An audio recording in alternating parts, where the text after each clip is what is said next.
Samadhi Bhavana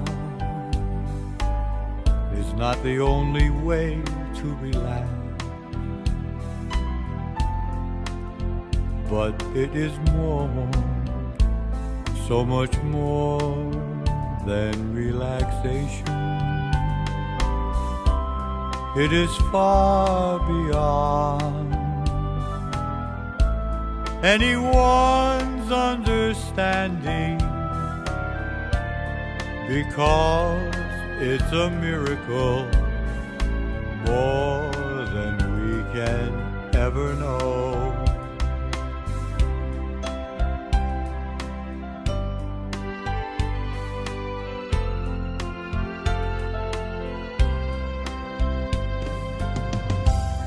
Do you know there is someone who is waiting for you? He is with you always,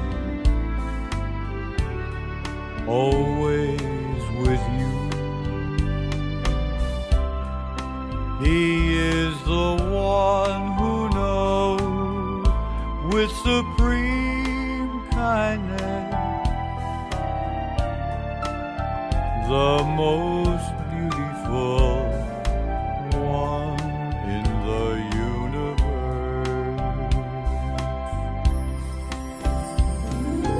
He has the knowledge that you've been searching for, the knowledge to open up your mind to happiness within, the secret of your life that's been hidden for so long. It will be clear when you become one with Him. There is no one can do it for you. Only you can do it for yourself. You'll awaken every day feeling joyful. You're the one that He is waiting for. You're the one that He is waiting for.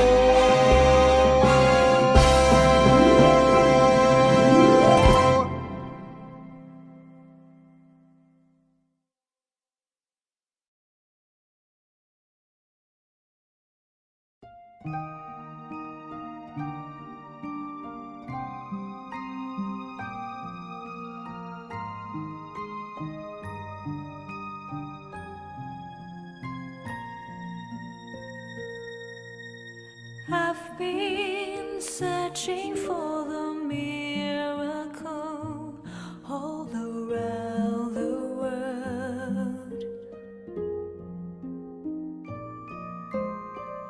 I used to look upon the moonlight and the shining stars as a wonder of miracle.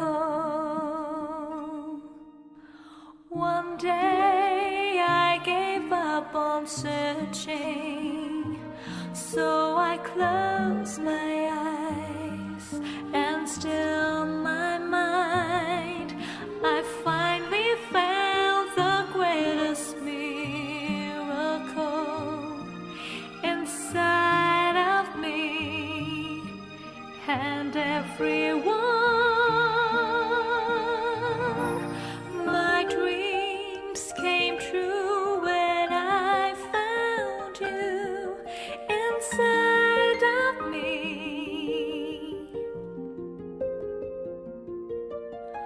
Just close your eyes and you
to know. A couple of things with regards to our schedule tonight. First of all, I think everyone can hear me, right? Thumbs up if you can. Okay, cool. Awesome. Yeah, because last time I was talking to myself, and when you're on these Zoom calls, you don't know. So thank you for confirming. So with regards to our schedule tonight, intro, which is what I'm doing, and then shortly after, we'll have our wisdom talk, which is by Monk Daniel, followed by guided meditation. Candlelight will be the next thing that we're doing later on today. Be sure to have your candlelight next to you. If you don't, you can always use a phone, or you can definitely use your candle that's within you. And then that will be followed by loving kindness. And then Q&A will be the end of our session today. We do ask that for the Q&A, it's such a great time to learn about different questions that people have and answers that are given. So this is definitely a good thing. So I encourage people to stay if you can for that, but it is optional. So a couple of things about our guiding monk today is he ordained in 2012 as a Buddhist monk. He is going on his 11th year, going into 2020, and his goal is to take any peace mission that is assigned to him with the utmost passion and dedication. So soon I'll be introducing our teaching monk, but before that, let me go ahead and do our quote for the day. So if you don't mind, somebody go ahead and type a number anywhere from 10 to 100. And whatever comes first is what I will read from the quote book. Okay, I see 18. So here we go. This one is one of my favorite, actually. So what a coincidence. It's see yourself. When you sit with yourself, you will see yourself. You will begin to see what is within. You'll start to see who you really are, and you will live a life true to yourself. So that is today's quote. So, wow, that was fast. So without further ado, let me go ahead and introduce our teaching monk today, Monk Daniel.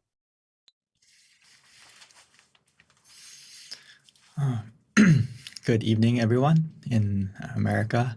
It's wonderful to be back. As our lovely moderator, Miss B, mentioned, it's already the end of the year. And I feel like we just started together back in January. Myself and Monk Jackie feel like this year has flown by. I don't know if everyone else feels that way. Hopefully, you can continue the rest of this year by closing it out in a peaceful way and connecting to the full moon inside tonight, as well as keeping that full energy within you from this meditation to help throughout the month, and then going into the new year to welcome in the new year with a positive and bright mind. As we know, or learning or beginning to learn more and more, if we can stay with the present moment and stay calm and relaxed, you can access that positive energy within you. And that positive energy within you is the key catalyst that's going to help you to not only have happiness, but also feel fulfilled in everything you do. Because everything we say, everything we do, it comes from the mind first. So if we start from a point where your mind is clear, bright, at ease, everything else is going to fall into line easier and smoother. Most people in this world, we tend to try to settle everything around us, or have this goal that we want to make sure everything around us is in order, in balance. Kind of think of it as inner peace is going to come after everything around me is at peace. And then I can sit down and feel peaceful. But we should switch it around a little bit and try to find the peace within first. And when you have that peace within you, it's easier to help to make everything around you in order and peaceful as well. So switch it around. Start from yourself first. As Lumpal Tamachio would say, my master, my father monk, he would say that world peace through inner peace. It's so true. And we have to first change our inner world and then expand out to our own small world around us this holiday, right? Our family, our friends, and our loved ones all around us. And then that will slowly expand out. So I'm so happy and honored to be here tonight. especially because as myself, I am also born and raised in America. It's good to see the New Jersey Center because I was in New Jersey for 14 years, and then I moved to Florida, and then I moved to Illinois. So it's great to come back to America on the holidays because unfortunately I don't really get the chance to go back home, but at least I can come here and welcome everyone this holiday season and give you the most important gift that you can give to yourself is meditation. Today, I would like to give you some tips to help you stay content and relaxed and access that present gift within you as we meditate.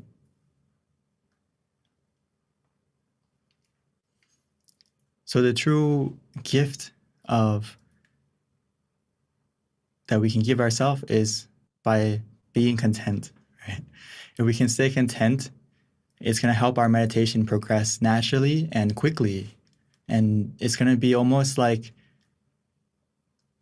the key factor that's going to make your relaxation, even though it maybe not be as much as you would expect, but it can increase without you having to use any effort or use any force or rush anything.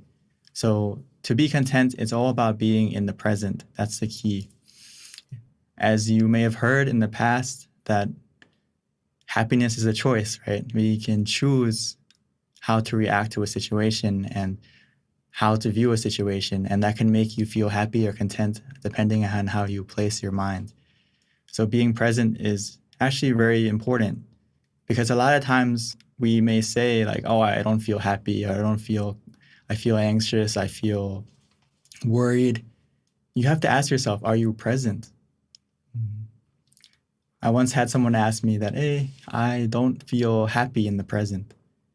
But if you sit down and reflect on yourself, the reason why you don't feel happy right now is because, yes, your body is in the present, but your mind is lingering in the past or it's in the future.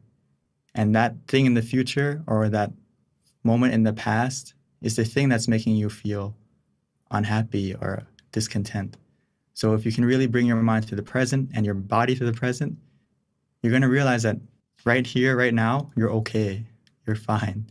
And you can kind of slowly let go of that uncomfortable feeling that you may have lingering in your mind. So remind yourself that in the future. So especially in meditation, being content is really one of the key elements of having a successful meditation, because Paul would say that if we start with a mind that is content without boredom, from that absence of boredom, we are led to the feeling of comfort and even more comfort.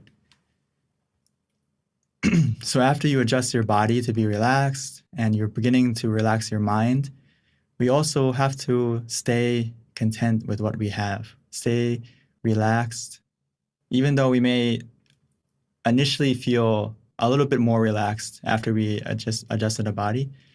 If we can stay content with that relaxation, it's going to lead you to more comfort, more relaxation.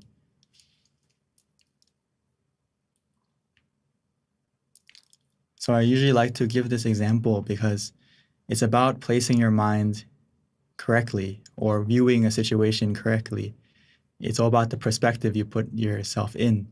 So imagine this scenario with me, especially this season it's the holidays. You may get a gift, right? You may get it from your family, your friends, or someone close to you. So the same thing with meditation. When we sit down, we may get a gift. We'll get a gift automatically. It's inside of you. Every time you meditate, you are accessing a special gift, but it depends on how you view it, if you're going to open it or not.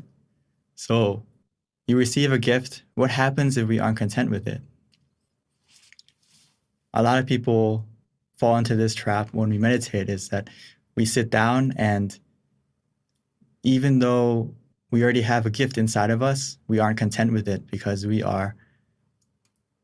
want more than what we have. So you can imagine yourself as a kid or even now, you look under the Christmas tree and you see, oh, there's only 1 or 2 packages. Some of us may think, I want more, right? Or you think of last year or the year before, and you remember that year or in the past, there was more than there is now. And this happens a lot in meditation when we practice often, or even though it's your first time, we have this expectation, or whether it's coming from the past or the future, and it makes us want more or expect more. And that's when we don't feel content. Or we want something bigger.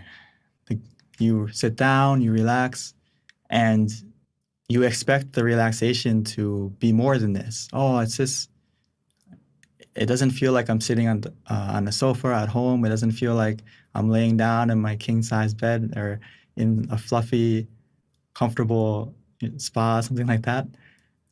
So we want more than what we have. And it takes our mind out of the present, and it takes our relaxation away, and it takes our contentment away. So again, our mind isn't in the present. Our mind is in the past or the future. And what we need to do is stop. Because if you do that, you're comparing. Your mind isn't accepting what you have right in front of you right now. So instead of being content with it, you are dissatisfied, and the relaxation will disappear, even though you have some relaxation.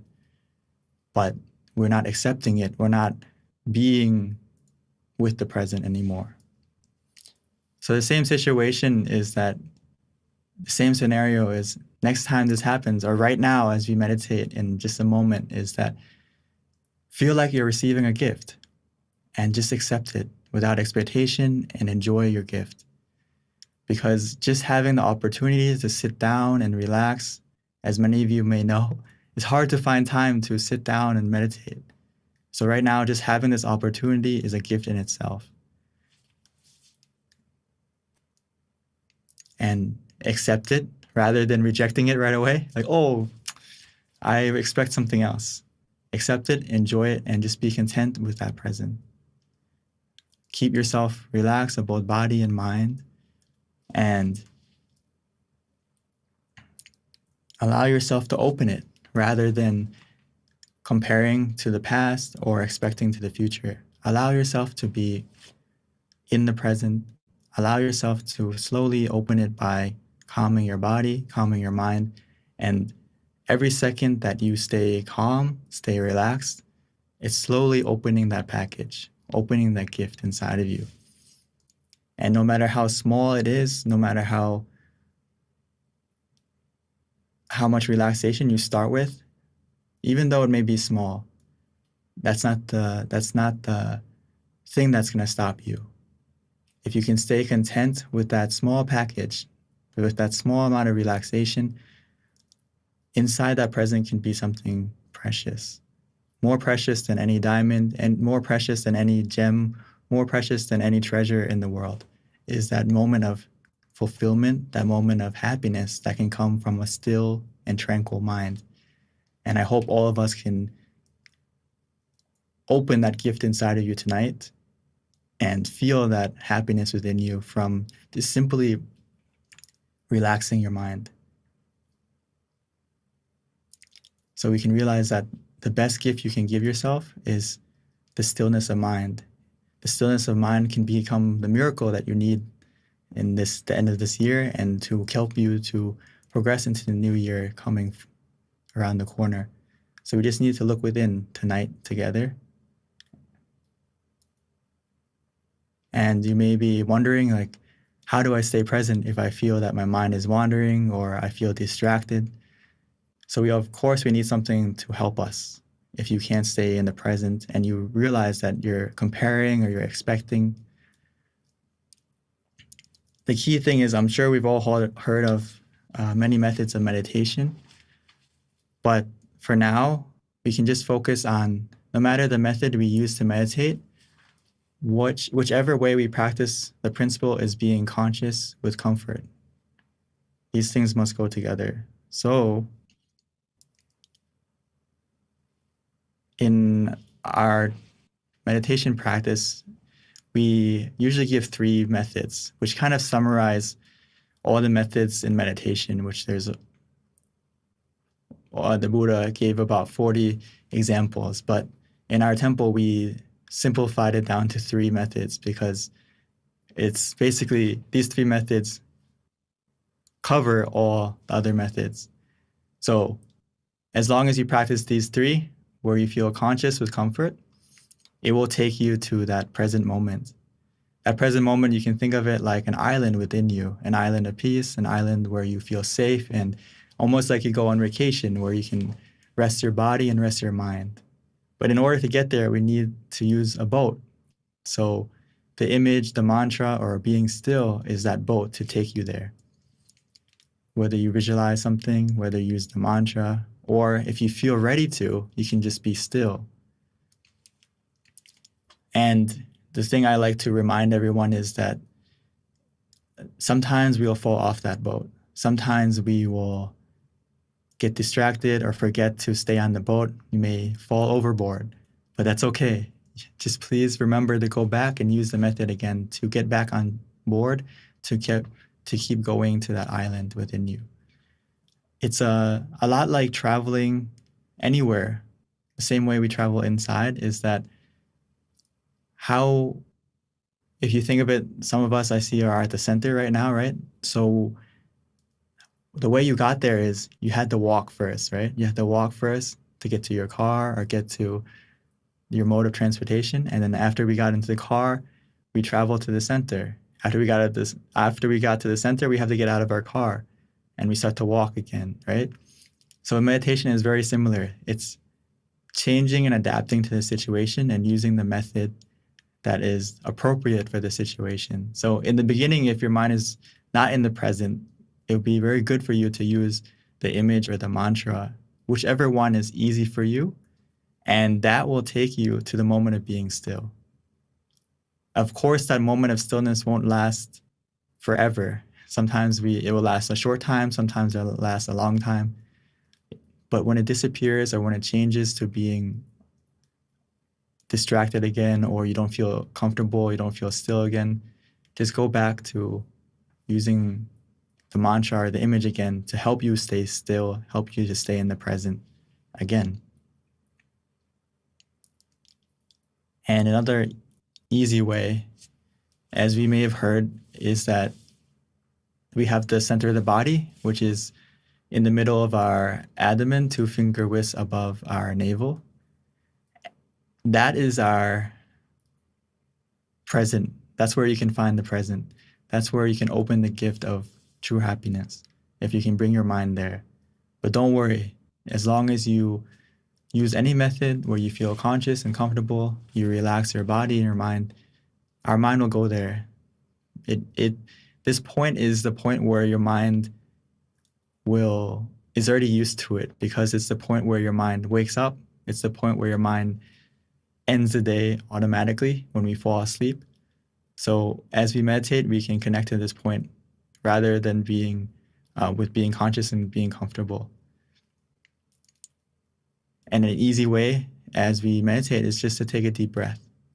Take a deep breath and follow your breath in. Follow it. I would like you to try to just take a deep breath, follow it inside of you, and see where that breath takes you. You may notice that it almost ends close to that center point inside of you.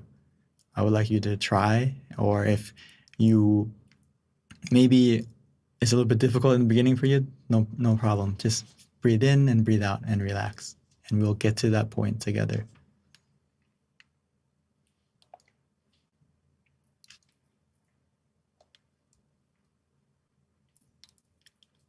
So before we meditate together, I would like us to adjust our body so we can prepare ourselves to open that present within you and stay conscious and calm together. And before you know it, the gift that's waiting for you inside will open.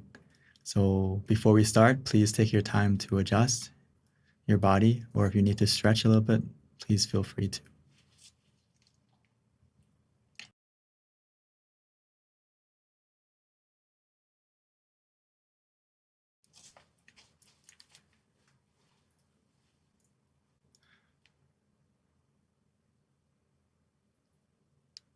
So now it's time for us to slow down, to relax, to take it easy.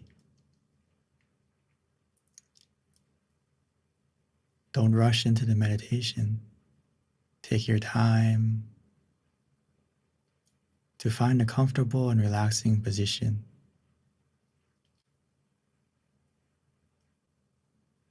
Whether you're sitting on the floor, on a chair, or wherever you may be.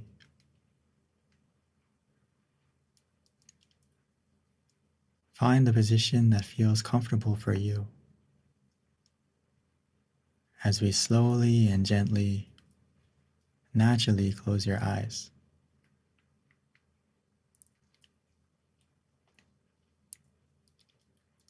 And we can begin to relax and release all the muscles in your body.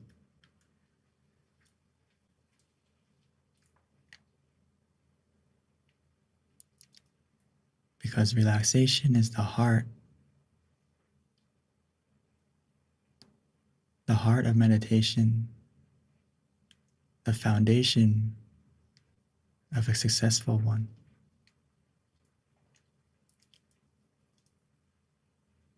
So from the moment we close our eyes and begin to relax our body,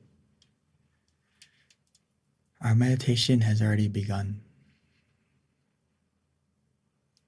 The process of going inside to access that true happiness that can only come from the stillness of the mind has already begun.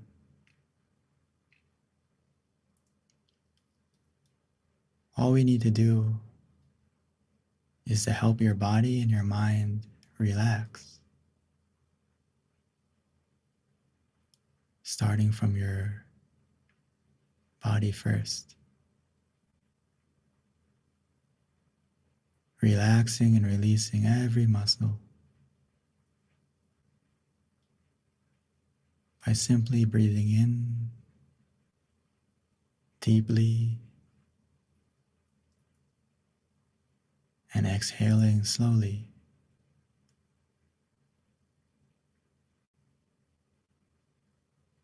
As we do this,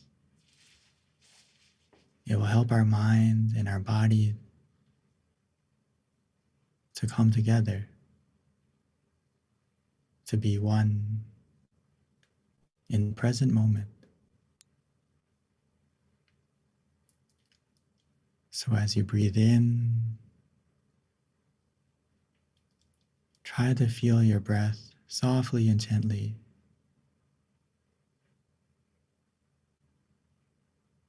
Feeling your breath as it enters your body. Filling up your lungs and also filling up your body with relaxation, allowing that relaxation to spread, to expand,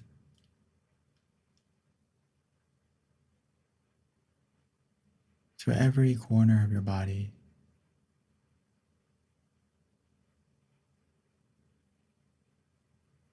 As if your breath is healing, soothing, relaxing.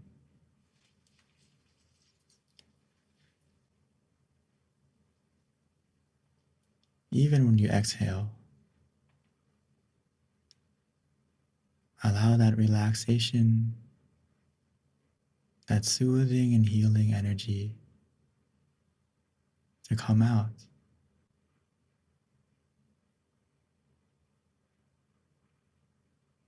As we begin to feel relaxed within us and around us.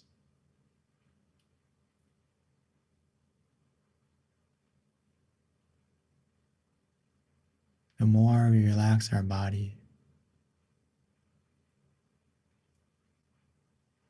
the more that relaxation will help you to let go of your physical self first.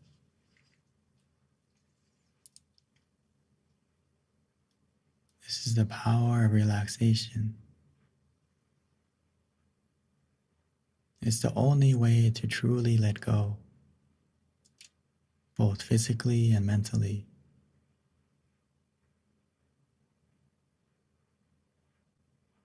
If we do it correctly, our body will begin to fade, begin to disappear, become lighter, as if it's not there anymore. As we begin to let go physically, we can continue to let go mentally.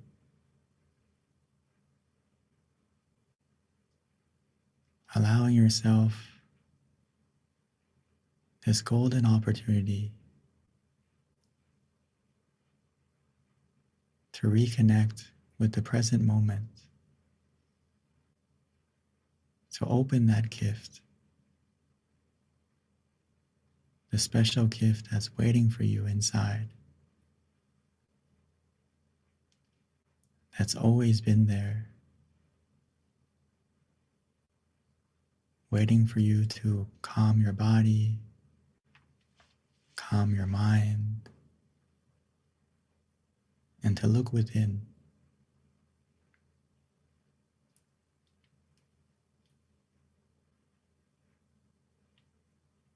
As we bring our body and our mind to the present,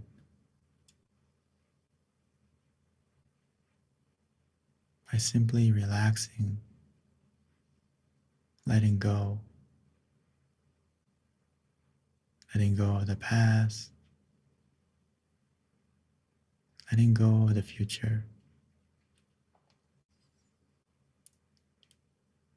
Bring your mind softly and gently back within you.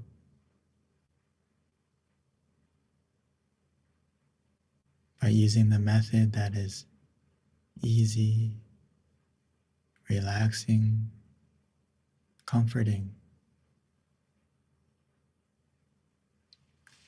Whether that's to repeat the mantra in your mind, as if that sound is coming from within you. Repeating in your mind softly and gently. Samma araham. Samma araham.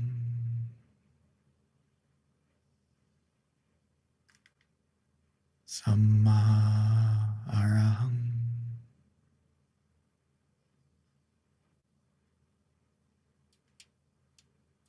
Every time you repeat that mantra,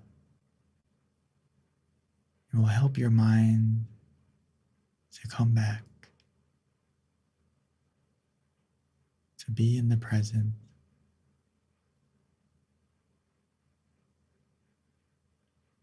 Or we can visualize an image, not with our eyes, but with our mind,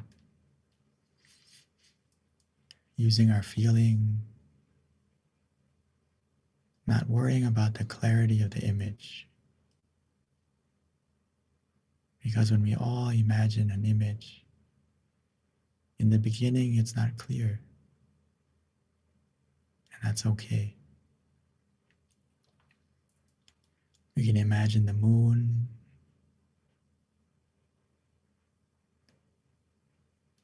we can imagine the sun, a star, whatever you're familiar with.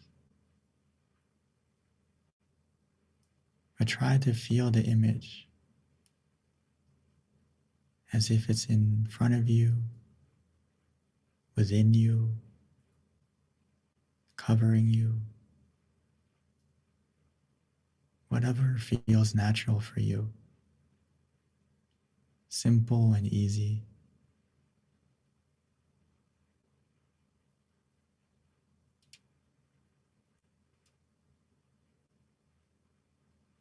You can imagine it however you like or wherever you like. The key is it helps you to stay conscious and comfortable.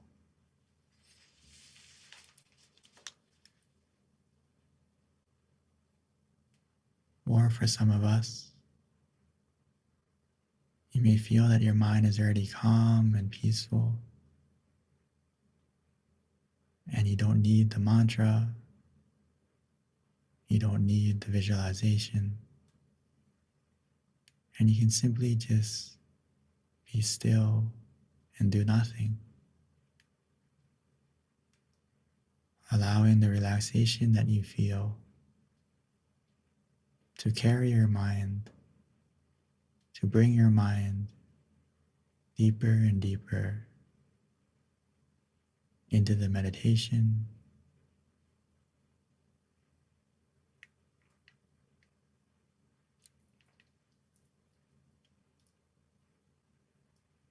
no matter the method you use,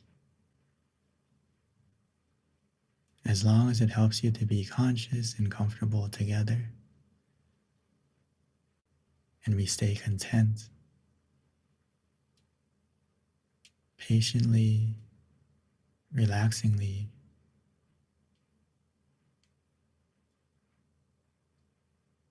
every moment we allow ourselves to open the present moment, revealing the true happiness inside, the happiness that is actually endless. It will continue to grow and to fill your mind with fulfillment, with relaxation, endlessly, as long as you keep your mind in the present, patiently, contently, relaxingly.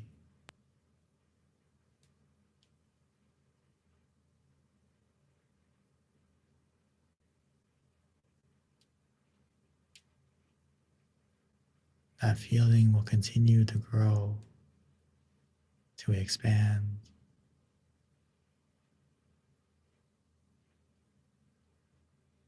All we need to do is follow the comfort,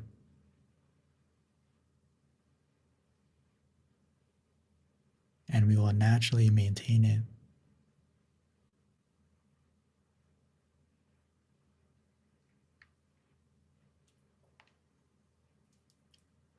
But at any moment when you feel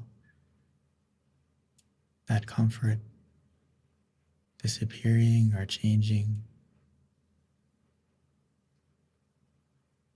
we can always adjust.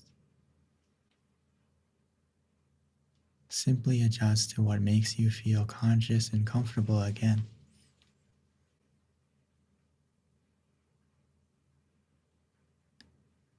And that will help you to get back to the point of stillness, back to the center of the body within you,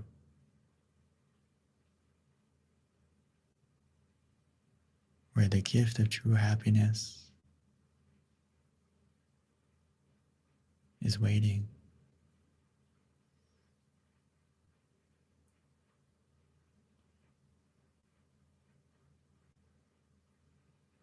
Just continue to relax, to release.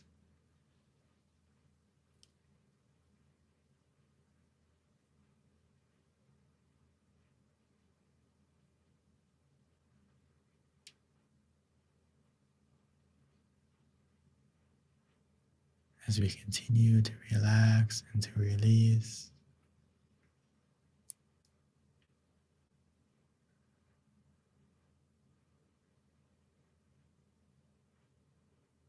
our mind will begin to settle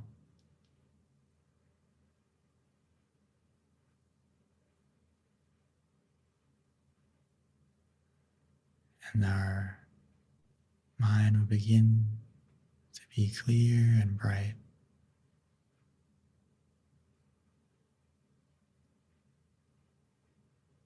Where our mind is free from any negativity, filled with happiness, peacefulness.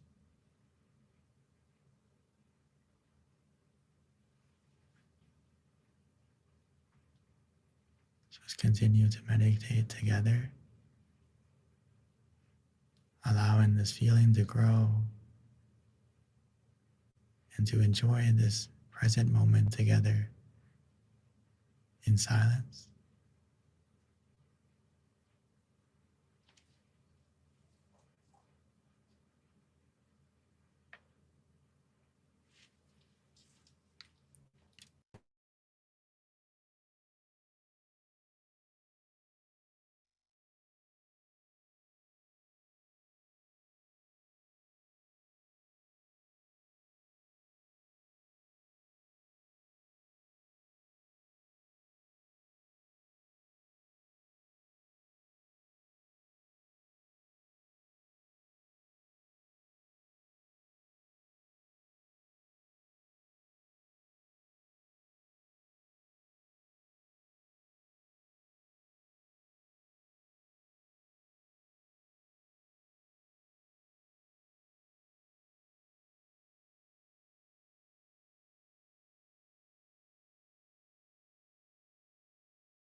every moment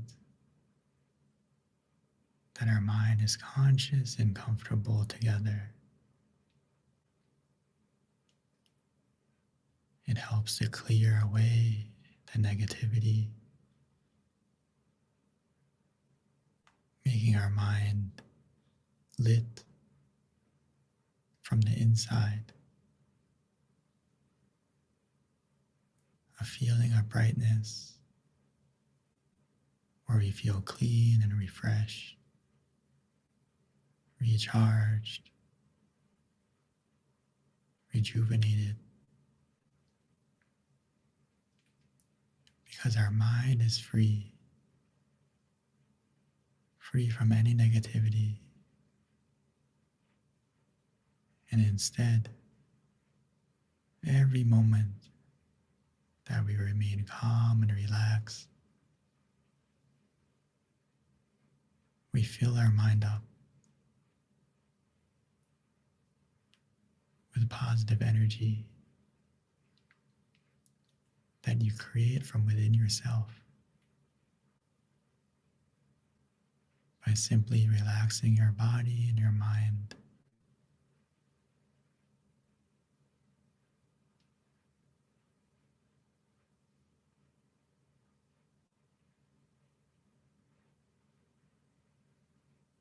So now that we've taken the time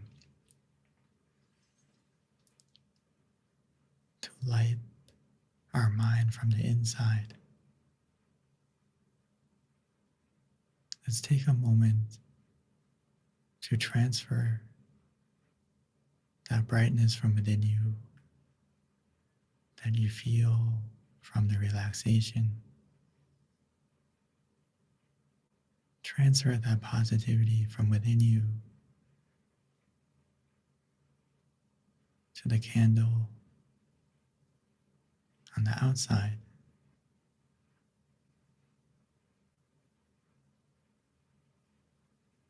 And once we've done that, we can continue to meditate together. But now I'd like to invite everyone to softly and gently open your eyes, maintaining that feeling of relaxation,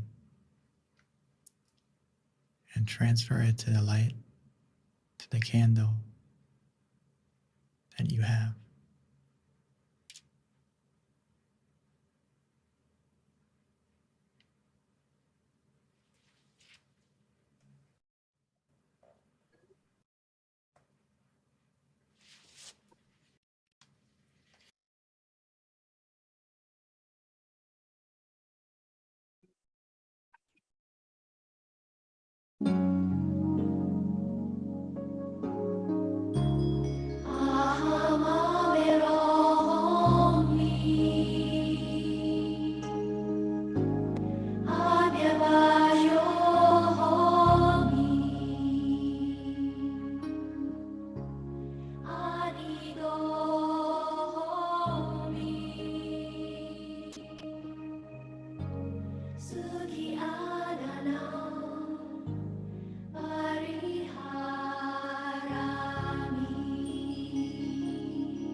Now that we have lit the candle on the outside, and most importantly on the inside, by simply relaxing our body and calming our mind,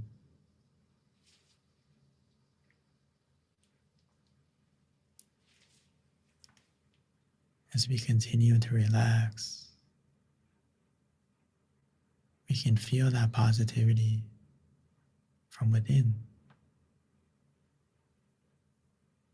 where we feel refreshed, recharged, rejuvenated. It's because our mind is free and truly in the present, free from any greed, anger, delusion, or any negativity.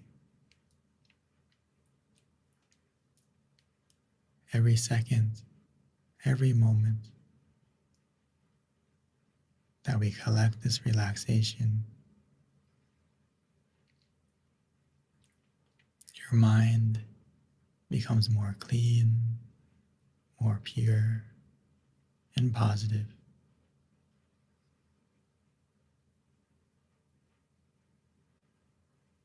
So now that we feel that way from within,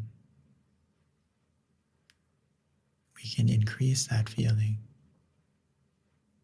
by sharing it, expanding it out, like the full moon that lights up the night sky, helping to illuminate the darkness for everyone and everything.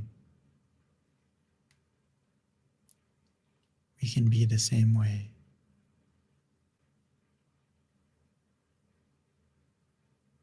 By wishing to yourself, filling yourself up with happiness and positivity, and expanding that feeling out to your loved ones, as if we're giving them a gift from within, a share of this positive energy that you feel, that we can dedicate, that we can send to everyone we love,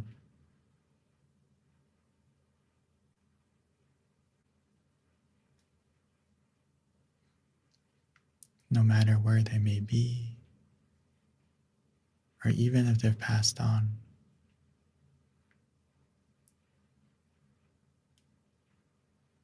The positivity of the mind can be felt,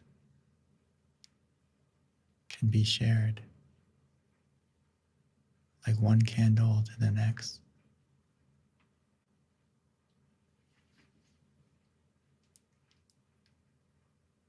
By simply visualizing them, their face, or their name, we can connect to them.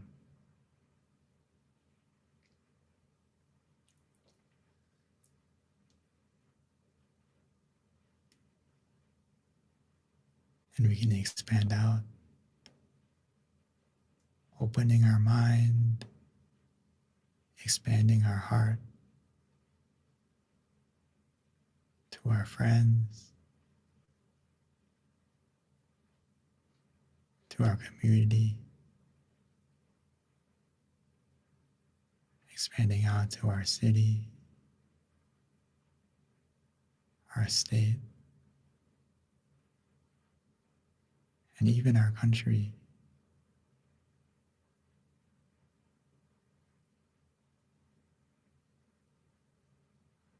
Wishing for everyone in the world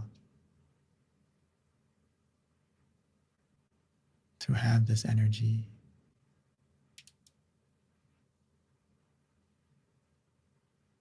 wishing well for everyone and everything, whether we know them or not. Allow the positivity you feel to shine out, helping the darkness of this world to become brighter.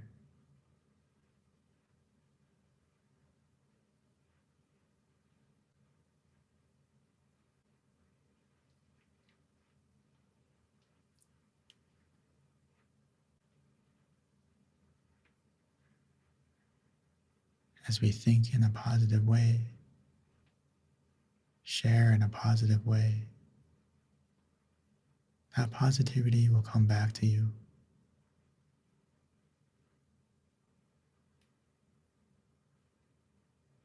So once we've shared,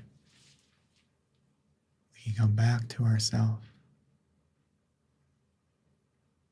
come back to where you feel relaxed and calm.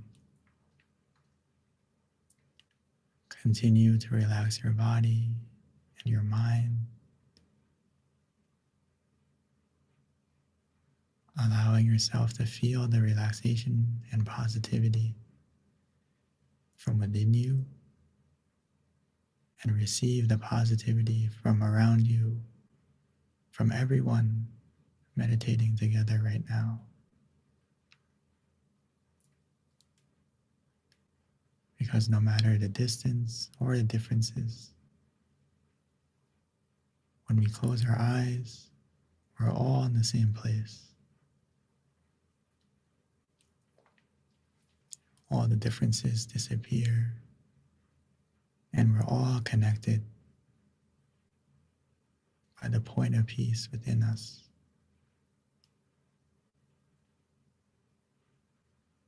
And the more we relax, the more we stay still, you'll be able to feel it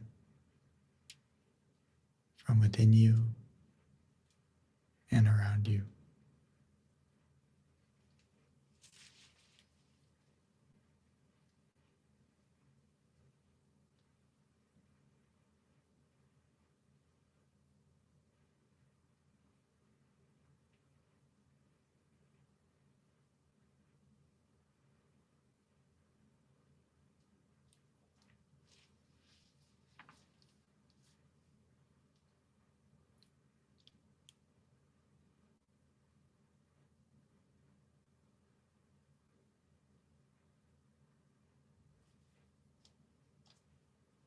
Sape Buddha Palapata Pache Kanang Chayang Palang Arahanta Nate Shirakam Pantami Sabaso Sabaputta Nupavena Sapatama Nupavena Sapasangha Nupavena Satasoji Pawandu Te. By the positivity that you've generated from your meditation, may that positivity bless you in every way. And when you're ready, you may slowly and gently open your eyes.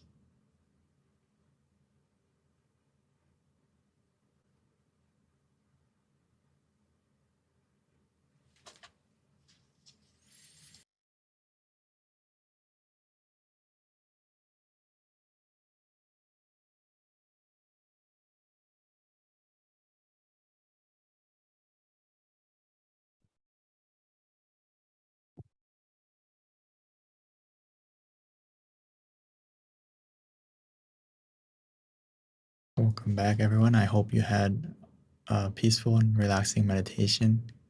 We're able to open that gift from within you, experience that happiness that's waiting for you from meditation. And please take a moment to share if you are available or you open to that. And if you have any questions, or please also, if you would like to share any topics that you would like to know about going into the next year, please also, I would like to know what you would like to learn about as well as we go into next year. So thank you, and I would like to pass the microphone back to our lovely moderator, Miss B.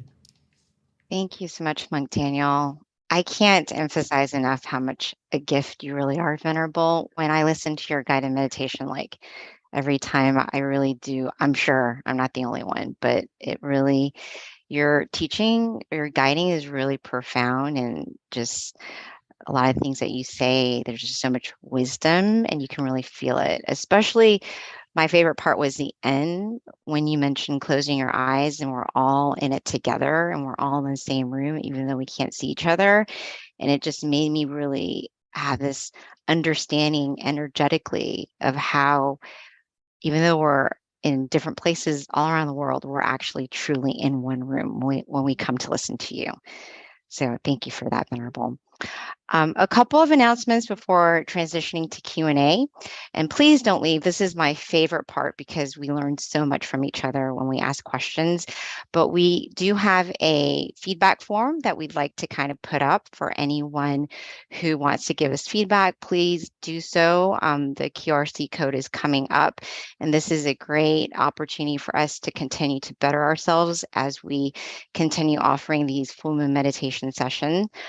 Yep, there you go. You can click on it right there on the link. And one thing I wanted to also notate is we've been doing this since 2020. So we're almost going on, I would say, going into 3 years. So this is pretty amazing that we've been offering these full moon meditation sessions monthly for over 2 years now. I'm going on to year 3, so that's pretty cool. And with that, our next full moon meditation is going to be Friday, January 6th. So please mark that on your calendar and join us. And also, this is, there's no time easier to share what we do and just trying to help people find peace of mind than now. I mean, Venerable Monk Daniel is in Thailand, and he's able to guide us at the convenience of our home or at your meditation center. But this is such a great opportunity for people to share this to those that they love, who they know need meditation. All you have to do is pass on the link, pass on the flyer, invite them to join us. We do this monthly, and our next one's going to be Friday, January 6th. So please join us. Another thing, a couple more announcements before we transition to Q&A. If you haven't already, definitely check out our meditation, our website, tamagayameditation.org. This is a great website to go to learn about our different locations, to also learn about our upcoming virtual meditation, online meditation classes as well. But looks like what we have pulled up is MindGym, which is also another great website that we have, another great offering that we have as well. You can also find out about your center nearest you on the website at MindGym. In addition to that, if you haven't already done so, please download our app, MindGym, because this is a great app that you can utilize at the convenience of your home, meditating with our various meditation teachers. We have over 100 tracks now on the meditation app. In addition to that, we also send out notifications to remind you of our upcoming full moon meditations as well, which is a good reminder, since those are notifications definitely will help. All right, at this time, let's transition over to Q&A. One other thing too, if you've got a location near you, simply go on one of our websites, mindgym.org, look at the location, click on the center nearest you and find out if there are live sessions there. But right now, most of our centers do have live sessions. So please do join us in person or online. So at this time, Venerable Daniel, we are ready for you. Thank you. All right, everyone. So this is my favorite part, which is Q&A, especially for those who are at a center. This is a great time to field questions for us so that we can learn from our teacher, Monk Daniel, and get some answers to some questions with regards to meditation, how to improve your meditation, the challenges you might have, how the Venerable's experience can help you. All right. So let me see. So, like Daniel, I do have a question prepared for you. And I think it's definitely relevant for everyone who's listening to the call, which is when we have a guided meditation with you, it's very easy to meditate. But in our daily lives, what can we do to help kind of like extend that energy, that pure joy that you have when you're meditating into your next practice?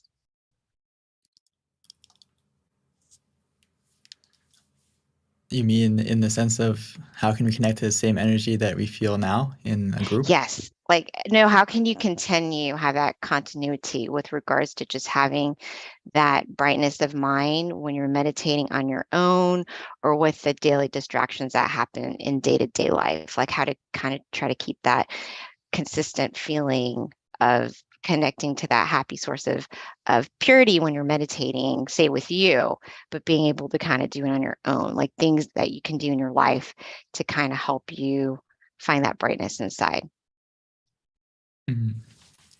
Well, the first thing is it's a very good sign that after the meditation, one of the things you may notice is that that positivity will stay with you or stick with you as you open your eyes and go and the world is a little bit more bright. You may feel that way, right? And unfortunately, that feeling doesn't last the whole day. But as we practice, the key thing is consistency throughout the day. And also, whenever you really need to take more time to pause, take more time to connect to that feeling inside you more often. Meditation is a lot like a plant. Your mind needs that watering often, so you can connect to that positivity quickly and smoothly.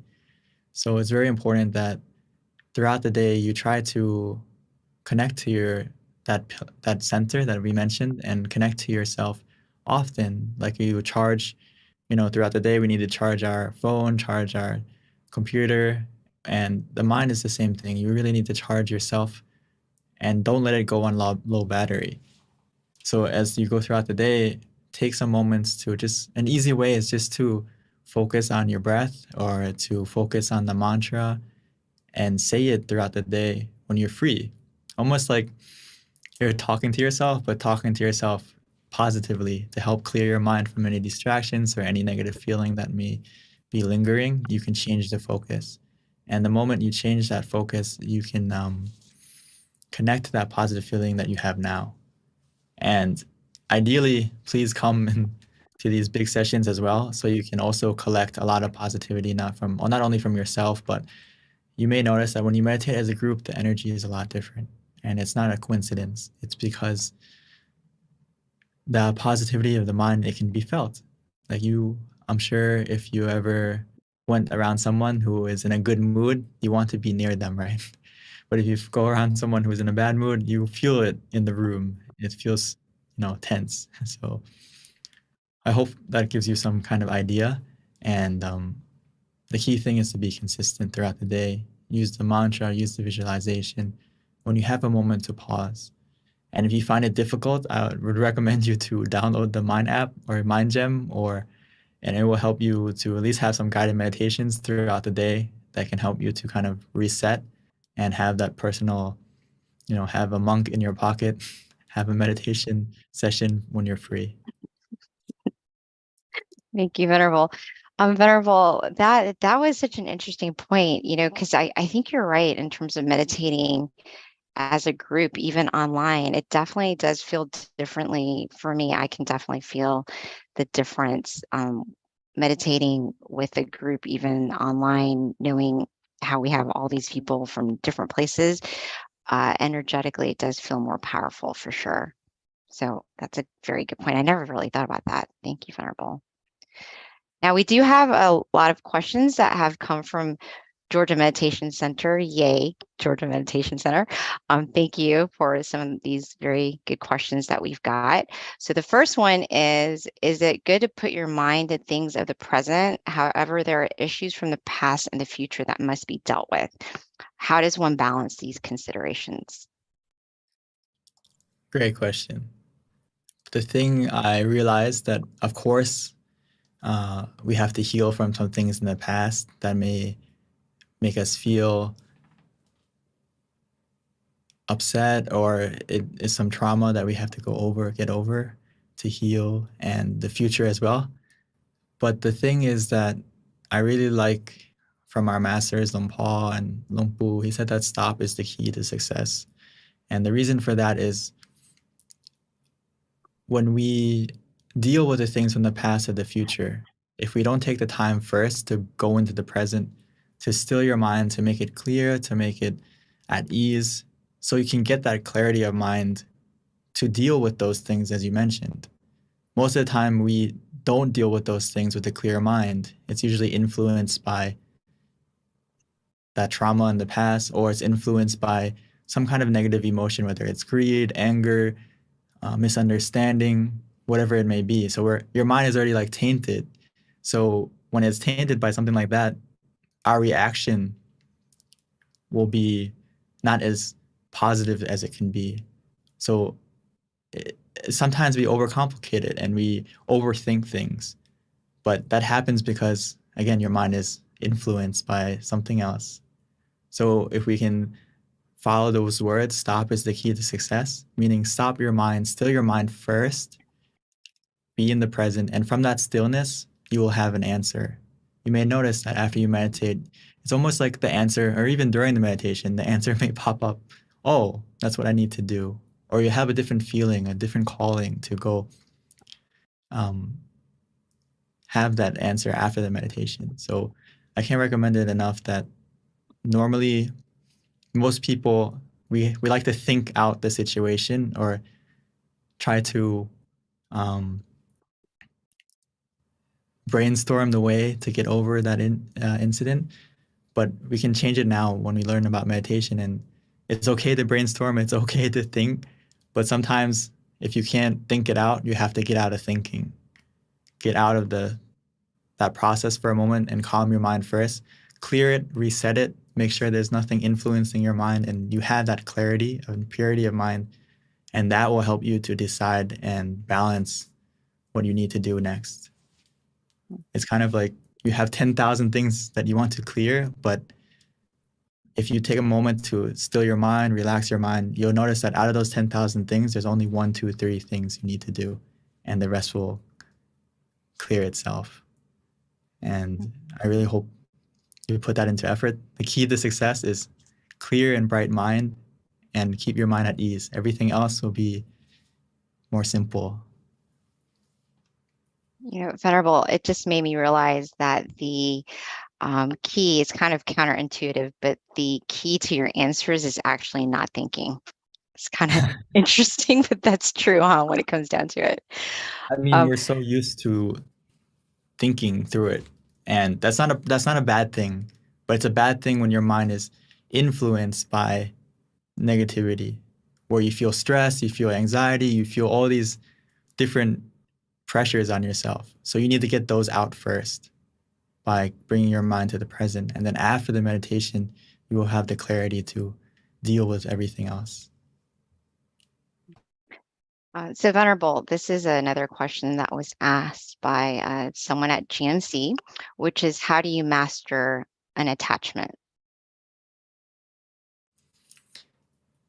I think the key thing is to reflect on that there's nothing that you can really hold on to forever, whether it's yourself, right? Your own body. You want it to not age, you want it to not get sick, but unfortunately, everything has to change. I think you have to understand that change is a universal principle. So it helps us to not be over-attached to something, whether it's people. I think for most of us, it's easier to let go of things, but when you think about people or relationships, that may be a little bit more difficult.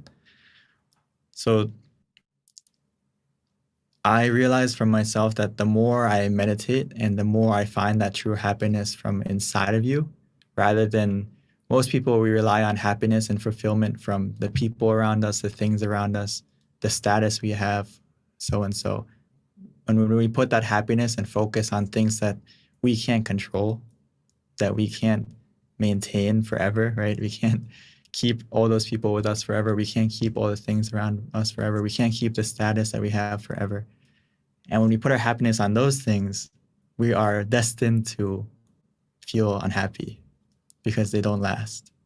But if you put your happiness or your focus on Recording in meditation progress. and getting it from within yourself, getting that happiness and creating that happiness from stilling your mind, it makes you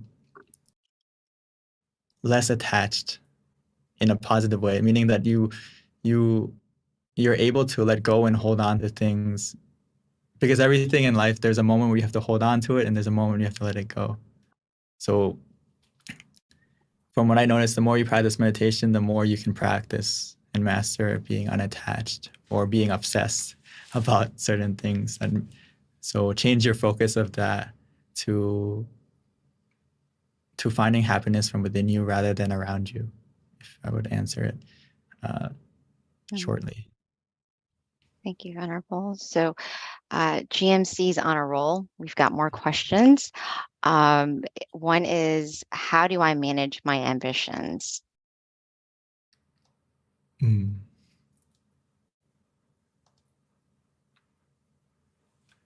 I like it. I like this question a lot because it connects to meditation a lot, because we all have ambitions or we have desire or expectation in our meditation for it to get better, or we've heard about all these maybe supernatural things that can happen from meditation, or these, enlightenment, whatever it may be.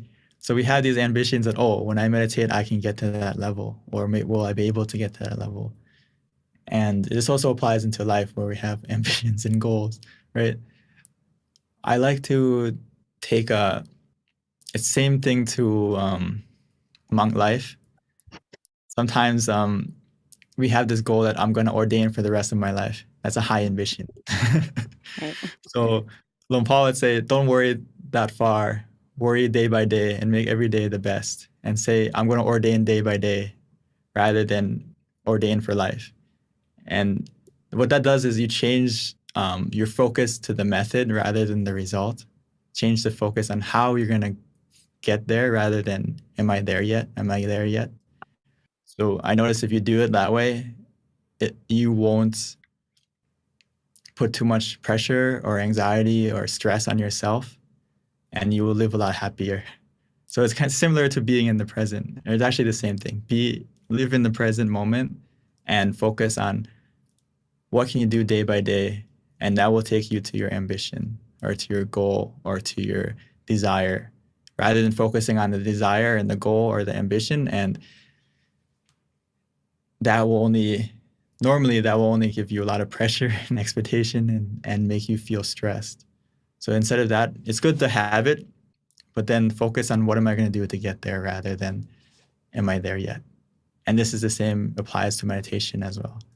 If you sit and you focus on the method rather than the result, you're going to get the result easier, because you're not putting yourself or starting your meditation with expectation and desire and want. So start from, how can I get there? What is the way?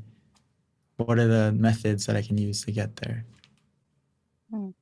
I hope I gave you an idea. I'm not sure if that or if you're talking. Yeah. Yeah, Venerable. I think that actually, to me, just, if I were asking that question, it does make a lot of sense. And there is a lot of correlation too with regards to just being a meditation practitioner and having ambitions as well, be it in meditation or your work life or your ambitions that you have in general, to whatever your desired outcome is. But because you're meditating, I would think you're aware of this ambition that you have, so that automatically helps you manage it. Correct, Venerable? That's, to me, that's how it's really connected, is by meditating, you're seeing how ambitious you are. And then you're also being able to identify that, oh, this is actually like not making me happy. It's creating suffering. So let me try to like not be so attached to the outcome because I'm a meditator. Yes, exactly. Thank you, Venerable. Yeah, that's kind of what I picked up as you were explaining that. So another question that we have from GMC, man, they are dominating. Come on, other centers. Okay. And by the way, I'm associated with the Georgia Meditation Center, so I'm very proud that they're asking all these questions. That's awesome. What if you feel like you can't stop thinking or being distracted by what's around you? And that's another question from GMC as well.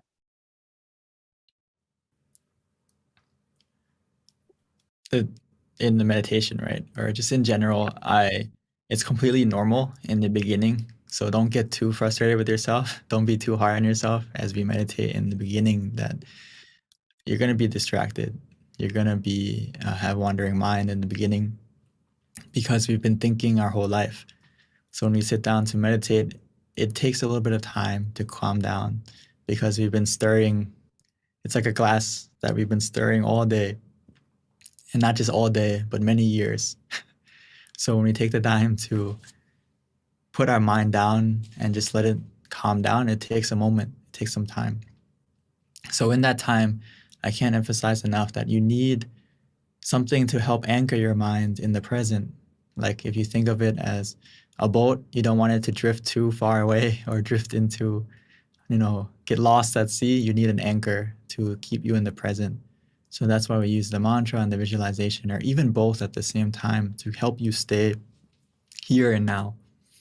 And if you find that even using those methods, if you find that even using those methods, your mind is still really going all over the place during the meditation, just open your eyes. It's like you're a director and you're saying cut, or you're having a bad dream and you open your eyes and it will fade away, right?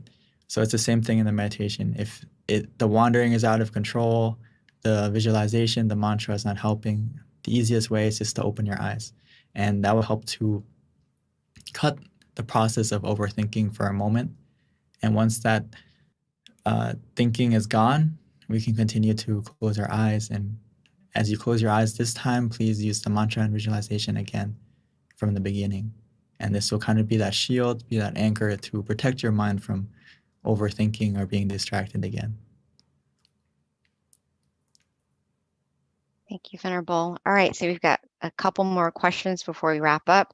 So let me quickly get to it. The next one is, do you think the answer to a problem comes by itself, or do you need to chase the answer?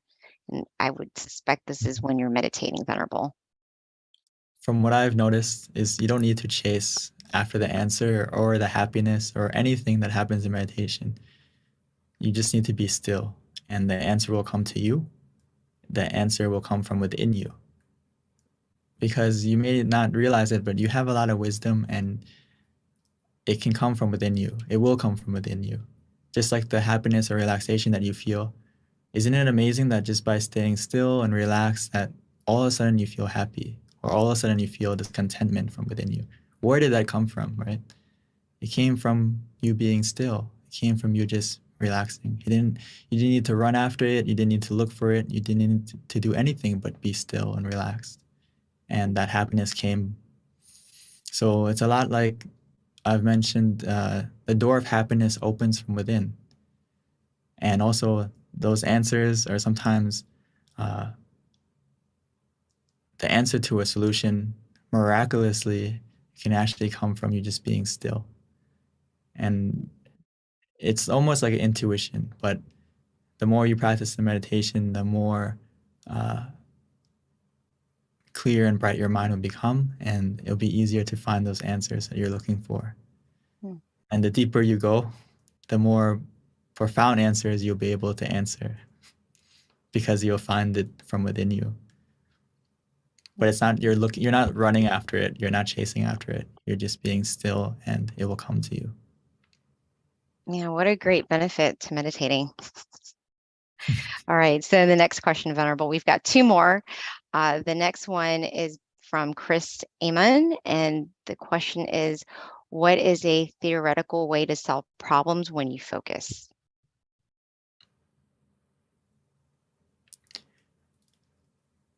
I think the way you can focus more clearly is when we practice meditation, as we mentioned with the ambitions or with everything, is you become more aware of how you're feeling, and you become more aware of how you are reacting to situations, how you are feeling throughout the meditation, and that will carry out into your daily life.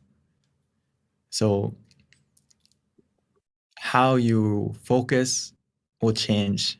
It'll be more of a central focus or a neutral focus where you see things less without a bias and more for what they are in reality. Because again, your mind is clear and it's not tainted by any like defilements of greed, anger, delusion, or misunderstanding, all these things. When your mind is still, your mind is kind of in a pure, not in kind of, it's in a pure state where next time you focus on something, it's going to be a calm and almost like a central focus where it's in the middle. And when it's like that, you'll be able to focus on things more deeply, and not like in the sense where you're over, like when you focus on something with your eyes, you strain them, right? Because you're using the effort to stay focused. Or even mentally, if you, in the past, you may study very hard or you may pay a lot of attention to something and you feel like a headache. This is a different kind of focus. But when you practice being conscious and comfortable together, you'll get a focus where it's clear. And the more you focus, the more calm and relaxed you also feel. Thank you, Venerable. So one last question before we wrap up. The question is, I have a hard time explaining Buddhism to people. Can you tell me how to explain it in a short, concise way, but an accurate way to people who aren't acquainted with Buddhism? I think the Buddha put it the best. He said that Buddhism is about stopping negative actions by thought, speech, and physical action. So, and to stop doing good and cultivate purity, basically, to put it in like a short sentence, from your thought, speech, and action. So whatever harms others or harms yourself, we have to stop, and we have to start helping yourself and helping others. Be a positive influence on yourself and others. So to put it simply, to stop doing negative things and to start doing positive through your body, speech, and action. And that is the core of Buddhism. And to put it even simpler than that is stop is the key to success. This is from Luang Pu and Luang Por. He said that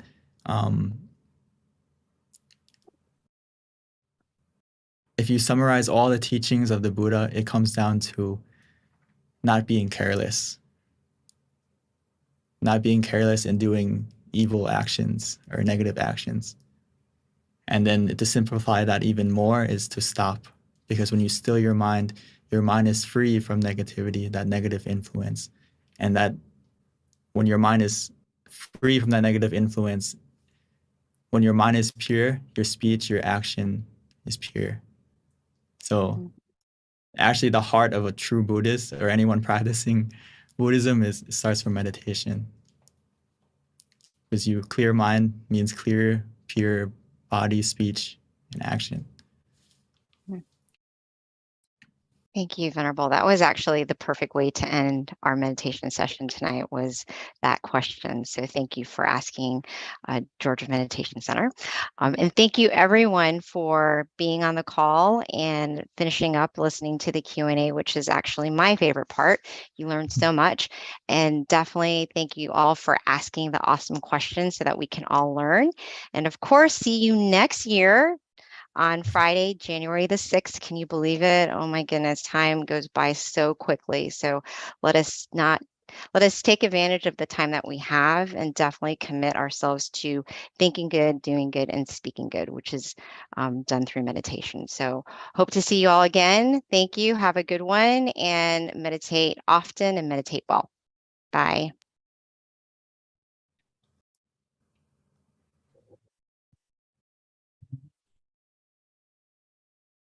Recording stopped.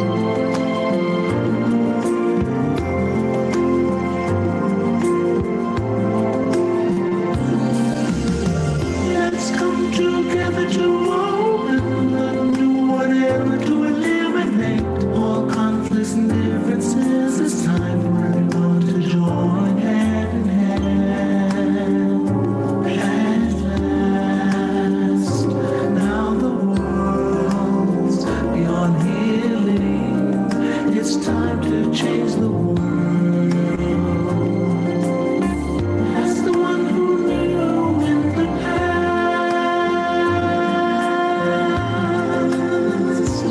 in this period of our time, we will see. Before we depart this world, everyone must join hand in hand to change the world from darkness to brightness, from suffering to happiness, from ignorant to the knowledge world. Change the world, we have to do it easy way. Be happy and cheerful with childlike innocence. Everyone must join hand in hand.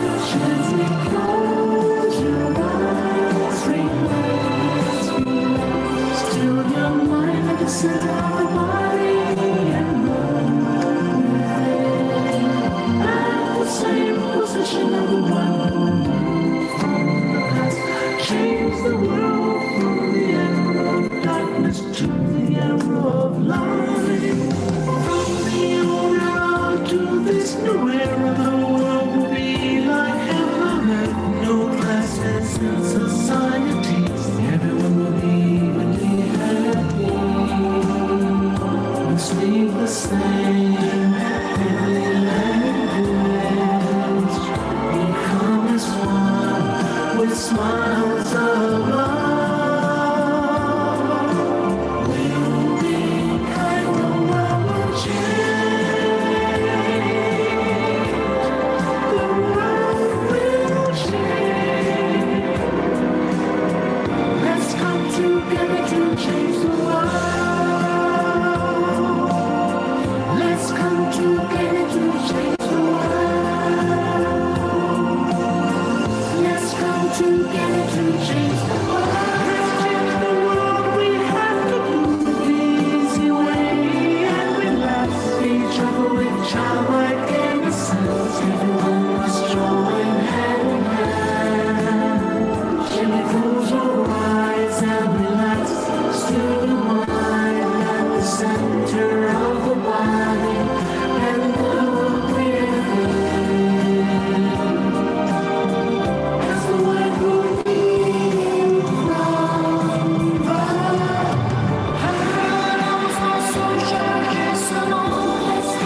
see.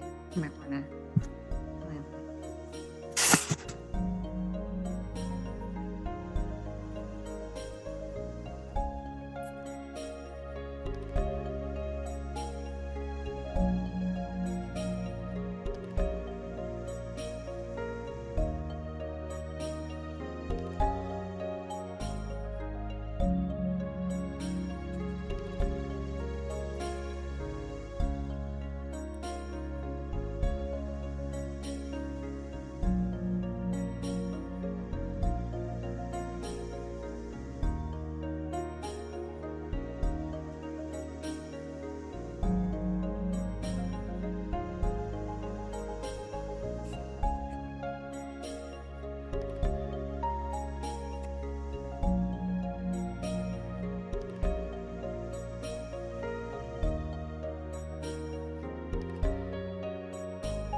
Hi, everyone, and welcome to our full moon meditation. We are so excited to have you all today. This is going to be a very good meditation experience. Our theme is going to be Ignite Your Inner Light, so be ready. And it is also Equality by Tranquility, which is actually a perfect theme considering today is MLK Day. So with that, I like to go ahead and start off with a quote. And this quote is actually pretty in line with the theme, I feel. So it does have to do with light and brightness. And it's from one of my favorite quote books. It's called Pipo. And this is the quote: "The happy sun. The internal sun will arise when our mind is at a standstill. It will be like a bright object shining day and night. The ordinary sun shines half a day, then fades away. But when we attain the internal sun, our life will never be in darkness. Whatever incident we face, though we cannot change it as we wish, we can overcome it as we connect with the happy sun inside." So that is our quote of the day.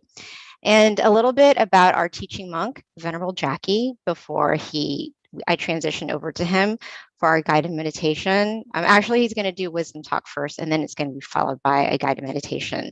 So a couple of points about Venerable Jackie is that he ordained in 2014, pretty much after getting his BBA. And then he started studying meditation and learning more and more about it and how important it is for life, essentially. And with that, he found his passion. So now he gets to meditate often, accumulating this inner peace and also being able to share it with everyone else. So at this time, I'd like to introduce Venerable Jackie.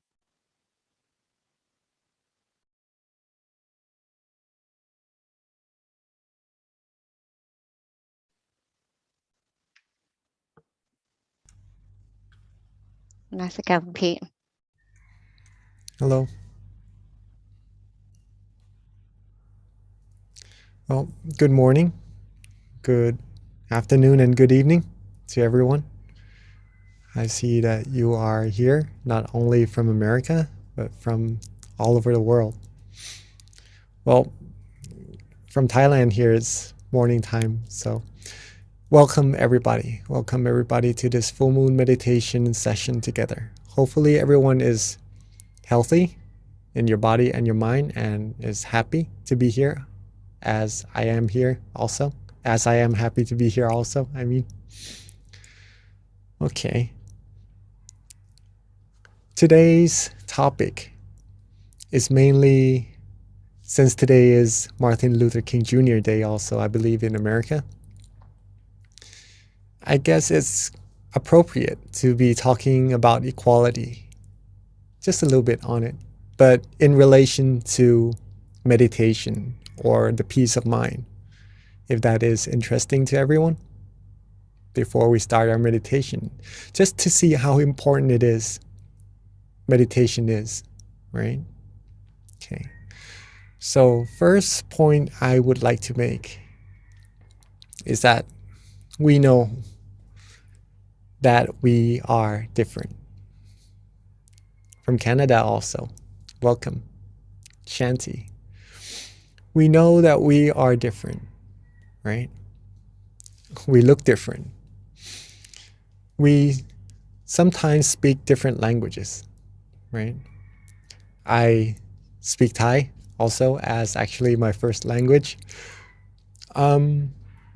We like different things sometimes. We have different backgrounds. So differences are there. Like, definitely, we can see them. But we do also have similarities, right? We breathe the same air, you know, we are in the same world. We breathe the same air. We have the same sun for light, for brightness. We are under the same moon right now, tonight, right? We all have our own problems as well to deal with in life. Also, as humans, as all beings, we all seek happiness, right? You may see sometimes people might want to suffer or hurt themselves, but it is because they seek happiness for that. In a way. So all in all beings seek happiness. And it is this feeling of happiness, right? That is very important. Very, very important. It is because even though we are different on the outside, right? The feelings we have inside, love, happiness, all the other feelings, are the same. Okay? More or less, they are the same feelings. Different interpretations, yes, for sure, in different languages also, right? But the same thing that we are talking about, universal, is universal. When it comes to happiness, we all know what it is. We all know this feeling. There are two types, though, just to mainly distinguish them.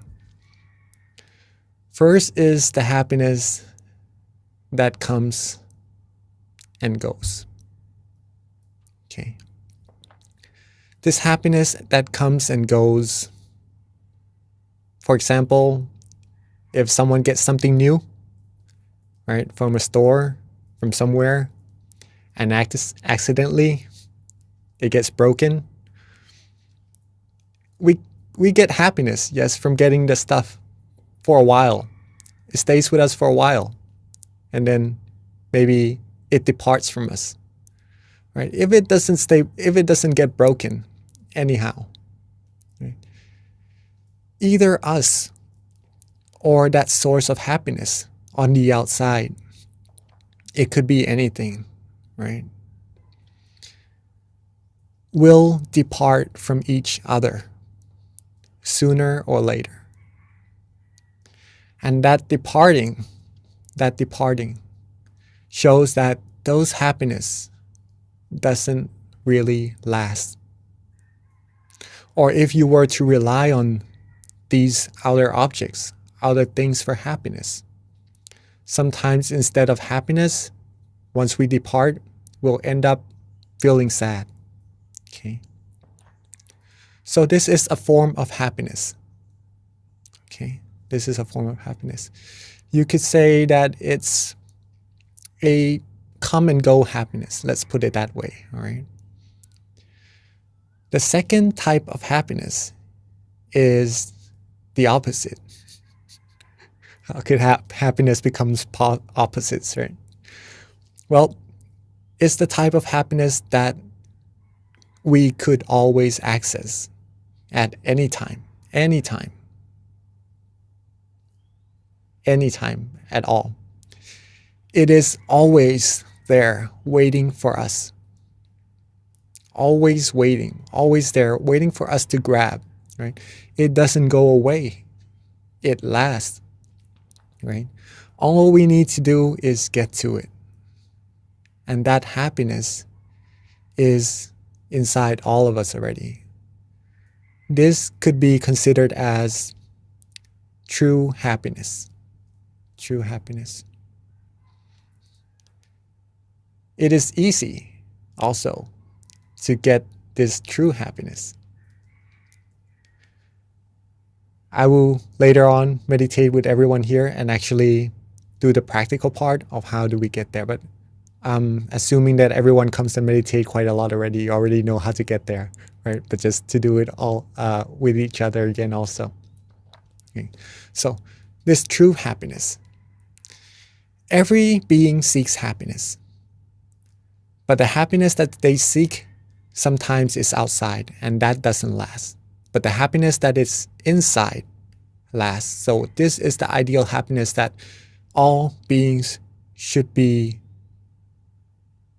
seeking, should be getting, or should be acknowledging and really taking into possession of that, right? Since it makes you happy and it lasts. Well, a way to get that. Simple. One is to have awareness. Okay? One is to have awareness. Second is to be relaxed, to have relaxation. Okay. Have awareness. You don't have to really be aware, right? Maybe that would be putting too much intention into your practice, into getting to that true happiness. Just to have awareness, meaning to be awake, to be conscious while meditating, or to know yourself, right? Have awareness and be relaxed, be calm, be rested. Okay. Once these two components come together, your mind will become still. Your mind will become still automatically. There's no need to try to hold the mind still or to try to make it still at all.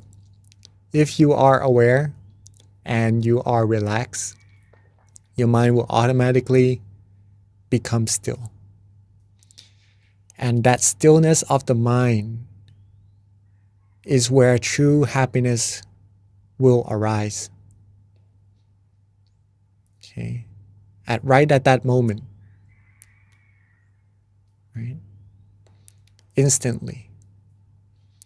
So if you are relaxed right now, sitting in your chairs, you have awareness, of course. Right? And just enjoying this feeling. Enjoying this feeling of relaxation. When you are enjoying it, your mind will become still. Okay? And it keeps getting bigger and bigger.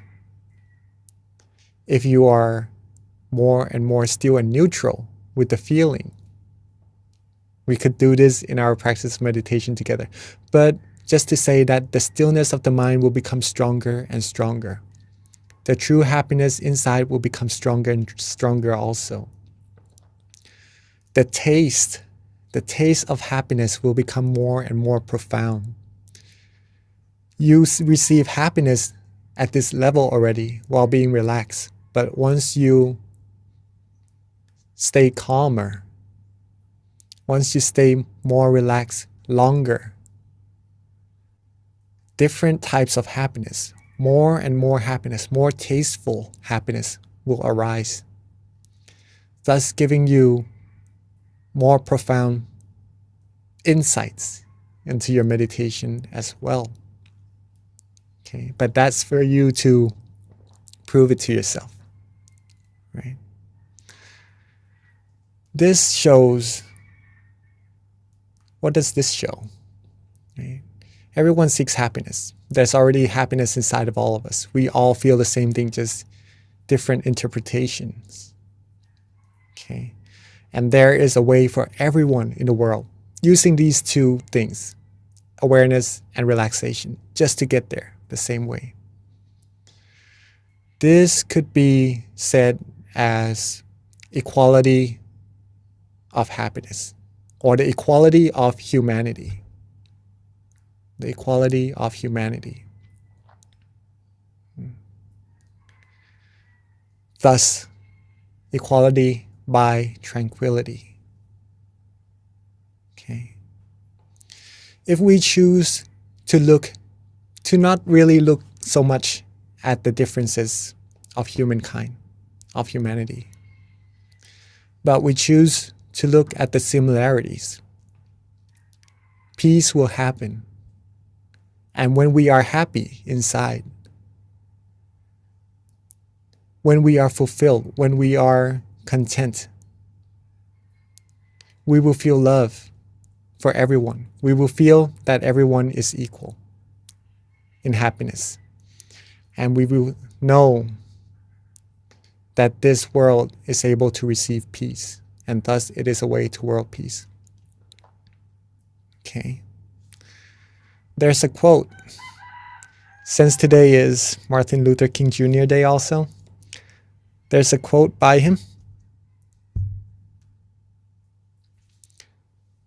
related to the moon also, right? So today is actually one moon together as one, as our campaign as well.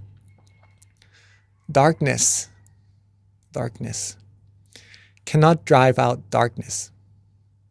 only light can. Only light can. If we were to create world peace, but we were to put out negativities, war maybe, into this world, how could world peace really be accomplished? But if everyone in the world can be happy, can find this true universal happiness, equality in all of us, right? That's the light. That's the light within ourselves, within humankind, right? That's the light that can actually, if everyone comes together as one, like the moon, we will be able to eliminate the darkness in the sky, even at night, right? Even in the darkest night. When there's light, we can see. We will be able to bring light into this world and truly make world peace come true. Okay. That is pretty much our talk today. Hopefully everyone enjoyed it and acknowledged how important it is everyone is today. Not to just come here to the session, but actually to the whole world, to create world peace. Okay. But it is a teamwork thing. It is a teamwork thing. It can't just happen with one person. Everyone has to be happy, right? Okay, so I'm guessing that everyone is ready to practice our stilling the mind together. First of all, we all have awareness already. Now the second one is relaxation, right? Make sure you are comfortable in your seats. Make sure you are sitting relaxingly, the way you like it, right? This is all you. It's up to you to make yourself happy. Okay. So once the body is relaxed, then we'll go to the mind. And then when the mind is relaxed, the mind will become still. And then we'll go from there further and further. Okay. So let's take a few minutes to get our body freshened. If you need to drink some water or do some movings, please do. And then once you're done, let's get into our meditation.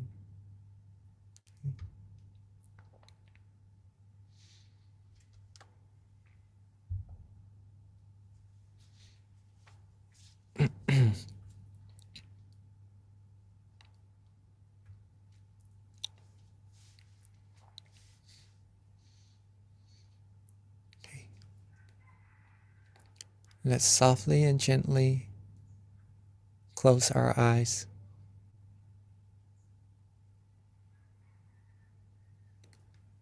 Softly and gently close our eyes. Just enough so that we feel relaxed. Just enough so that our eyelashes touch. It is to relax our eyes and not to worry too much about it. Relax our foreface. Relax our head. Relax our cheeks, our chin, our neck. Relax our shoulders, torso, waist, thighs, all the way down to the tips of our toes.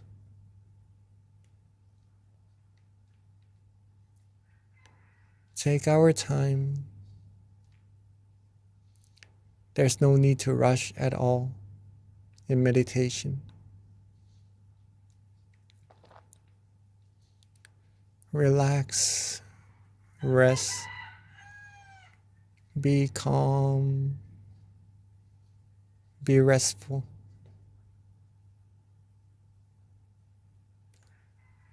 Rest and relax as if we are taking our vacation, taking our time to really take care of ourselves, take care of our body, get the rest that it needs, and later on to take care of our mind as well. take this time to make sure that all parts of our body is ready to rest, and there's nothing that we need to worry about anymore. Now, let's let go of all our worries.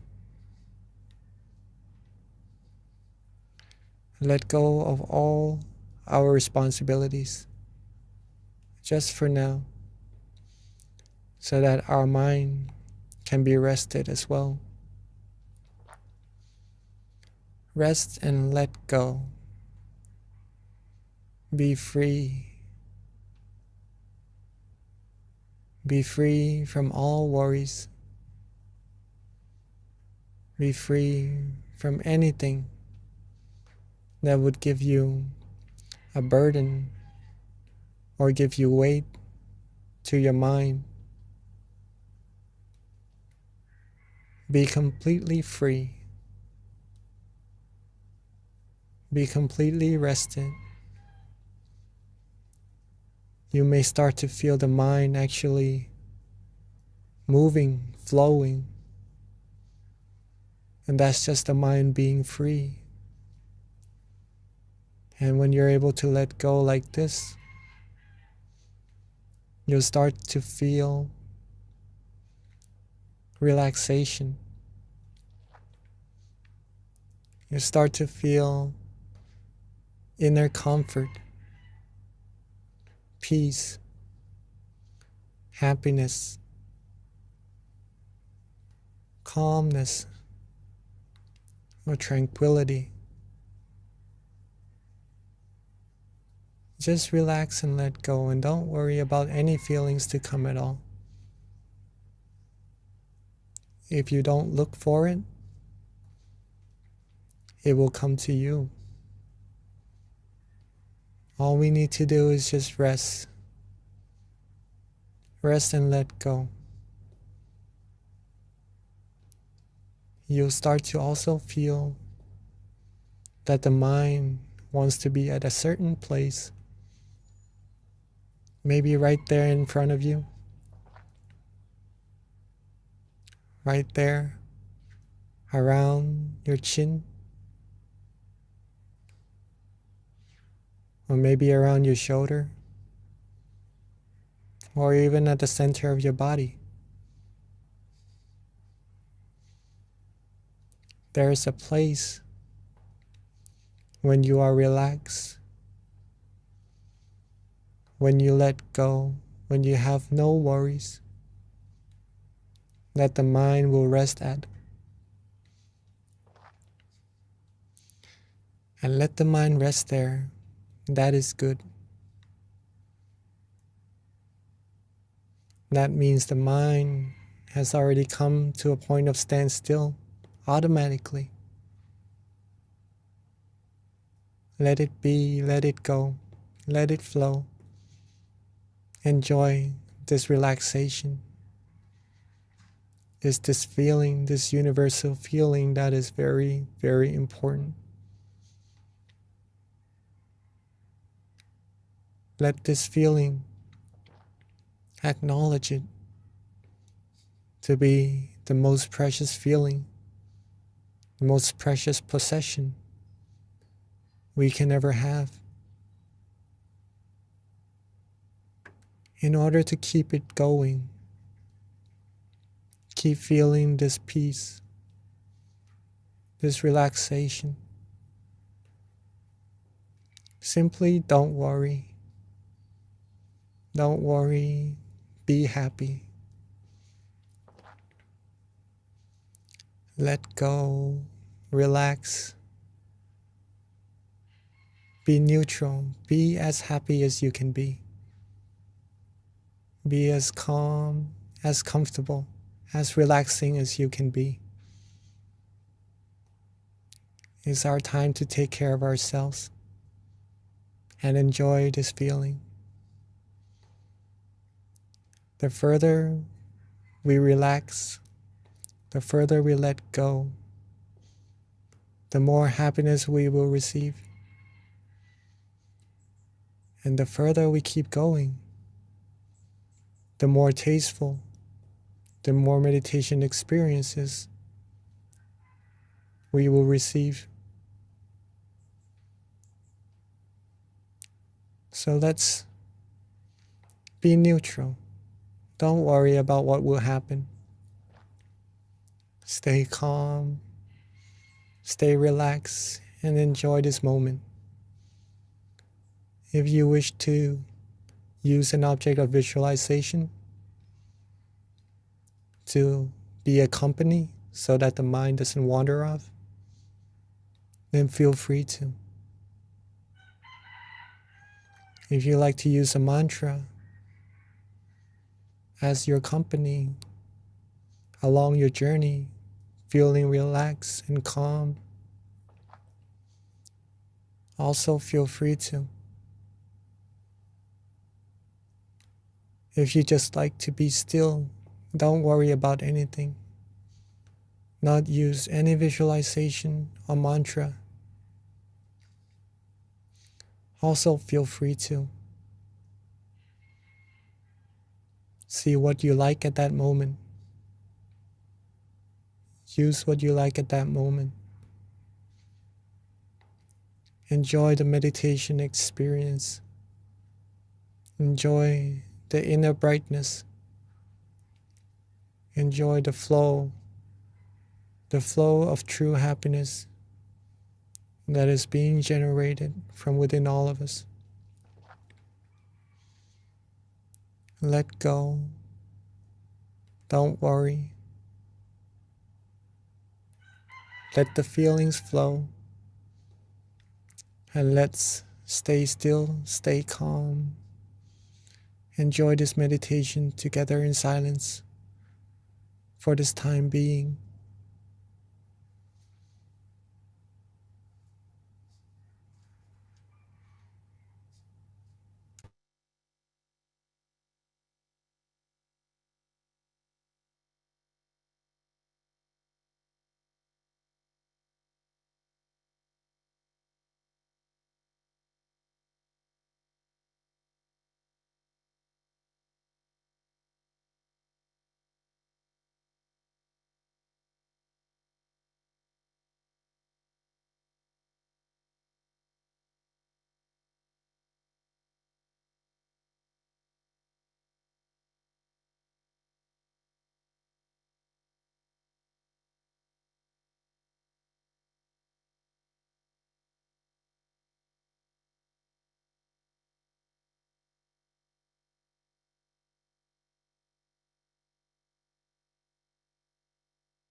As we are relaxing, releasing, being calm, being still, at some point we may start to have some wandering thoughts. Maybe we did not really pay attention to them, or they could be some worries we had from before. In this case, softly and gently let them go. Don't worry about them. It's perfectly normal. Let them go. Relax our body again. Let go again. Let our mind flow again. Come back to the point of balance. Be relaxed, be worry-free. And you'll get back right onto the road. The middle way, the middle path. Not too tense, nor too loose. Just right. It feels right. It feels precious. It feels good, feels relaxing, feels fresh. That's how you know you're on the road. If you feel any tension or any sleepiness along the road, simply use the same technique. We could lift our eyelids up just a little bit. Reset. Let go of all those feelings, tension, drowsiness, wandering thoughts. And when we are ready, when we are calm and fresh again, relax our body, relax our mind, come back onto the road,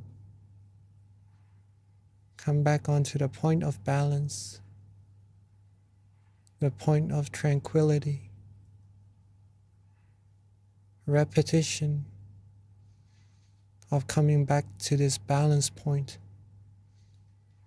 will take you deeper, firmer, more skillful in meditation, in being still,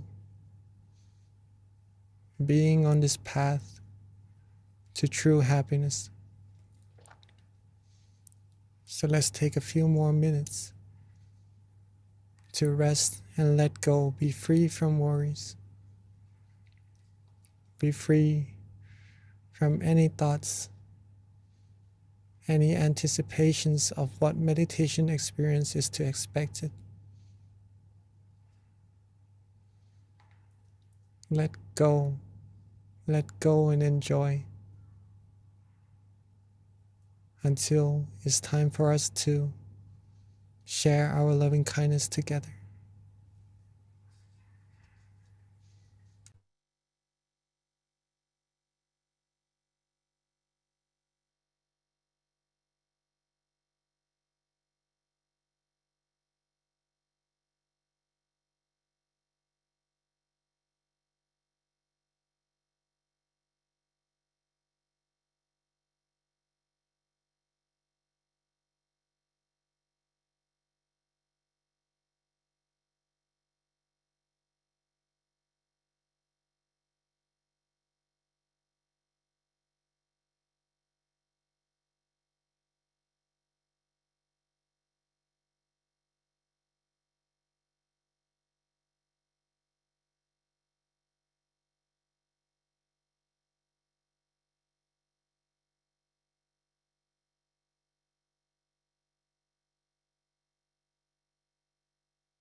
as we are now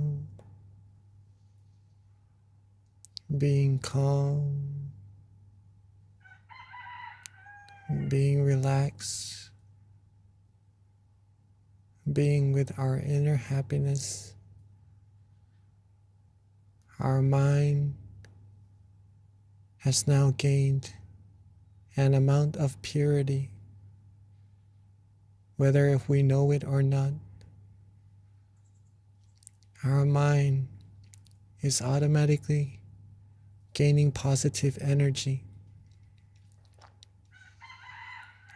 gaining cleanliness, gaining merit. The more we still our mind, the more we'll be able to sense it. And at this moment, some may start to feel the brightness. Some may start to have some meditation experiences. Keep on being still, still and relaxed. Be calm, be still.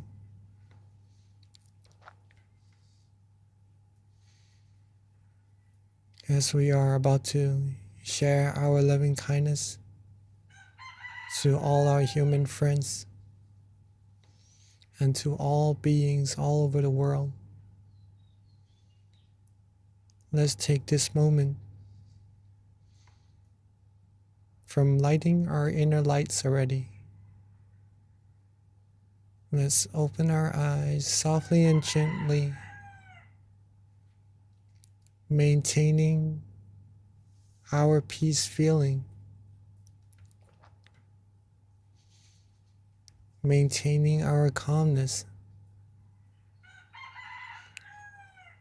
And if there is a candle in front of you,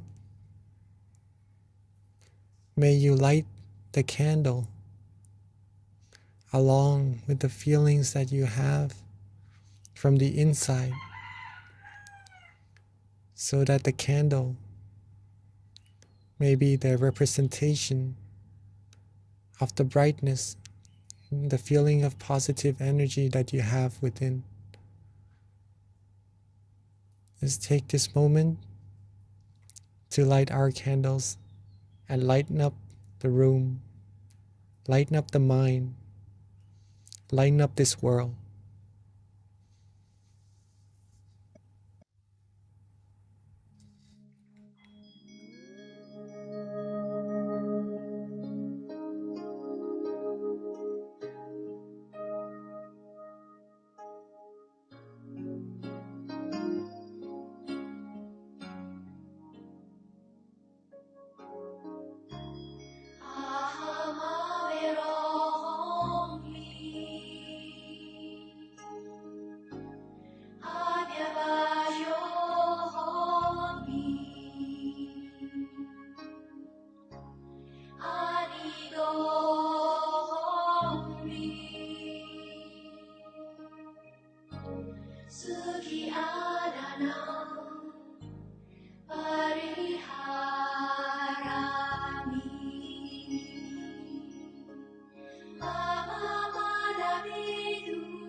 Samane Raja Upasana Upasika Yoja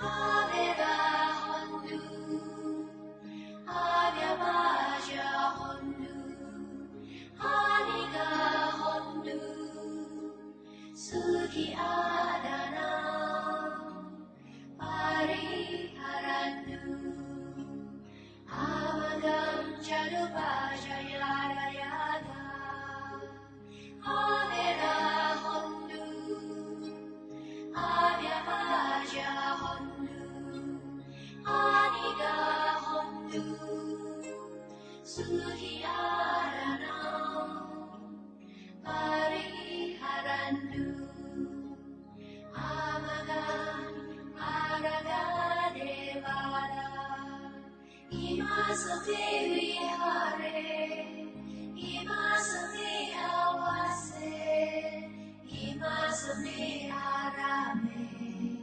Araga Devada Avera Hondu Avyamaja Hondu Aniga Hondu Suki Adana Pariharandu Save Sada Save Mana Save Buddha Save Buddha Save Adavana Ariyavanaya Savaiyo Save Precise Save Ariya Save Anariya Save Deva Save Manusa Save Vini Maria Avera Hondu Okay, and for those at home, we ask that you light your candle. If you don't have a candle, you can also use an app to light the candle, or if anything, just imagine that inner candle that is within you. So at this time, we ask everyone to please turn on their camera, and we're going to take a group photo shortly. Here's my candle right here. Again, if you don't have a candle, you can definitely just imagine one that is within the center of your body, and turn on your camera so that we can all see your beautiful faces.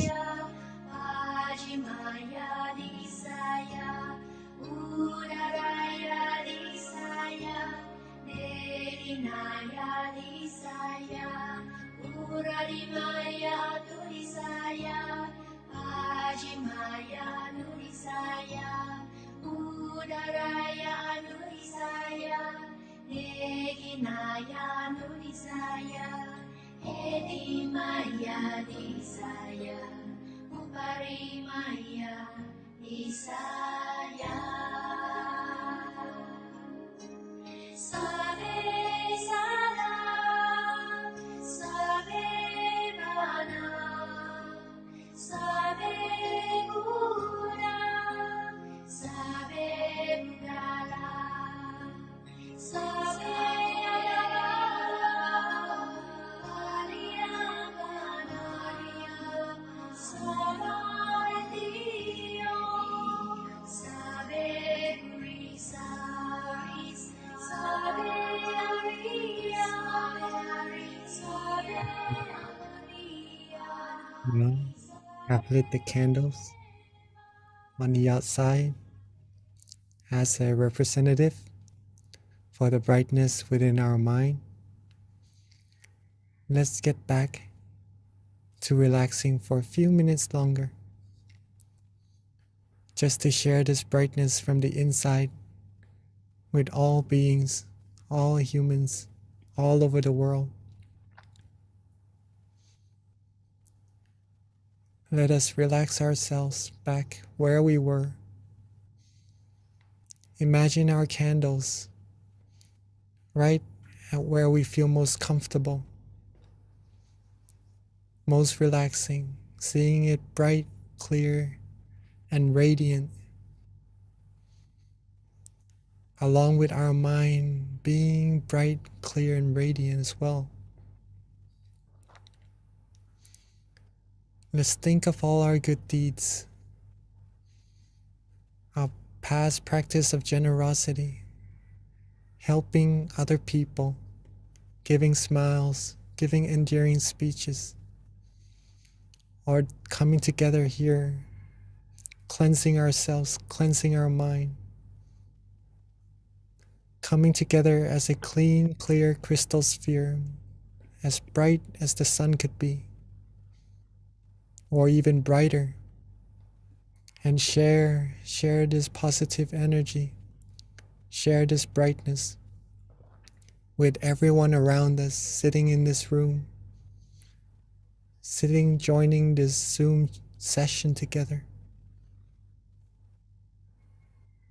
Have all of us have part in this positive energy.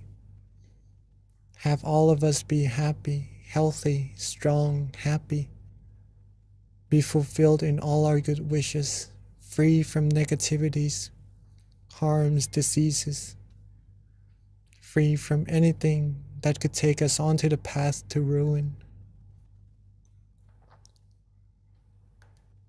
And let's share our love, our brightness, our purity,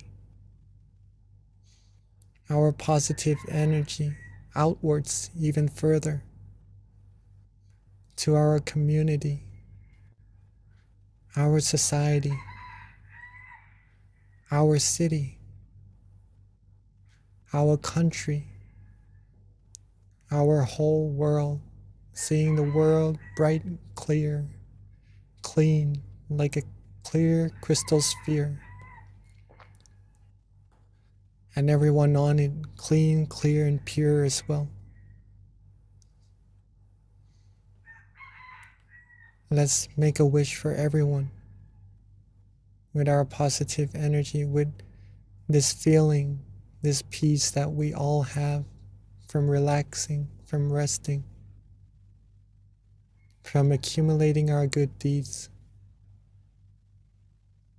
And wish for everyone to be happy, to be healthy, to be wealthy, to be successful, to be fulfilled in all their wonderful wishes.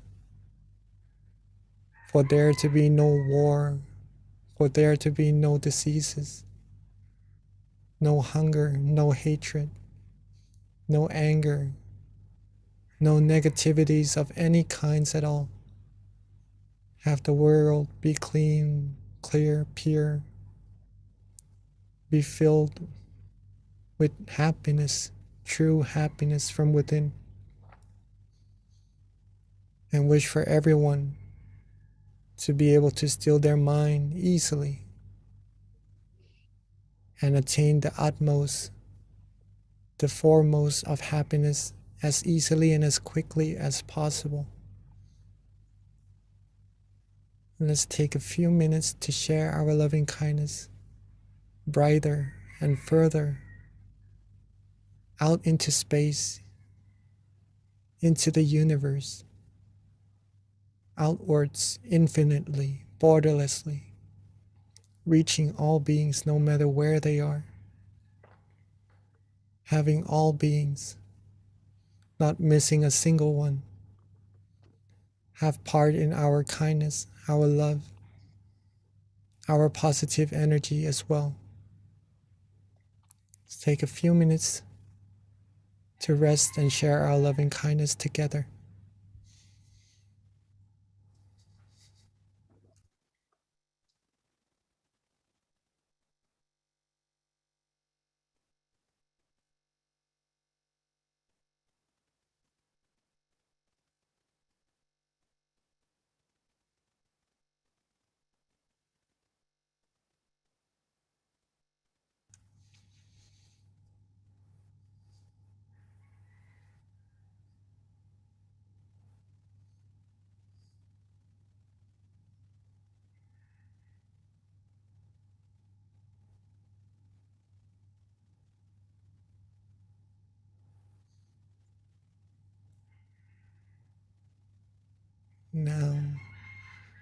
Now that we have shared our love, our purity, our positive energy to every other beings, let's bring our attention, our awareness, softly and gently back to ourselves. Softly and gently back to our presence. Wherever we feel most comfortable. Whether if it's our forehead, our chin, our cheek, our torso, or at the center of our body. Let the mind calmly, softly rest where it likes. Let the brightness be there. And with the accumulation of all our merit, let's now wish for ourselves. Wish for the good things we need. Wish for ourselves to always be happy, healthy, wealthy, successful. Be wise in all our conducts. Be fulfilled in all our good wishes. Be free from diseases, harms, dangers. Be free from all impurities, all negativities. Be surrounded by virtuous, wise people who may take us onto the path to righteousness and happiness. Be free from those who may take us onto the path to ruin. And whenever we meditate, may us all be able to still our mind quickly, easily, and to reach the utmost of happiness as quickly, as easily as possible. Spend a few moments to wish for all that we need with the positive energy we've put our hard work into accumulating.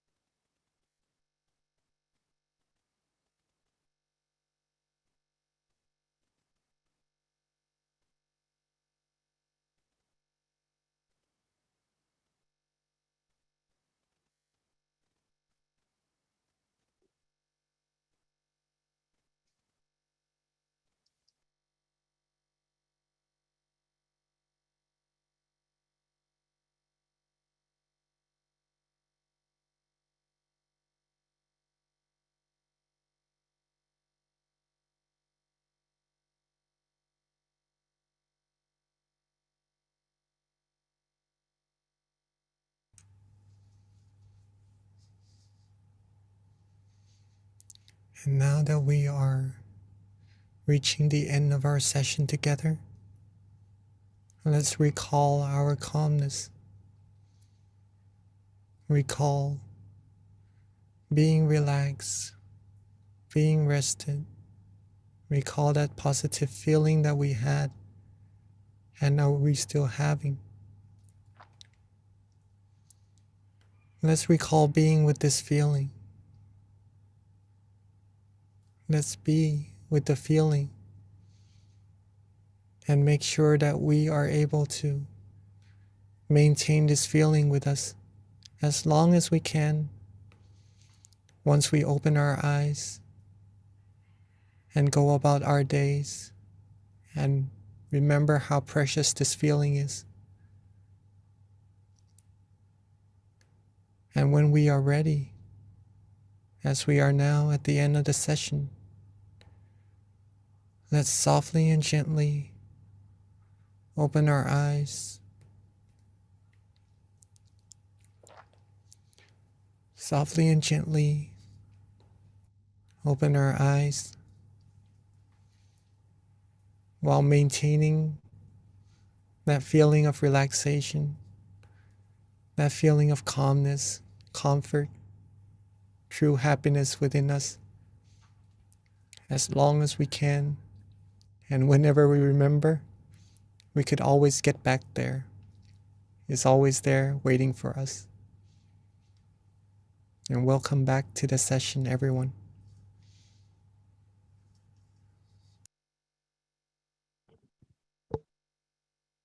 Thank you, Venerable Jackie. That was so lovely, and the blessing was so powerful. So before we transition to the Q&A and back to Venerable Jackie, just a couple of announcements that we need to make. First of all, our next full moon meditation is going to be Wednesday, February 16th. So please mark that on your calendar, invite your friends and family. Let us all be the light together by sharing this light with other people, having people join our call. So please be sure to extend it out to your friends and your family. Join us on the 16th of next month, which is on a Wednesday. Again, that's February 16th. In addition to that, just another thing, the tamagayameditation.org. This is a great website to learn more about our various centers around the US. That way you can find your local center. It's our centralized website, so please check it out, tamagayameditation.org. Another website that's very important is MindGem. So if you haven't already, download our app. It's called MindGem. It's a great app. It's got many of our various meditation teachers. Also, another great way to stay on top of our full moon meditations. If you have the app, we do send out notifications through the app so that you can be a part of our full moon meditations and be reminded of the events when they're about to take place. So please download the app if you haven't already. And it's a great supplement in terms of a tool to meditate on your own when we don't have a session or you can't go to your local center. Another thing, we do have our various centers right now that are open and are welcoming people to come meditate with them. To find your local meditation center, you can find it at MindGem on locations. But right now we've got Chicago, which is having classes online and also in person, California as well, which is our Success Meditation Center. New Jersey's also having meditation classes now, both online and live. Alabama as well. Georgia Meditation Center plans to open in March, so please stay tuned for that. So with that, wraps up all of our announcements. And at this time, I'd like to transition over to our teaching monk. This is the best part, so don't leave us. It's the Q&A. You can learn so much, and it really helps in terms of inspiring you to be committed to your meditation practice, learning more about meditation, and questions that other people might have that you might be thinking of as well. So at this time, we do welcome questions. You can easily just put it in the chat and then we'll read it and then have the teaching monk answer. So please, if you have any questions, let us know. Yes. Before, if anyone has to leave, right? Two things. One thing actually, but into two, that I would like to share with everyone. Awareness and relaxation. These two things are really important to take away from these meditation sessions, right? It's been probably reiterated so many times. Please, yes, if you could take anything away, these two things would be very precious to have, since it helps you still your mind and it will take you to that refuge, that happiness inside all of us, inside all of yourselves that you already have, right? Awareness and relaxation. Practice that repeatedly, and then you'll be able to come across deeper and deeper happiness also. So rejoice in all your merit for that. If anybody would like to share their meditation experiences or have any questions like Miss B just said right now, please feel free to ask or share your experiences. It will be very beneficial to everyone here as well. So Venerable Jackie, we did have a question kind of at the top, but keep in mind for anybody who needs to log off, feel free to do so. But if you're interested in learning about the questions that other people have, and again, this should help inspire you, please stay on. One of the questions is, it came through the chat, Venerable, and it just has to do with if you read about the Dharma or the wisdoms of the Buddha, does this generate good karma? Oh, of course it does. Of course it does. Am I okay? I'm on.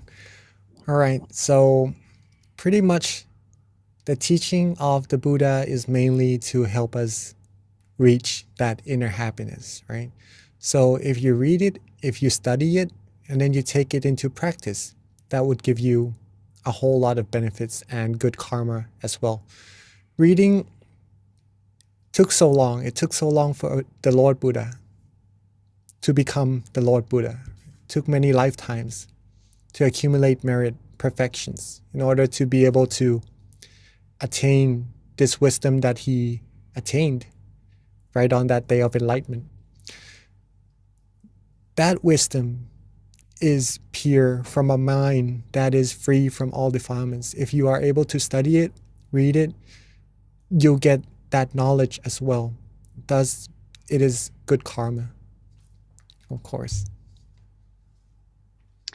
So Venerable, another question that just came through, this has to do with if you have like childhood trauma, how do you overcome those scars and integrate the wisdom and meditation into your life? Childhood trauma. And this is How do you- from John Upshaw. Sorry, asked this question. All right, that's all right. Okay. If we have childhood trauma, a good way, it may be easier said than done, right? But if you are able to let go, it may be a specific situation that happened. In that case, we actually might have to discuss it to see further details of how to actually look at it and overcome it in that certain situations, right? But all in all, whatever happens, if we could see that it is something that could happen to someone, it's something that comes and goes, right? This is what comes along with being human from the very first day that we are born. It is suffering, right? It is suffering. And it's because there are, like what Luang P. Daniel mentioned the other time in the full moon session also, it's like we are ill inside with the viruses, anger, greed, delusion, right? And these things cause negativities that project out of either a situation. I wouldn't like to say so much of someone or somewhat, right? But it happens. It happens. If we acknowledge this and we could see it as something being normal, right? It would be much easier to let go. Okay. It may take some time, or some event may be harder to let go, but eventually it is better to let go. It is better to let go. Okay. An example is called a dead dog story. I don't know if you've heard of that. We have some hands up here from May and Katik, right? Maybe we could have some questions from them later on also. But before we get into that, the dead dog story. Okay, I've heard of this story from a teaching monk of mine. There's this one guy who loved his dog really much. One day, his dog died. Okay. But he loved the dog so much that he carried the dog with him, even though it died already. Okay. And sooner or later, the dog it had bad odor coming out of it because it's dead, right? Pretty much. The more days he carried the dog with him, the stinkier it got. And he kept saying that it doesn't smell good at all. It smells really bad, but he still carries it. Okay. The easiest way to deal with it is to pretty much take that very beloved dog of him to bury and get these situations over with, right? Then he wouldn't be able to, he wouldn't have to go on and say how bad of a smell it is and carry that burden with him. Okay? He would be free. A good meditation metaphor that I had from another teaching monk of mine is that when you are carrying oranges in a backpack, right? In a backpack, there are good oranges in there. But what happens if there is a bad orange? Would you want to take that and keep it with you? No, right? You would probably just, it would be easier to just throw them away. Just keep the good oranges with you. That is related to meditation, but it could be related to situations in our past also that may cause us some distress or some unwanted feelings. Okay. It is better to just let them go. Sometimes it is hard, but seeing it from a perspective that you're able to do so will help you so much. And that maybe needs some help or some friends who could actually comfort us into doing that. Sometimes we do that. If you can do it alone, do it alone. Let go. Keep going. Keep only the good oranges. Keep only the good things in life. Go further. A good way to do it is also practice meditation. If you practice meditation, just what we did just now, if you can relax, be aware, your mind will come to that place of happiness, of purity. When the mind is there, the mind can only think of one thing at a time. If the mind is happy, all the negativities wouldn't be able to come in. Okay? If you think of the negative things, the negativities will come into the mind, thus making you feel sad and maybe sorrows also. Okay? Come back to that place of comfort, that refuge that you have from awareness and relaxation. Right? Come to the stillness of the mind. Be there. Be there. Then you will receive happiness. When the mind goes off again to think of other stuff that may be unpleasant, reset. Reset. Cut it off. Let it go again. Let go. If we're able to let go, even though it's hard, I can't emphasize on that too much, but if we practice, we'll be able to do it. Come back to that happiness. The more times you come back to being happy, the easier it will become, the more skillful you will become at coming to be happy, the more firm your mind will become at being happy. It will be like a magnet drawing your mind to that happiness, and thus you will feel happy more than the mind going outside and clinging on to things that may be unpleasant. Okay? Hopefully that helps. Hopefully that helps. Wonderful. There's actually a very good question that came through the chat. And this is, I think a lot of people might have this issue, so want to hear what your input is. But how do you overcome sleepiness during meditation? Oh, all right. And okay, sleepiness. And this is from Teresa. Okay. Two things first. Check to see if you had enough rest at night. Okay. If you had enough rest at night. If you do, then maybe in the session you will be more fresh. Okay. Number two is usually, as monks, we usually meditate after we eat. Okay. So meals do sometimes play a big part in drowsiness in meditation also.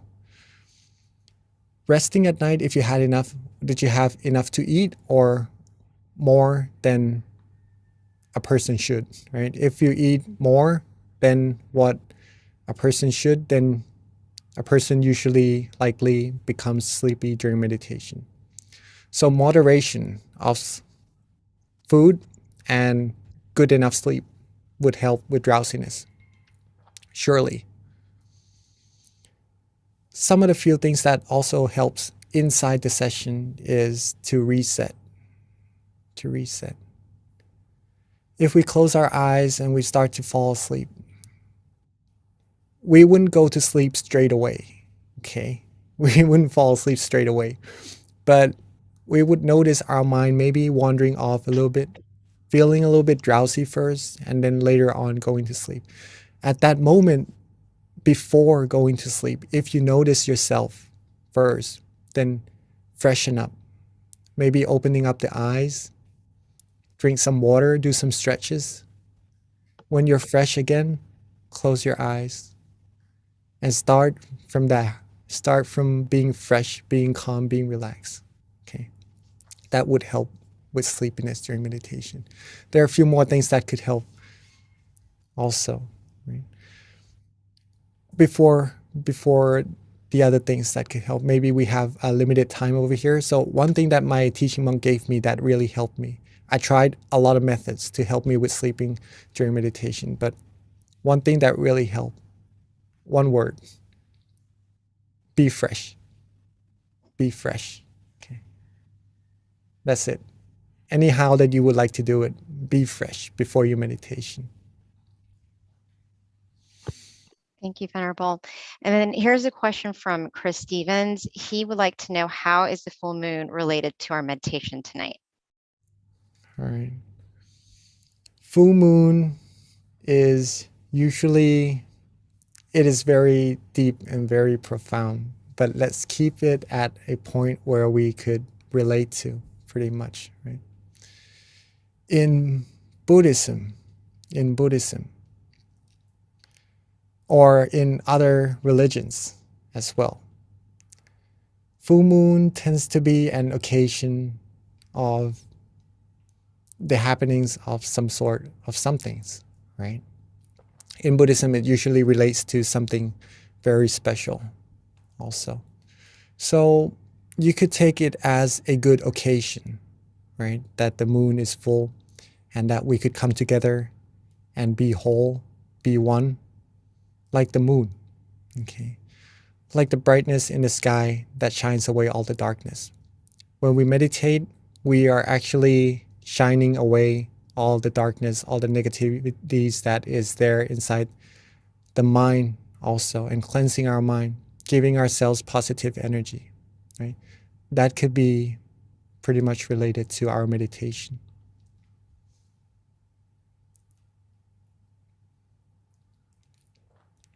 Okay, I think there is a couple of hands raised.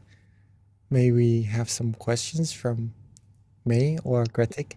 Yeah, can someone spotlight May, please? Thank you. Hello? Yes.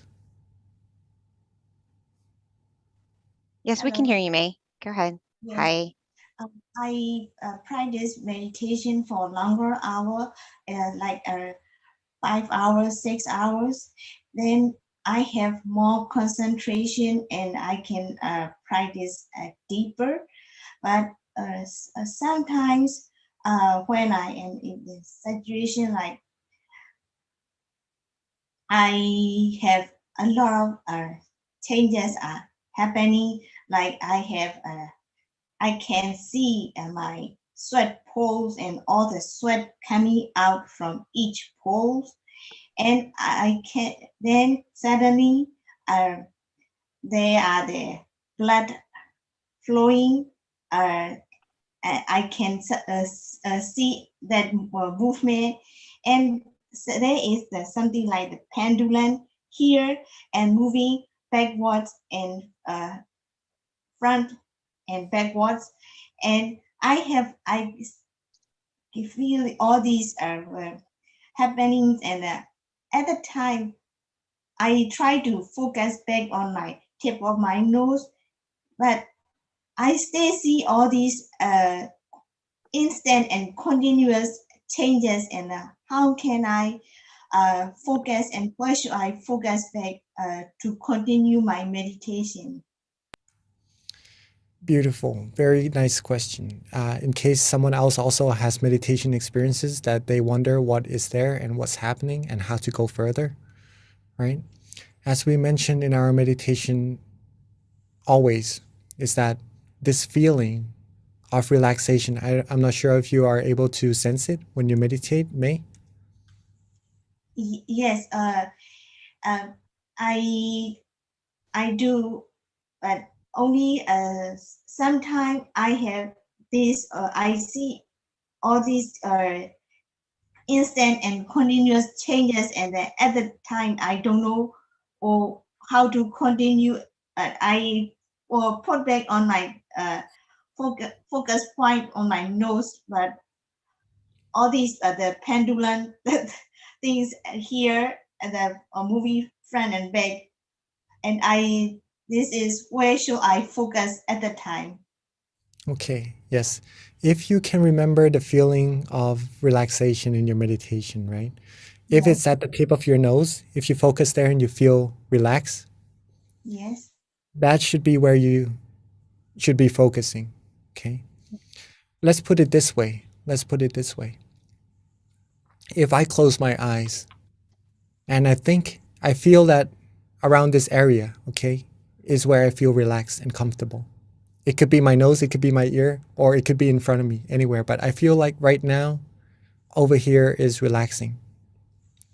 I would place my mind over here, but sometimes meditation experiences would happen around here.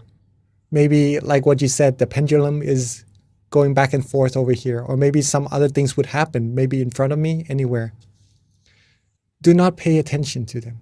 Don't pay attention to them. That's what being neutral means, right? Like if the door opens behind you right now, maybe you would look at it, right? But in meditation, if the door opens right now, what you need to do is just don't bother with it, right? Don't really pay too much attention to it. Be where you feel comfortable. That is the switch. That is what makes the meditation experience happens. If you let go of it, the feelings will go away and the experience will go away also. But if you keep being still, being neutral, you'll be able to go further. Don't mind any meditation experiences. If you go further, you'll reach deeper and deeper experiences. Okay. So in this case, if you like the nose, if you like the area around here, if you feel good, then keep the mind there. Whatever happens, whatever is swinging, don't worry about it. Very nice. Yes. Thank you. Thank you for that question, May. Venerable, there's another question that came through the chat.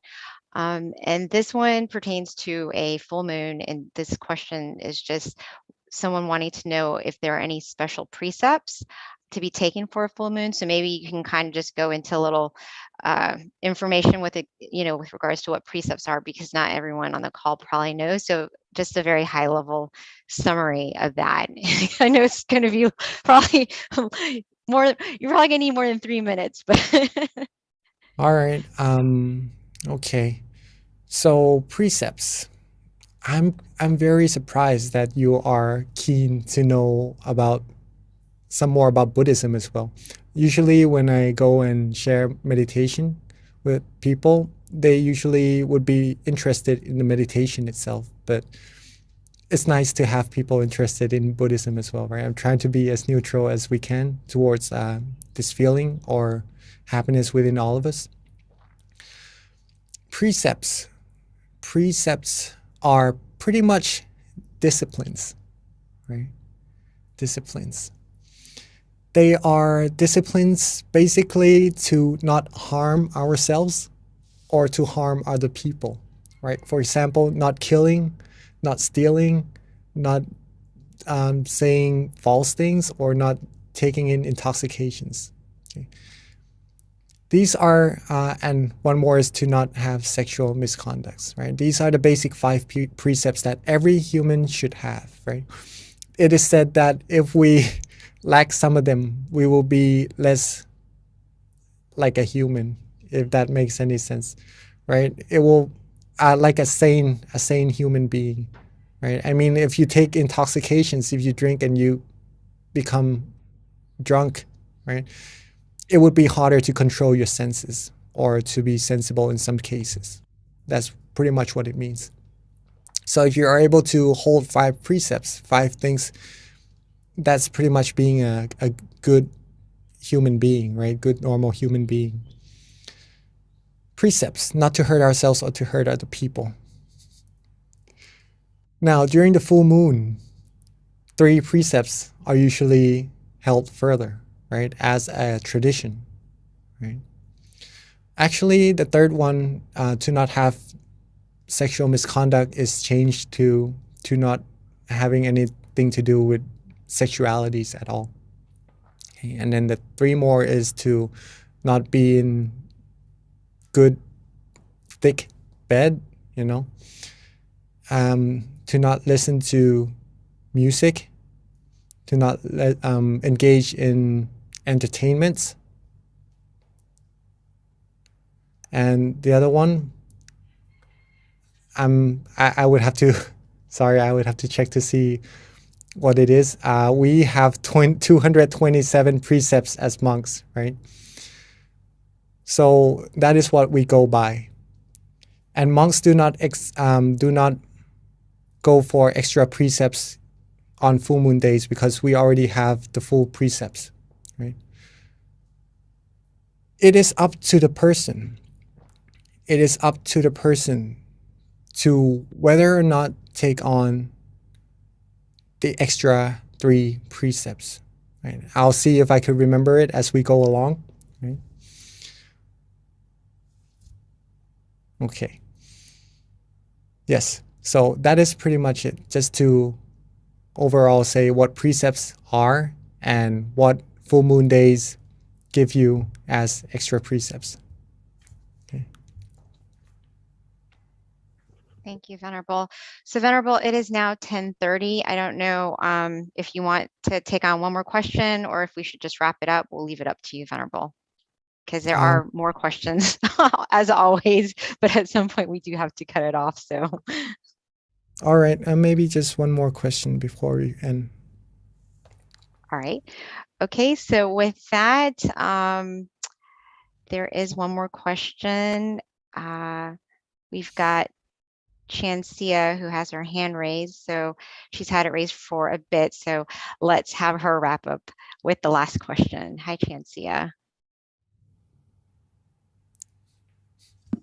Thank you so much ค่ะนมัสการค่ะ Long Jackie and คุณ V นะคะ My question is how can I overcome my highly imaginative mind because my mind is often get carried away with fun thoughts inside of me and also like the fun exciting maybe people or things in the outside world. So how can I overcome that? Do I have to look at like dead bodies or things like that to, sorry. It's just my question. There's no need to actually look at dead bodies. To overcome, well, if you would like to, if it helps, then I guess it's okay to do so also. If you would like to overcome wandering thoughts or thoughts running around, right? Maybe thinking of other people, other things. A good way is to practice resetting, just like what you did in your meditation, okay? Resetting helps not only inside the sessions, but outside also. Whenever your mind goes wandering off, know yourself and reset. Come back to being in balance. If it helps, a good way to help with that is also visualization. You can visualize the Buddha image, the sun, the moon, a crystal sphere, anything that lifts your mind up. That would help with wandering thoughts for sure. Or a mantra, a recitation of any kind of phrase, any kind of words, samarahang, clear and bright, these things, right? It would help you be free from attachments from the outside, right? The mind usually goes wandering off. But it happens because the mind is familiar to doing that, right? If you could train the mind to be familiar with being still, then the mind would be more without going around, right? The mind would be more still automatically. Resetting is the key. If you reset, you train your mind to a new habit. The mind will become more used to being still and less likely to go outside. But dead bodies are one way to do it. Right? It's just to let go. It's one of the techniques that sometimes people use. Okay. Yeah, I think that's definitely a great question because I think desires is definitely one of those defilements that is very rooted in our mind that I think with other things it's easier to combat, but in terms of greed, you can do generosity. In terms of just delusion, you can meditate more. So, but desire, it's a little harder to figure out how to combat that. So that is a good question. Thank you for asking. Thank you. All right. Before I guess this is the last one, right? Okay. Yeah, you want to ask one more question? You want to answer one more question? Pete, All we right. do have a hand raised. We actually had 3. I saw a couple coming, but I think people will probably not sure if they should hold it up considering, or, it's 10:30. All right. If anyone would like to leave, if they have something to do, then please. We're not holding anyone back, but I do have some time to answer more questions if you would like Okay. for me to answer them. But before Yeah. that, the other precepts in the 8th precept is to not have meals after lunch, right? That's the same as what monks do. Mhm. Yes. So that's Okay. pretty much it. Good, you remembered before we wrapped up the call. All right, Venerable. Now, there were other questions that were also relevant to Buddhism, since, we are continuing to stay on. If you might want to answer, I read it had something to do with consciousness, but I think before that, I don't know if the person's still on, so if they're not, maybe it's moot to ask. But there is a Petra who has her hand raised, so if we can spotlight her or just unmute her so she can ask her question.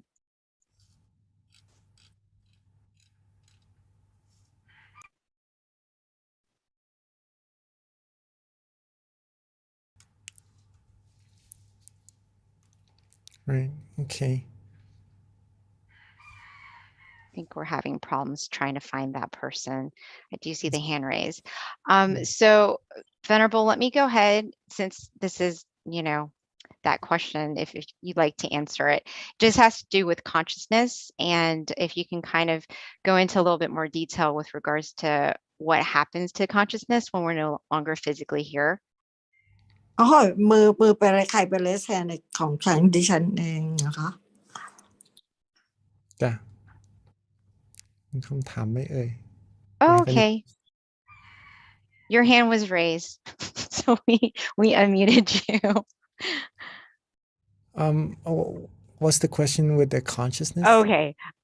So this is the question. It says, does consciousness go away after we die? If it does, what happens after rebirth? Well, This is definitely a Buddhist type question. So yeah, if a way to really find out for yourself is to meditate, still your mind further and deeper to see this, right? But according to Buddhism, what was learned is that no, the consciousness doesn't go away, right? Consciousness is part of the mind, the awareness. So if the body rests, the body dies off. It's just the outside that goes away, it becomes a corpse.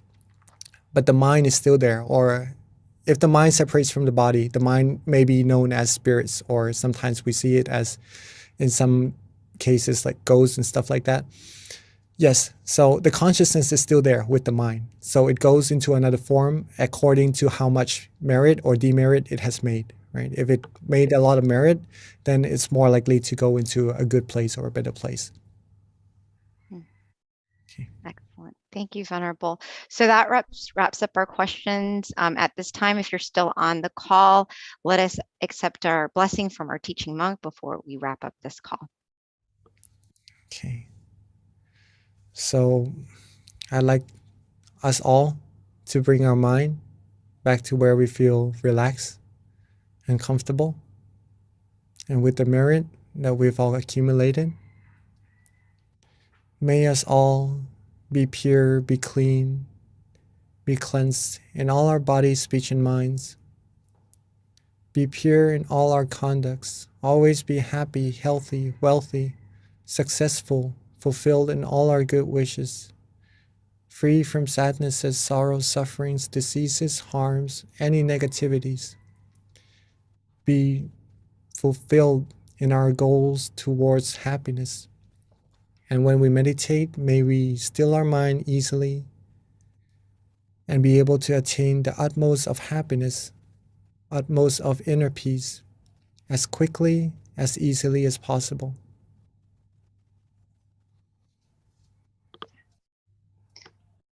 Thank you, Venerable, for that very lovely blessing. Bye, everyone. Don't forget, February 16th. our next full moon meditation.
Hi, everyone, and welcome to our full moon meditation tonight on Universal Love Starts from Within.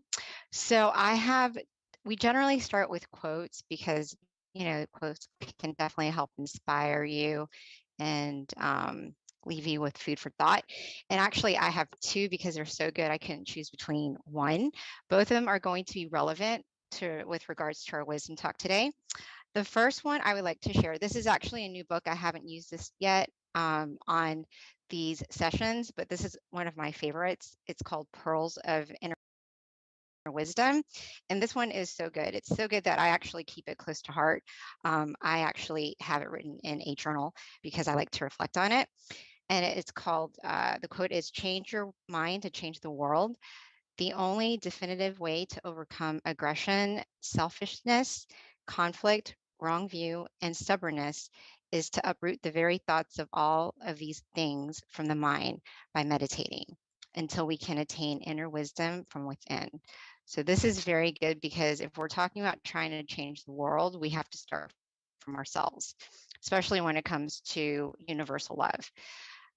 The other one is love yourself, and this is also quite relevant to our topic today.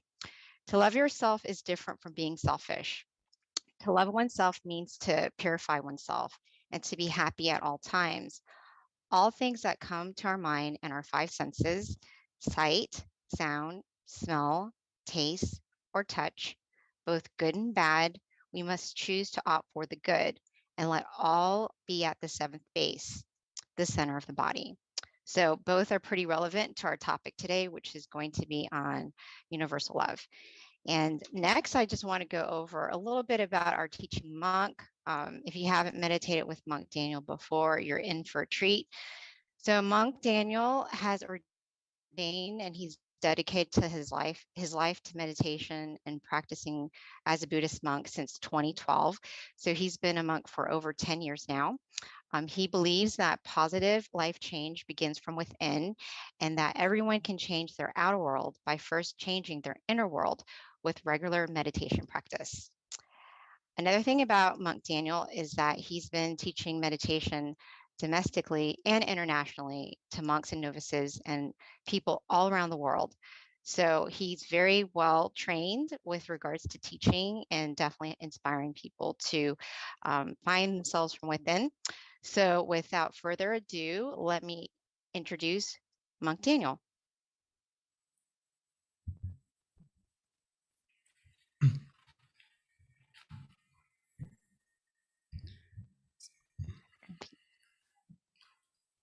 So, good evening to everyone. Good morning from Thailand.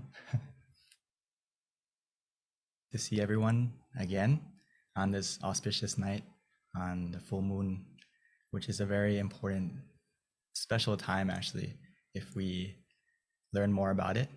But mainly it's the most brightest night of the month. So there's a lot of positivity, a lot of good energy on this night. Today, I wanted to talk to you about universal love and how we can connect to it through meditation. Especially, we just passed, 2 days ago was Valentine's Day. So happy Valentine's Day to everyone. Hopefully you had a good time. And today we're going to learn the most important thing is to love yourself, to love yourself, as our wonderful host just mentioned with the quote from Lumpur, is one of the best ways is to love yourself. And how to do that is through meditation. This is something that my master Lumpur Tamachio always tells us, the monks, the community, everyone, that we need to make time for ourselves and make time for us to meditate. Because if you truly love not only yourself, but the people around you and everything around you, actually, it will benefit from loving yourself first, which I'll explain a little bit how is that not selfish, right? It may sound a little bit in the beginning, but let's talk a little bit about it.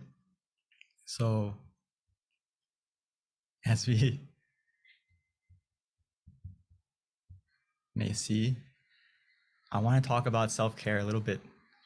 I know this is a topic that you may have heard about. So self-care isn't being selfish.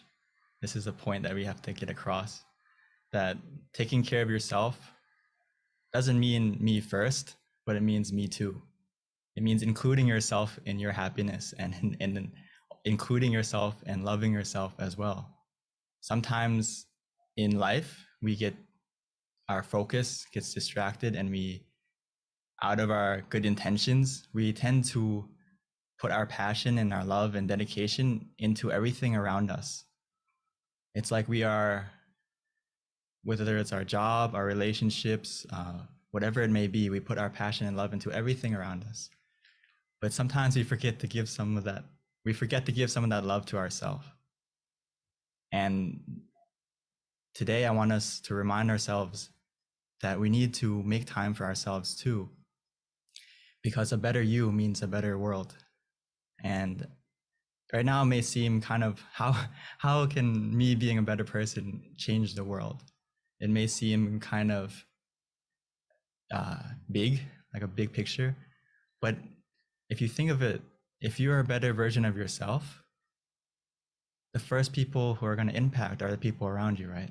Your family, the people you love, your friends, your community. So it directly impacts the world and the environment around you about if you look after yourself more. So when we talk about self-care ideas, I'm sure there's many ways that we've heard before, whether it's going to the spa, taking care of yourself, taking care of your body. But the most important self-care idea is to look after your mind, which in this day and age, many people are starting to realize that mental health is very important, as we are living in a day and age where we are connected to everything in the world easily, right? Through technology, through our phones, through everything. We are so connected with everything and everyone, but sometimes from that connection to everything and everyone, we forget to connect to something very important, which is we disconnect from ourselves and we forget to look after ourselves. So we're so connected to everything, but we're disconnected from our own happiness and how we are feeling, because we're distracted on the outside. We're so busy looking outside all the time that we forget to spend some time to look inside and look at ourselves. So the most important self-care idea, number one, is to look after your health, your mental health, your mind. How is your mind today? Because life can get pretty distracting, right? We have so many things we need to balance, whether it's looking after our physical health or by exercising, looking after our career, looking after our relationships, or whether it's social or any relationship. It's very hard to balance what's important in our life if we don't look after our mind first, because our mind is the root of everything. Sometimes we tend to forget that, and we don't balance things correctly because life is very hectic, right? So sometimes we focus a lot on exercise, or sometimes we forget to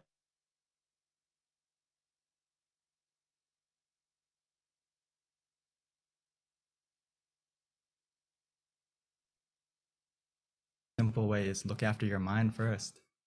Because if your mind is clear and bright, everything in your life is going to be done successfully and easily, whether it's your work, your relationships, everything in your life is go into balance if your mind is in balance. So many times we may feel like we're out of energy, or maybe we have a broken heart or something like that. We don't have the passion anymore. We don't have the love anymore. We need to recharge. We need to have mindfulness of how we're feeling and be willing to look after yourself. Just like our phones, right? Sometimes we see our battery low, we automatically need to go charge it, right? We see the 10% warning, the 5% warning, and then we're looking for a charger to make sure our phone doesn't run out or whatever it may be. We should feel the same way about our mind, about how we're feeling. If we feel low energy, we feel unhappy, we feel discouraged, we feel like weak mentally, we need to go recharge ourselves. We need to go refresh ourselves, which the best way to do that is by meditation. So I'm so happy that everyone here is coming to recharge yourself and to make sure that we are full of happiness and love from within. Because if you don't love yourself, it's very hard to love the things around you. It's like we are an empty glass. If you're low energy and you're not positive, it's very hard to be positive to other things and other people around you. So by meditation, it's like we are every time we meditate, the more we meditate and the better we meditate, it's like we're filling ourselves up. It's like a glass that's full. And actually sometimes it may even feel like overflowing with happiness and contentment and not only love for yourself, but love for everything around you. So through meditation, it's like we're a full glass that we can pour and share to everyone around us after we look after ourselves first. So we need to normalize meditation into our life and prioritize, make it one of the things that we make it a daily habit, just like we look after our physical self, whether it's taking a shower, brushing our teeth. We do these things daily, no matter what. And we need to clean our mind the same way as normally as we would look after our health and our body.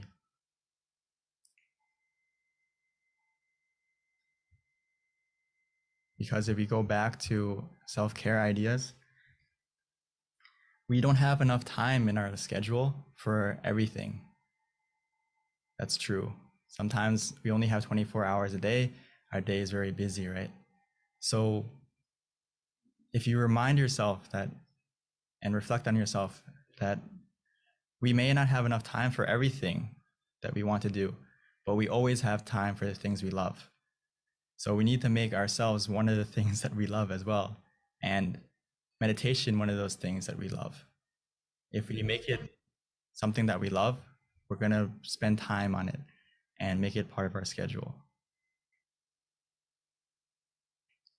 So just before we meditate together today, I wanted to give us a little review on how to meditate as well, how to connect to that inner love and feel that happiness inside.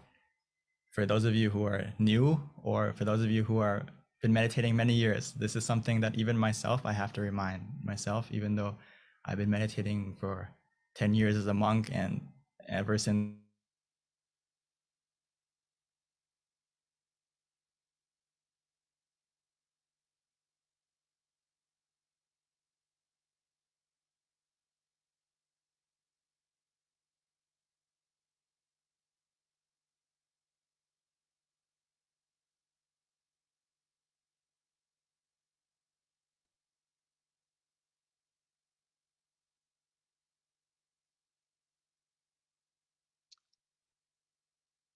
Well, you guys, it looks like we just lost connection, but Venerable Monk Daniel will probably be jumping on shortly. Give him about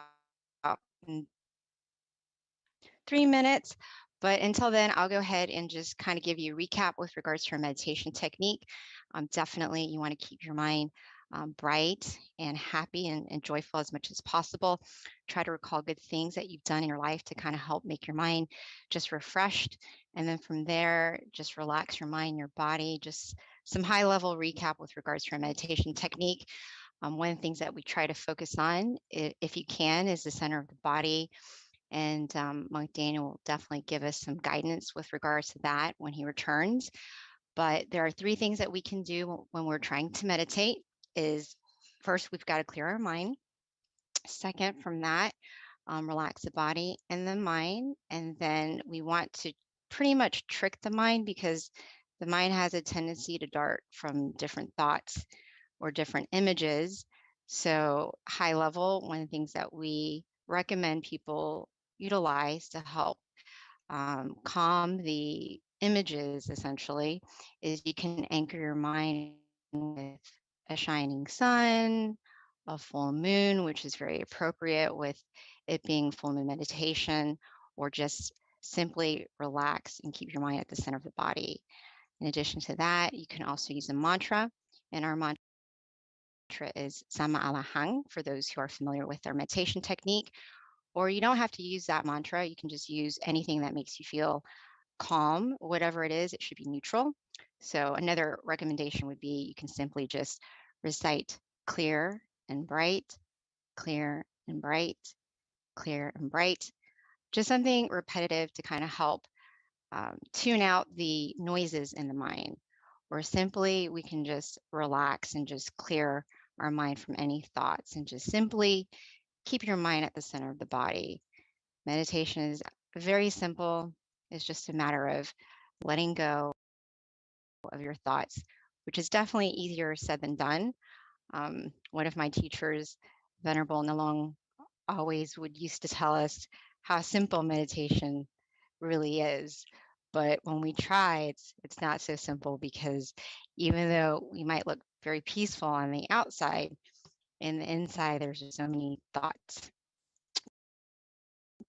just constantly running through your mind. But with practice, with guidance from our teaching venerables, you will be able to get to that point where you can calm the mind.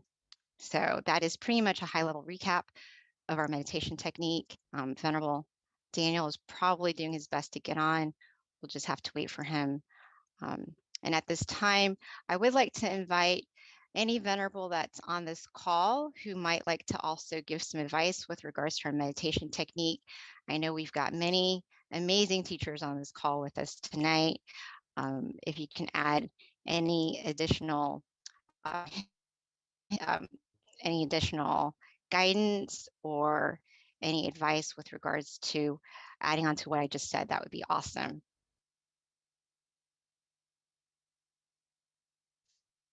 Hopefully I'm not talking to myself, because I don't know at this point if I am or if I'm not. I don't think I am, because if I was, we'd probably have a lot of people leave the call, and we still don't. So yes, please hang in there with us as we take care of our technical difficulties. Oh, good. Thank you. Thank you for letting me know, because when you are on Zoom calls, you really don't know if you're talking to yourself or not unless you get some feedback. Okay, excellent. Thank you. So just a little bit about myself while we're waiting for Monk Daniel. I've actually been a volunteer since 2008. So almost as long as Venerable Daniel being a monk.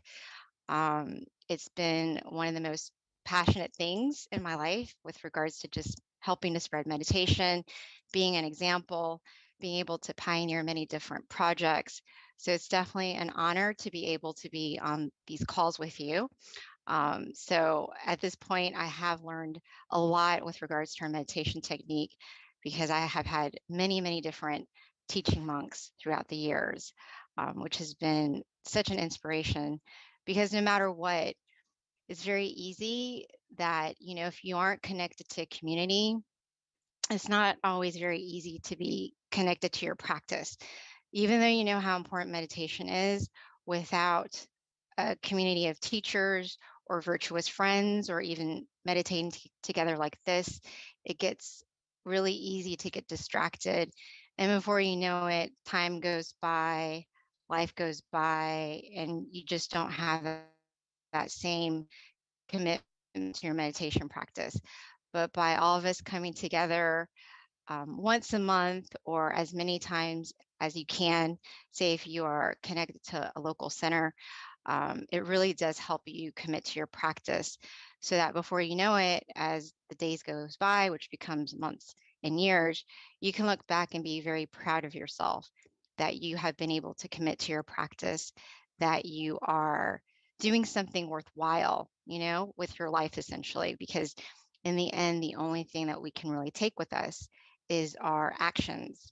And by meditating, we're definitely creating good actions for ourselves. So all of us on this call, be proud of yourself that you are in the right direction, that you found some of the best teachers in the entire world.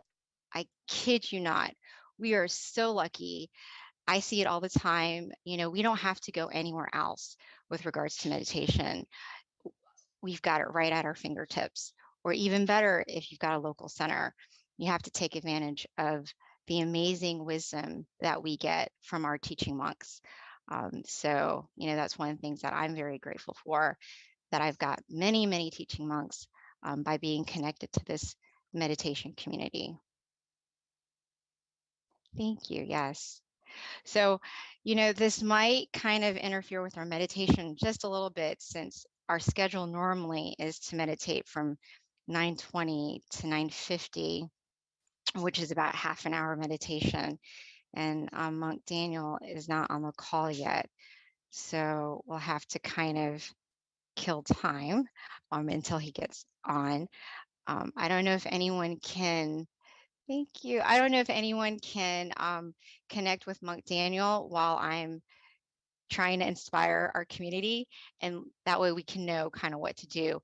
If not, I am going to have to volunteer one of our teaching monks, which we've got many qualified ones on this call, to guide our meditation practice for us, because there's many that can do it, I promise you. Okay, so a little bit more about me, since we've got a little bit more time, is that one of the things that I'm most proud of is, and this is for anyone in Georgia, because, and this is something I would announce at the end, but I'm going to do it now.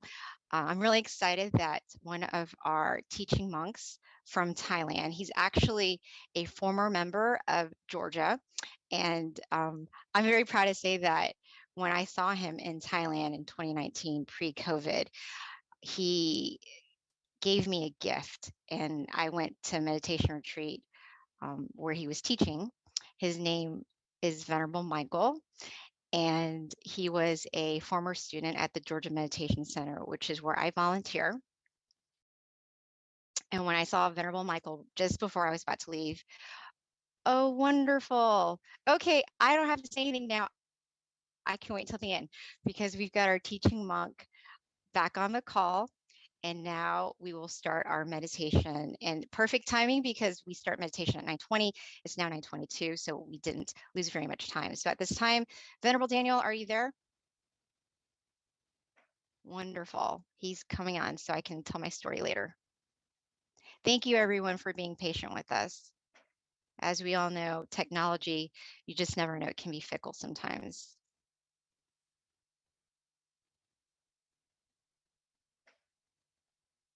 Okay, I think Venerable Daniel is on the call. He's just having a little bit of problems unmuting his microphone. Thank you, Quincy. Quincy's from Canada. He just sent me some positive feedback. Thank you, Daniel. I guess 2 thumbs up for being on the spot, right?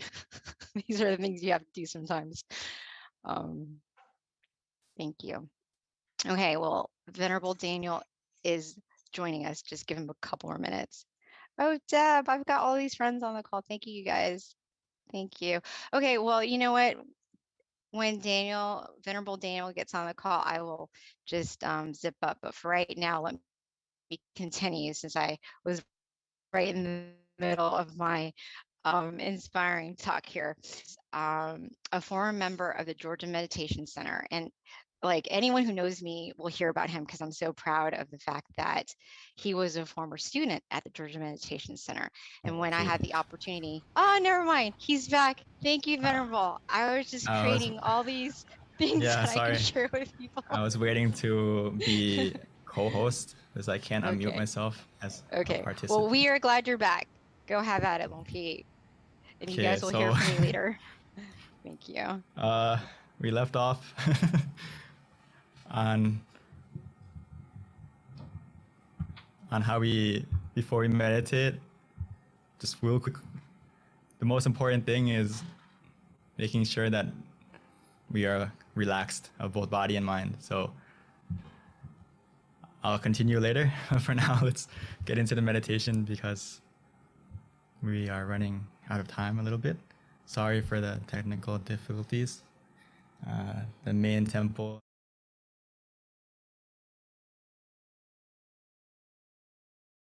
Take a moment to adjust ourselves to make sure we're in the correct position so we don't start or run in the wrong direction like the crab and the shrimp in the picture.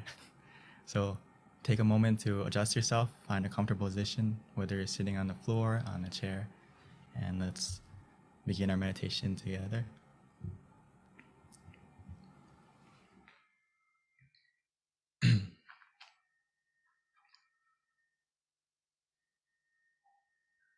So we should treat every session like it's our first, taking the time to make sure that we are relaxed, that we are comfortable. Because meditation is essential, the most important part is how we start. Making sure that we are running or starting our journey in the right direction. So we need to take the time to make sure that our body is comfortable and relaxed. From the moment we close our eyes, softly and gently, naturally, as if we were about to go to sleep.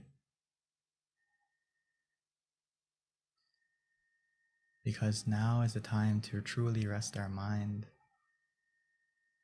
and recharge ourselves, both physically and mentally.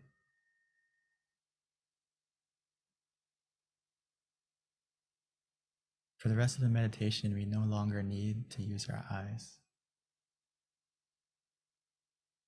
In order to see and experience the meditation,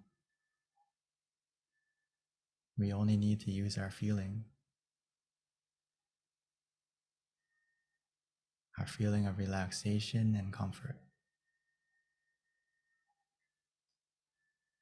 That's why it's so important to observe and check ourselves physically first, making sure every single part of our body, from head to toe, is completely relaxed and released.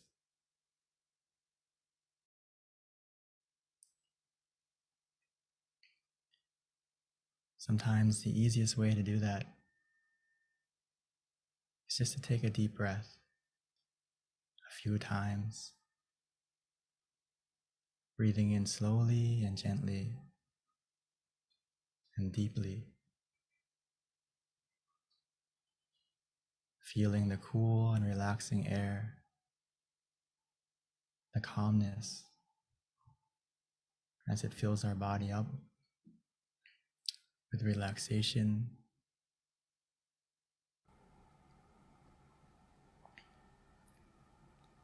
Even as we exhale, allowing that calm and comfort, that same relaxation to come out as all the tension and tightness in our body melts away. Within us, we feel relaxed, and all around us, we feel comfort, feel safe.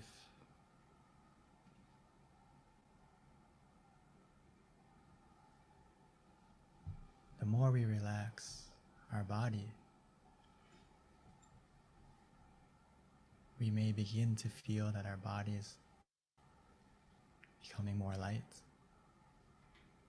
more weightless.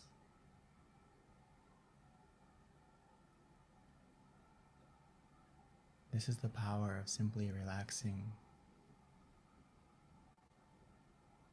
Our mind begins to follow automatically as well.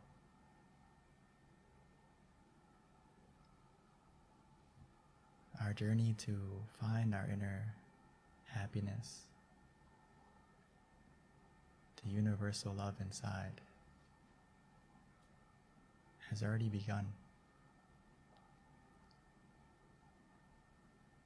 Right now, all we need to do is to continue to relax. Now that our body is more relaxed, a mind that is relaxed is simply a mind that is free from any thoughts, any attachments. So we need to put everything aside, as if we were going on a trip, going on vacation.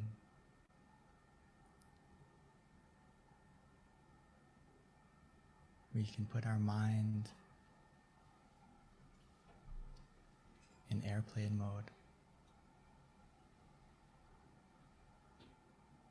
disconnecting all connections from everyone and everything.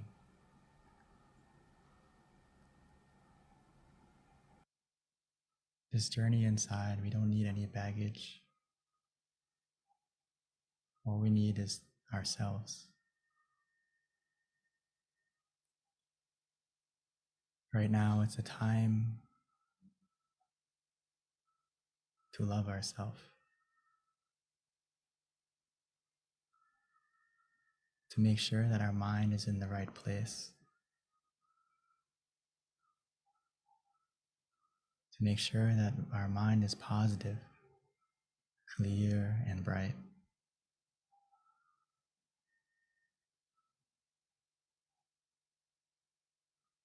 So let's take the time to help ourselves to calm down, to relax,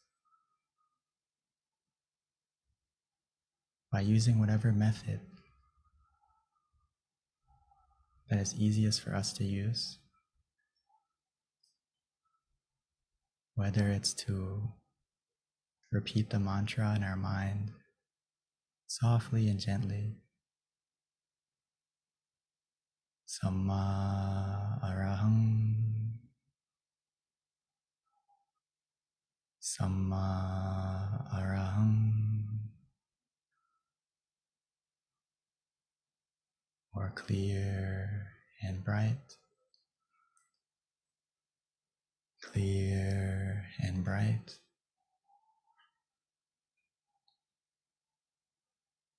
Using the mantra like a calming lullaby, soothing and coaxing our mind to gently calm down, to relax, like a song playing from within.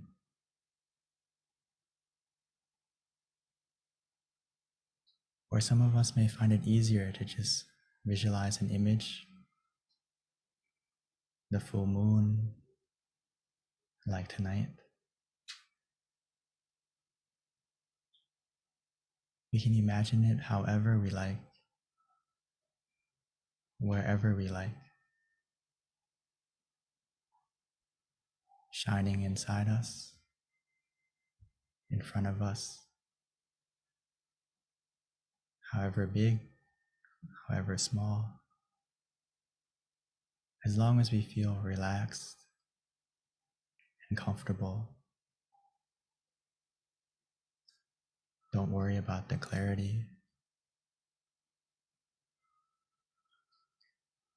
The more we relax, the more we follow that feeling. Everything we see and experience will change automatically.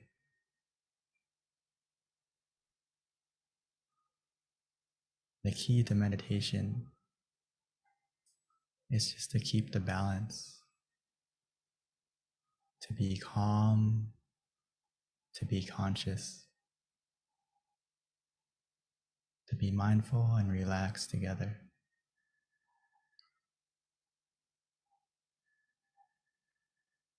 Eventually, we'll get to a point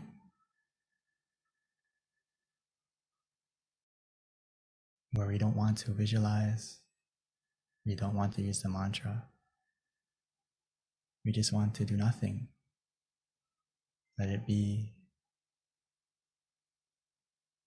Follow that feeling. Trust in yourself. You know what makes you feel relaxed.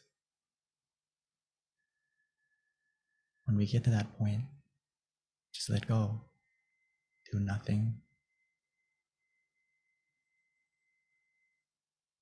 And just be content.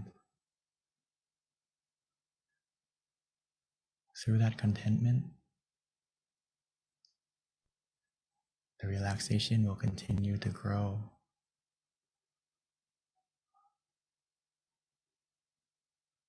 Igniting and sparking our inner happiness within,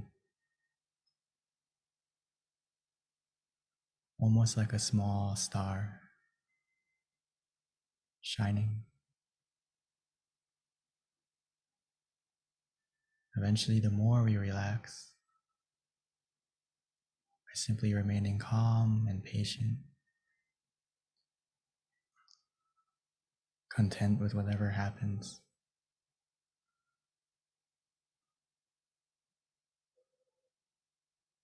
that inner happiness will begin to grow and expand, shining from within.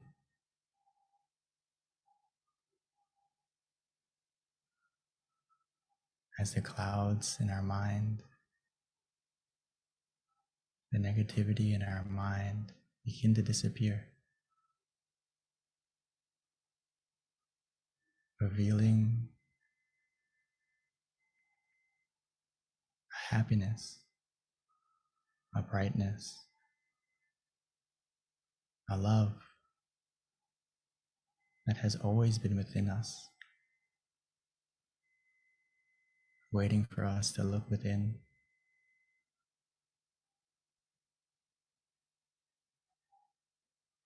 Just like the full moon tonight.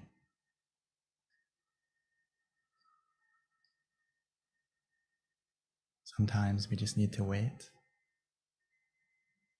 and let the clouds pass by. Eventually, no matter where you are, who you are, everyone will be able to see the full moon in the sky.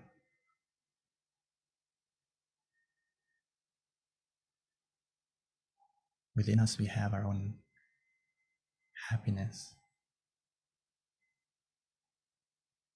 that we can all connect to.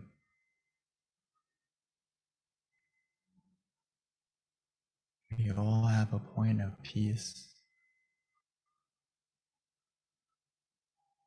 a place that is filled with happiness, and most importantly,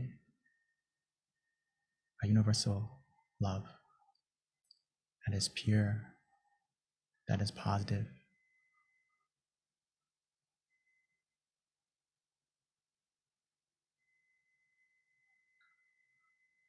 And the way to connect to that point is to simply relax.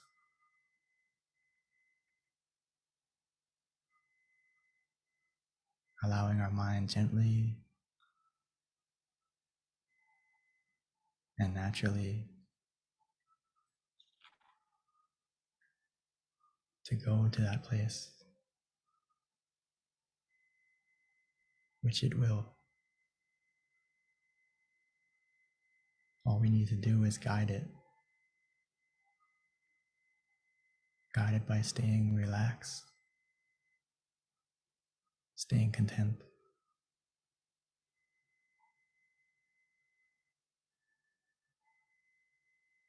Every moment that passes by, every second where we feel relaxed,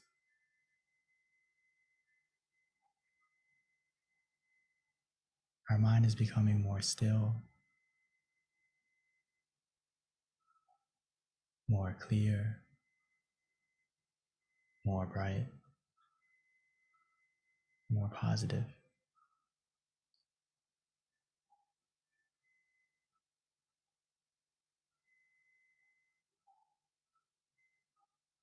Even though right now it may be dark, but remember,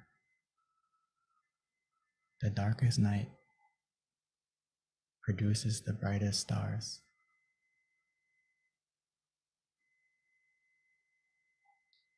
All we need to do is wait, patiently, contently.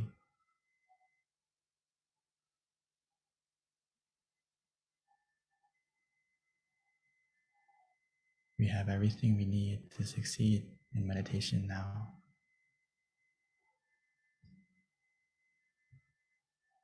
The key is already in your hands,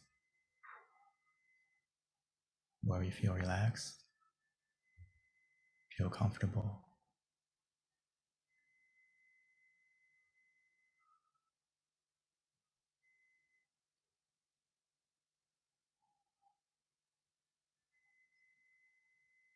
So let's continue to enjoy the meditation together, allowing this relaxation to take us to connect to our inner happiness, where we can truly love ourselves, filling our mind with positivity and allowing it to shine from within us.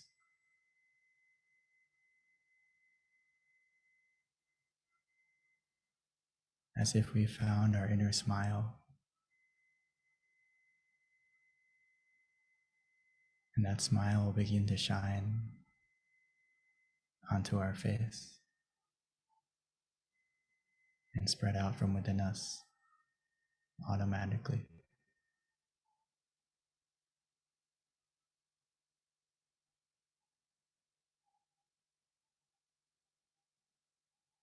So for now, let's enjoy this meditation together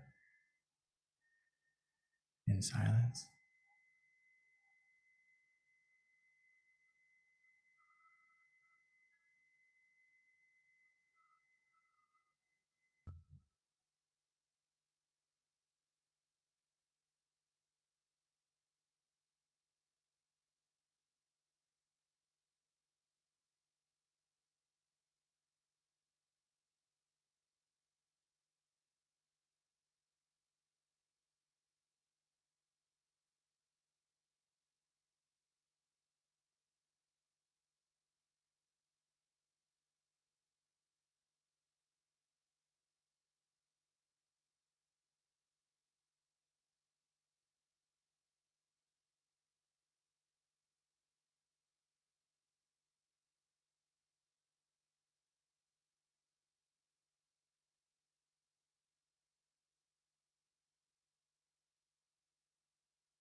Now that our inner happiness, our inner brightness is beginning to grow within us, let's take a moment to light our inner happiness on the outside, light our inner brightness from within to our candle on the outside.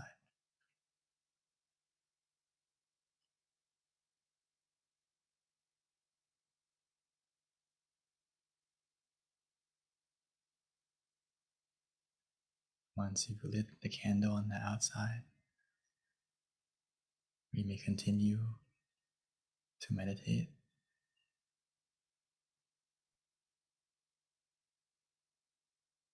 trying to feel and see that inner brightness of the candle, or just simply relaxing, whatever is easiest for us.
Now that we have lit the candle on the outside, and most importantly, lit our inner happiness on the inside,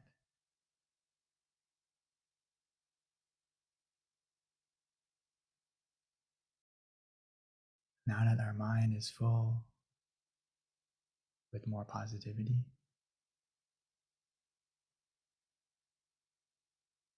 now that we can truly begin to feel the love for ourselves,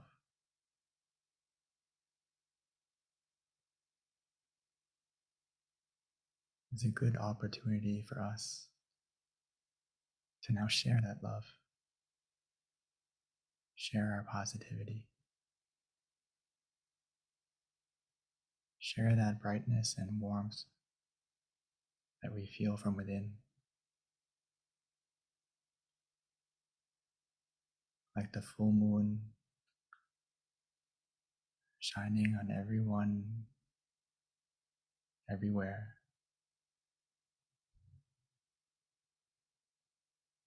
No matter the distance, no matter where they may be,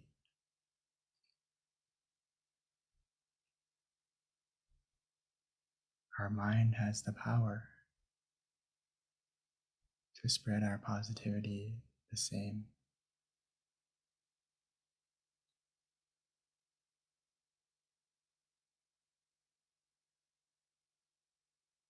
By simply wishing. Because what we think, we can become. Not only for ourselves, but for the people we love. So right now, let's take a moment to spread our love by simply imagining the person or imagining their name, whatever is easiest for us. And wishing for yourself and for them to be healthy, to be happy, to be free from any danger, any sickness.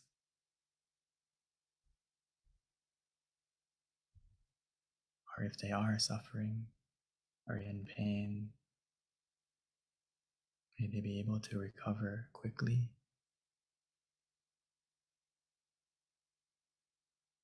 And may our life and the lives of our loved ones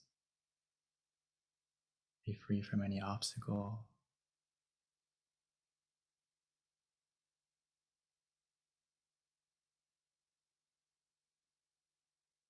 most importantly, may they have the opportunity to also meditate, to find their own inner happiness, their own inner peace, that universal love that's within us, within everyone.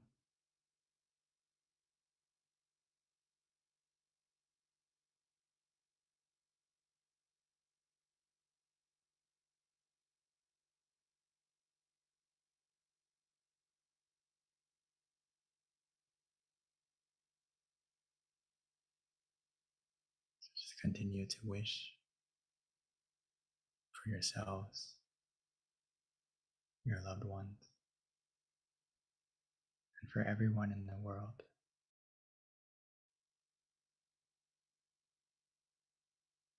Allowing our positivity and our brightness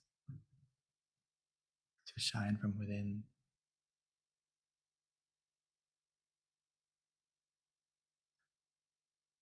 We may not be able to change the world right away. We can help to change the world for ourselves and for the people closest to us first. from one moment of peace. That one moment has the power. From one moment of peace can help to change a day. One day of peace can help to change a life.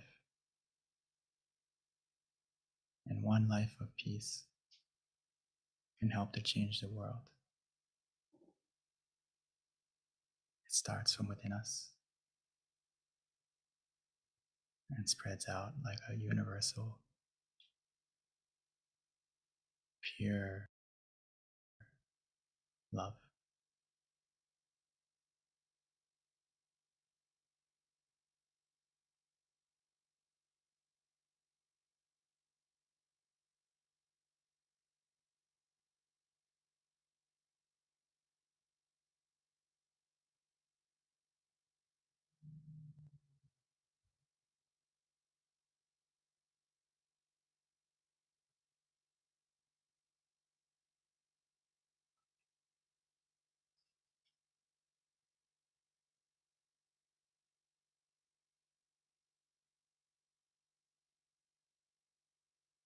Sapphe Buddha Palapata Pacheka Namchayang Palang Arahantana Te Shirakang Pantami Sapaso Sapaputta Nupavena Sapathamma Nupavena Sapasangha Nupavena Satha Soti Bhavantu Te.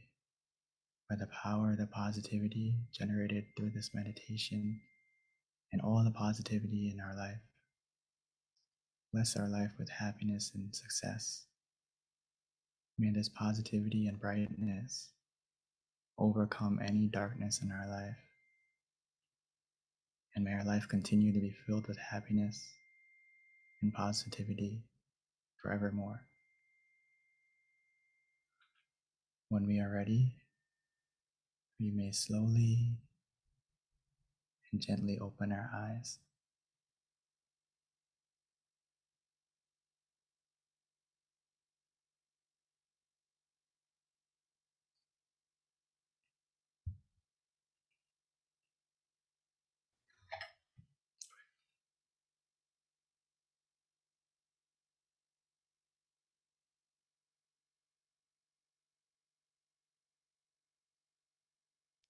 Thank you, Venerable Daniel. So that wraps up our meditation session. Before we transition over to the Q&A, if we can quickly ask for everyone to turn on their camera briefly so that we can all see your bright, happy faces for just a few moments. And then we will visually connect and then take just a couple of pictures before the announcement and then Q&A with Monk Daniel.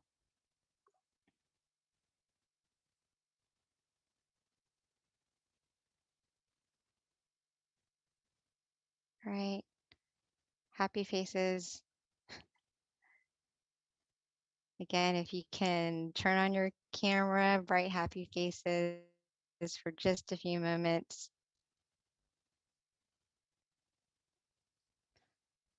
Hopefully everyone enjoyed your meditation tonight. Wonderful. Okay, I think we are good to go. So before we wrap up and transition over to our Q&A, just a couple of announcements that I like to give. Okay, so our next full moon meditation is going to be on March 18th. So everyone, please mark this on your calendar. Again, our next meditation full moon session is going to be on March 18th. Again, depending on where you're at, if you're in the US, it's going to be 6 o'clock PST, 7 o'clock MST, 8 CST, and then 9 p.m. Eastern Standard Time. For those who haven't already, please download our app MindGem. It's a great way for you to meditate with all of our teaching monks at home at the convenience of your home. Every day, if you like, we have over 100 audio tracks for you to listen to. In addition to that, we also send out notifications with regards to reminders of special events, such as our full moon meditation. So if you don't already have our app, download it on either iOS or Android. Again, it's called MindGem. Also, another thing to notate is we also have an awesome website, a centralized website. It's called tamakayameditation.org. And this is a great website for you to reference any of our special events and also all of our local centers in the US you can find through tamakayameditation.org. And for those of you living in either Chicago, Azusa, California, New Jersey, or Alabama, note that we do have classes available at the local centers. Also, just a little highlight, I was mentioning this earlier, that in Georgia, we have a former member who is now a teaching monk. His name is Venerable Michael. He has now been a monk for 5 years. Very proud of him because he came from our center, and he is going to be here with Venerable Nick. Both of them are very well known in Thailand in terms of also doing some wonderful teaching for international students around the world. They're going to be visiting Georgia. Also, they'll be in California as well. I think they have a couple of other centers they might visit, but for Georgia in particular, they will be here for 2 months. Our first class is going to be on March 17th. That's actually a Sunday service class for anyone who's in Georgia. Please come visit us. And on March 18th, we will have our full moon meditation session at the Georgia Meditation Center as well. And then we're going to have our kickoff Wednesday meditation class on March 23rd. Kind of a big deal for us because we have not met since 2019. So we're very excited about opening up our first class. So if you're in Georgia, please do come visit us that day.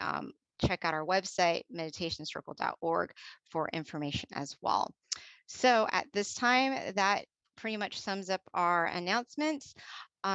We are going to turn it back over to our teaching monk, Daniel, for Q&A. So let's transition back to our teaching monk. Okay. I'm just reading everyone's comments. Oh, great. Thank you so much. Hopefully you had a good meditation. If anyone could please share in chat, that would be wonderful as well.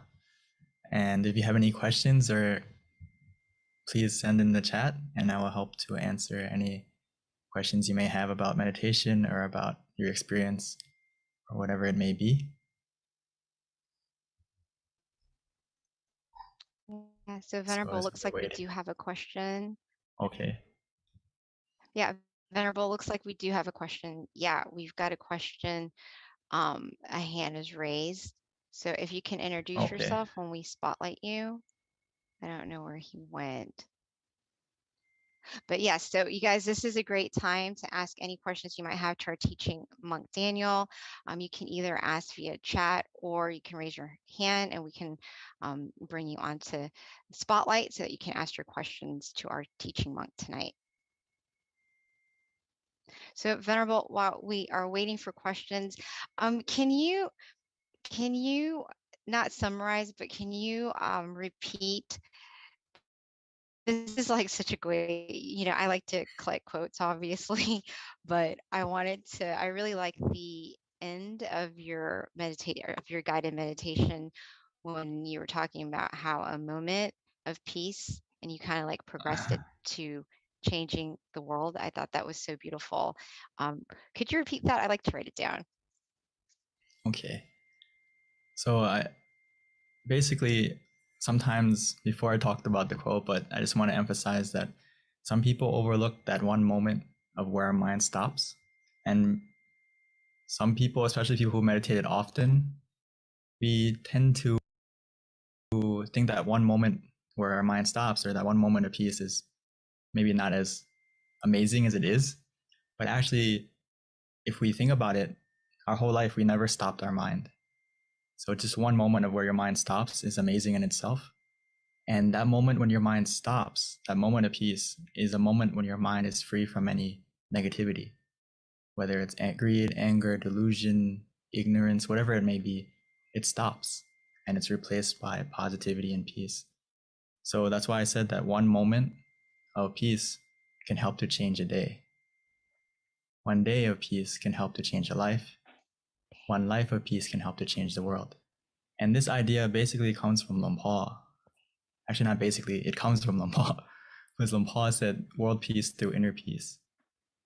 And it's not just a pretty phrase, it's actually true. It can come true starting from within us.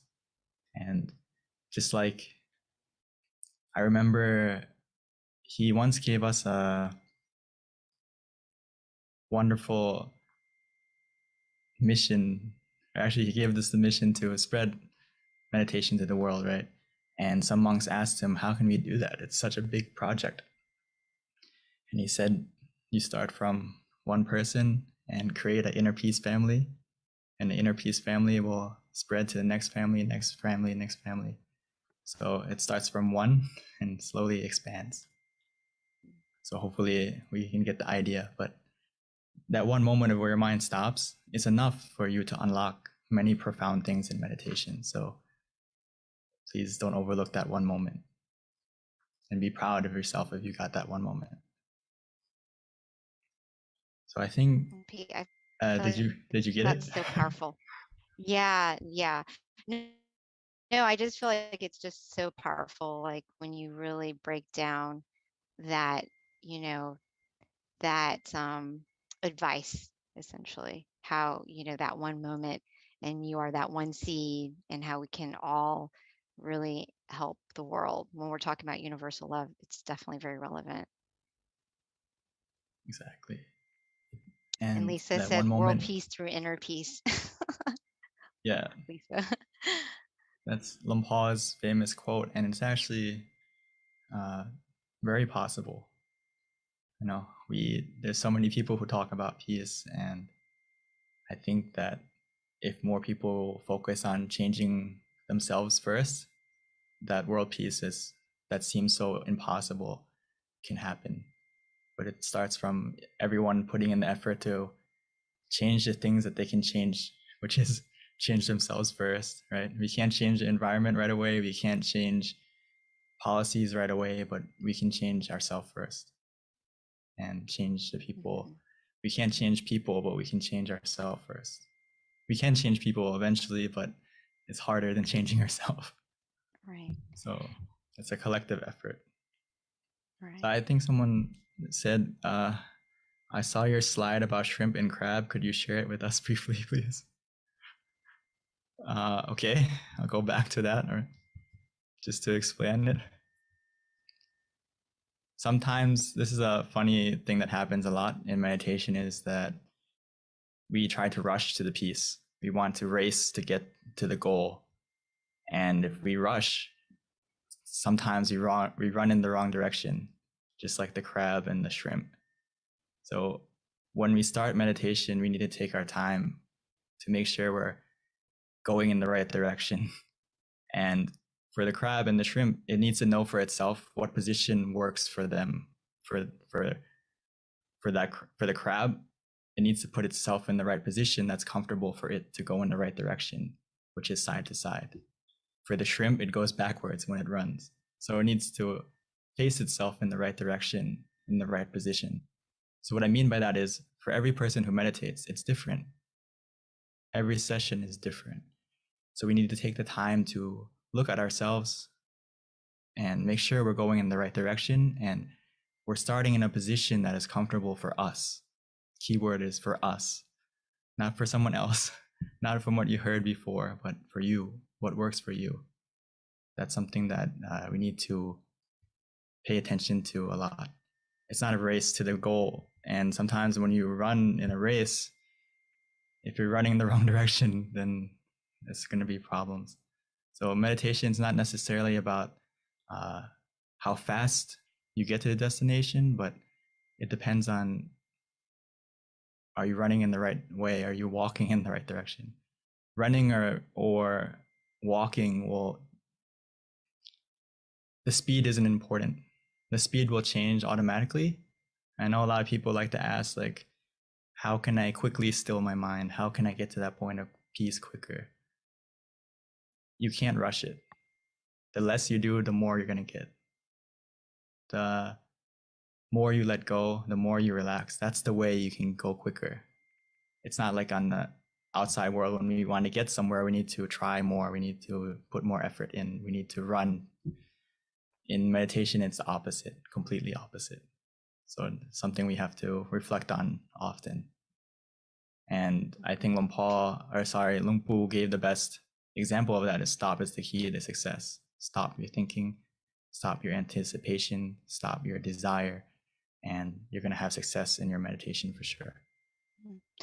So Venerable, before we continue with the next question, just for everyone who is on the call, if you have any questions, definitely please let us know. But also, we did wrap up meditation, so if you have to go, that's fine. But we'd love for you to stay on because you can learn a lot. So there is a question that came through, Venerable. It's from Deb, and her question is, what would be a good way to help someone who does not meditate but wants to have less anxiety and more peace? Sorry, one more time. There was a little bit of lag on our So this side. question is from Deb. Oh, that's fine. Her question is, what would be a good way to help someone who does not meditate but wants to have less anxiety and wants to also have peace, but they don't meditate? I think that's a very good question. Thank you, Deb. Great question. Ideally, trying to invite them to come and meditate. Because anxiety and a lot of these problems that we have in society now, it comes from we don't know how to take care of our minds. We don't know how to calm our minds down. So as a friend or as someone that you care for them, we need to try to invite them to come and meditate for themselves. That's the best way, because Luang Por would say, like, we can't, the only way for someone to be full, right, is for them to eat for themselves. You can't eat the burger for them or whatever it may be, right? You need them to sit down and meditate for themselves to cure their anxiety, which is extremely possible if they come and meditate. And I know some people it may be hard to invite in the beginning. So that's why we need to be example for them. If they see you meditating often and they see the change in you, they're going to want to be influenced to want to come and meditate more. So myself included, before, my mom was one of those people who helped me to be interested in meditation, because she was an example for me. I always saw her meditating. I always saw her inviting me. And in the beginning, sometimes I resisted. I was like, I don't want to go. It doesn't seem fun or something like that. But when I saw how calm my mom was, how peaceful she was, how positive she was, it kind of made me question and want to try meditation for myself. So hopefully that gives you an idea. So please try to invite them to come next time, maybe next session, next full moon. Sure. Thank you, Venerable. So Venerable, here's another comment question, but it's from Ravint. And he says, sometimes when I meditate, I try to think about nothing, but it's really hard. He tries to clear his mind. So maybe, how can we help with or any advice or guidance in terms of how to help clear his mind? I know we've got the tools, but it's not always, even with the tools, sometimes our minds are distracted. I think that's a wonderful question, and I'm sure everyone here deals with this, even myself. I'm sure everyone here in the call in Zoom right now has had a moment of where you meditate and it's hard to clear your mind. The first thing is, please don't be frustrated with yourself, because it's completely normal for it to be difficult in the beginning to clear your mind, especially if we don't meditate often, or even though we meditate often, but sometimes throughout the day, if we don't look after our mind, and many things come into our mind consciously and subconsciously. Everything we see, everything we feel, everything we experience, it all gets absorbed by our mind. So it may be hard to think nothing in the beginning. So a key concept I want everyone to start to understand more is meditation is a balance between doing nothing and doing something. So again, it's a balance between doing nothing and doing something. What I mean by that is to get to the nothing and doing nothing, to stop thinking. In the beginning, we need to do something. And what I mean by that is we need to use the tools that we have in our toolbox, whether it's visualization or using the mantra. Don't skip to doing nothing right away, or don't, even though we feel like sometimes I enjoy just to do nothing and relax. But if I know that my day was very busy, my life is very filled with many things in the past, I need something to anchor my mind. I need something to be a companion. I need something to be a shield to help protect my mind from wandering, from not thinking, or for to help to clear. So to get to the nothing part, we need to do something. So I recommend that you don't try to do nothing right away. Try to use the visualization, try to use the mantra first. And eventually you're going to get to that point where you don't want to do nothing automatically. So hopefully that answers your question a little bit. But another thing is, it takes time. It takes time. Remind yourself that it takes time. The way to clear your mind, it doesn't happen right away. We need to be a little bit patient. And just like in our computer, or we delete a file, right? Some files that are big, it takes a while to delete, right? It's not right away. The same thing is in our mind. Some things are deleted quickly and easily, and some things take a little bit of time. But it doesn't mean it's not getting deleted. It just means we need to wait a little bit longer and just be calm, be patient, and it's going to get to that point bit by bit. Wow, Venerable.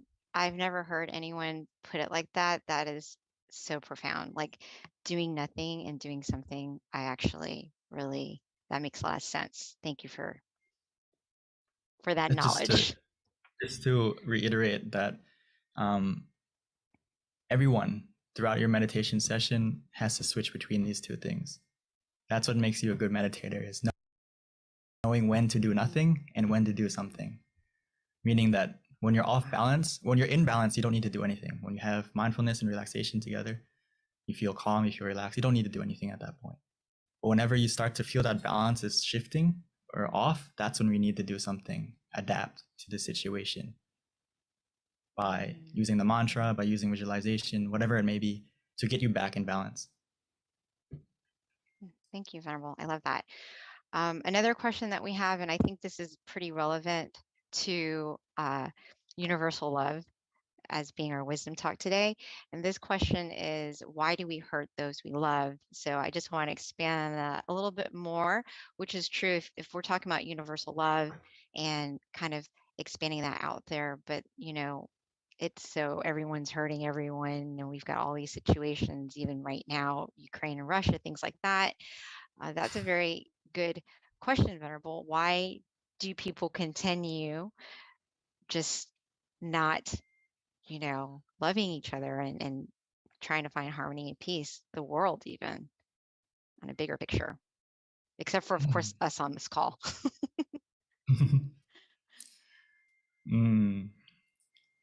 That's why Lumpu said stop is the key to success in your life and in meditation. And the problem is we hurt the people we love because our mind gets influenced by the negativity that inherently everyone has what we call defilements, where we have anger, we have greed, we have delusion, we have ignorance, we have all these negative emotions, or we have that switch to be negative inside of us. And the thing with it is, if you think about it, it's like almost everyone in the world is I would say sick with those things, and we need to keep them in check and keep that negativity in our mind that is always there, possibly able to switch. We need to make sure that we keep those negative emotions at bay. which is why we need to stop our mind often. We need to recharge our mind often to connect to those moments of peace more often. Because every time we connect to those moments of peace within, it's going to lower the negativity in our mind and not allow it to infect our mind, infect our thoughts, infect our words, infect our actions. So that's why we hurt people, is because we aren't mindful of our mental health, and that negativity takes over what we think, what we say, what we do to them. So the more often we stop and still our mind, the more easily it's going to be for us to not hurt anyone. That's why meditation is so important, and why Long Paul would say we need to love ourselves through meditation. And why is that the best way? Because directly we're going to be a better person for everyone around us, and we're not going to hurt anyone anymore. And most importantly, we're not going to hurt ourselves, because we are more connected to how we're feeling, both physically, both negatively and positively, meaning that if you practice meditation more often, you're going to be able to know how you're feeling, be more aware of how you're feeling. And a lot of times when we hurt someone, it's because we let our emotions take over. And sometimes, like speech, it takes a second to say something. And that second that we said something hurtful, it can last a lifetime to someone. And the same thing is true for positive things, right?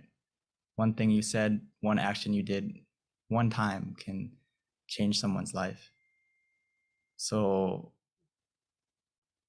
we need to meditate and look after our mind to make sure that what we say, what we do, what we think is more positive. And the chances for us to hurt someone we love will reduce automatically. So hopefully that gave you some kind of idea. Well, that was so inspiring. Oh my goodness. I wish everyone could hear what you just said, because I feel like it would motivate. I don't see how it can't motivate anybody who's not interested in meditation to meditate. That question that Deb had, Deb, I think you need to write down what the Venerable just said and share it with your loved one who isn't interested in meditation, because I think it's just a matter of being educated. And, when it's broken down with such wisdom, I think it's very clear, and anybody who hears it would be curious to see what you're talking about. That was very, very a great explanation, Venerable. Thank you. So Venerable, last question before we wrap up, since it is 10:27, gives you enough time to answer this question. Statement slash question, but there is some relevancy in this. And Ravin says that we love 10, we hurt 10. We love 100, we hurt 100. What is your thought on that comment?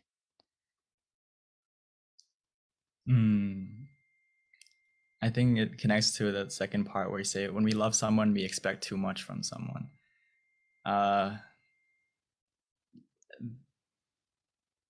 It's a different kind of love. I think if you meditate and the thing is, when we meditate, we connect to a more pure love. Sometimes our love is actually kind of mixed with other emotions, whether it's attachment, over-attachment, obsessiveness, or possessiveness of that person, or expectation from that person. So that's why it's so important and also friends. Yeah, exactly. That's why it's important to be able to have inner happiness for yourself and an inner love for yourself, because you're not going to expect from others more, because you have that happiness for yourself, that love for yourself already.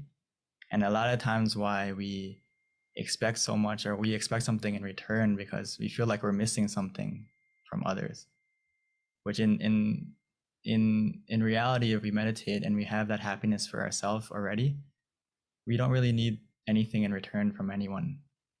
We don't need anyone to make us happy, or anything to make us happy, if you meditate more, because you can access that happiness, that true happiness for yourself, anytime, anywhere, every time you meditate. So yeah, it's about connecting So to it's that. it's like a whole love, like you have enough love for yourself, essentially. Yeah, so you're not expecting your friend to give you back something or help love you back or someone to love you back because you already have love for yourself within. And it's similar to giving without expecting anything in return, if that makes sense. When we talk about giving or being generous, the gift of giving is the act of giving in itself. And if you practice that in Buddhism, you will understand it more, that the joy in, when you help someone, even though maybe they don't give you anything back in return or they don't return your kindness in the end, but you already benefited from it. You already got something good out of that. So don't expect to get anything back, but we did something good to them. That's enough. I think that's also very wise too, right, Venerable? Because then you're not being disappointed either. It's only creating happiness for yourself because then you don't have any thoughts that might be negative. I think from my experience and from my understanding is a lot of people suffer because of expectations. Right. Meaning that your mind isn't in the present, your mind is in the future. You're expecting something that hasn't happened yet. So you're disappointed because you feel like something is missing. Instead of that, focus on what you have. Be in the present. And you're going to be way happier. Which meditation teaches you how to do that. That's why being in the present is so important, because it really can impact your mental being. And eventually you're going to get what you expect automatically without you realizing it. Because if you're in the present moment, you have the power and the decision to make your life better. When you're in the present, you're able to walk towards your goal. It's not bad to have goal or expectations necessarily, but if you focus on the expectation and on the goal rather than the method, you're gonna suffer. But if you focus on the method and how to get to that goal, you're not gonna suffer. Wow, that is so well put, Venerable. Thank you. I love hearing your wisdom, because it really is so inspiring, Venerable. And you've got so many great comments that I didn't get a chance to read out loud, but they're there in terms of the wisdom that you've taught us today and how many people have enjoyed it. And thank you for sharing it with us tonight. So at this time, everyone, it is 10:30, and this wraps up our meditation session tonight. The Venerable is going to give us a blessing, and we can accept it by putting our palms together. So by the positivity of everyone coming together to meditate tonight, and by your own positivity that you generated by meditating, as well as all the positive deeds you have done in your life that you can remember or that you can remember, may all that positivity, all that pure energy come together within us to cover us, to protect us, to guide us, to be surrounded by positive people, positive situations. May that inner brightness, that inner positivity make our life more clear, more bright, more successful in every way. May all the darkness, all the obstacles in our life disappear and be replaced with opportunities to succeed, to become more happy, both physically and mentally. Most importantly, must we be able to meditate, connect to that inner peace, inner happiness easily and quickly, be healthy and strong of both body and mind forevermore. Sadhu. Thank you for that beautiful blessing, Venerable. Namaste, Venerable. Until we meet again next time. Bye, everyone. Please mark your calendar, March 18th, for our next full moon meditation. Sorry for the technical difficulty problems. It's okay, Venerable. It happens. That's why technology is unpredictable. We're just glad that you're able to come back and we didn't lose you again. So thank you, Venerable. Okay. That was an awesome session. See you next time. Namaste.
candlelight of my mind shines gloriously. Come where you'll come. Come to light the candle, bear the sky in golden light. I am the candlelight. I'm a kind of brilliant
Hello, everyone, and welcome to our full moon meditation tonight. We have a great lineup for you. Our theme is Brighten the Mind, Brighten the World.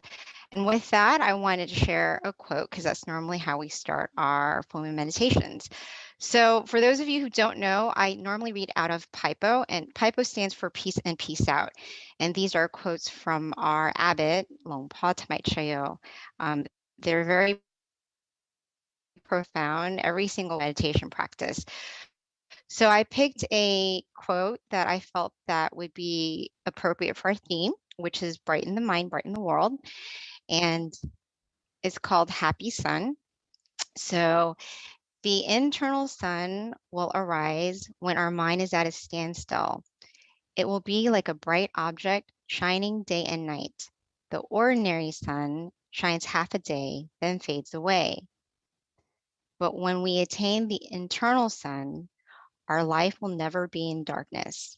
Whatever incident we face, though we cannot change it as we wish, we can overcome it as we connect with the happy sun inside. So that is a little inspiration with regards to starting our meditation tonight. So with that, just wanted to introduce our teaching monk. This is going to be Monk Jackie's turn. A little bit about Monk Jackie is he has been a Buddhist monk since 2014. He ordained in Thailand, and with that, he learned the value of meditation, and he became very passionate about meditation. One of the reasons why he decided to stay in robes. So now he's able to study his meditation practice in even more depth, in addition to sharing it with those of us around the world. So with that, I would like to introduce Venerable Jackie.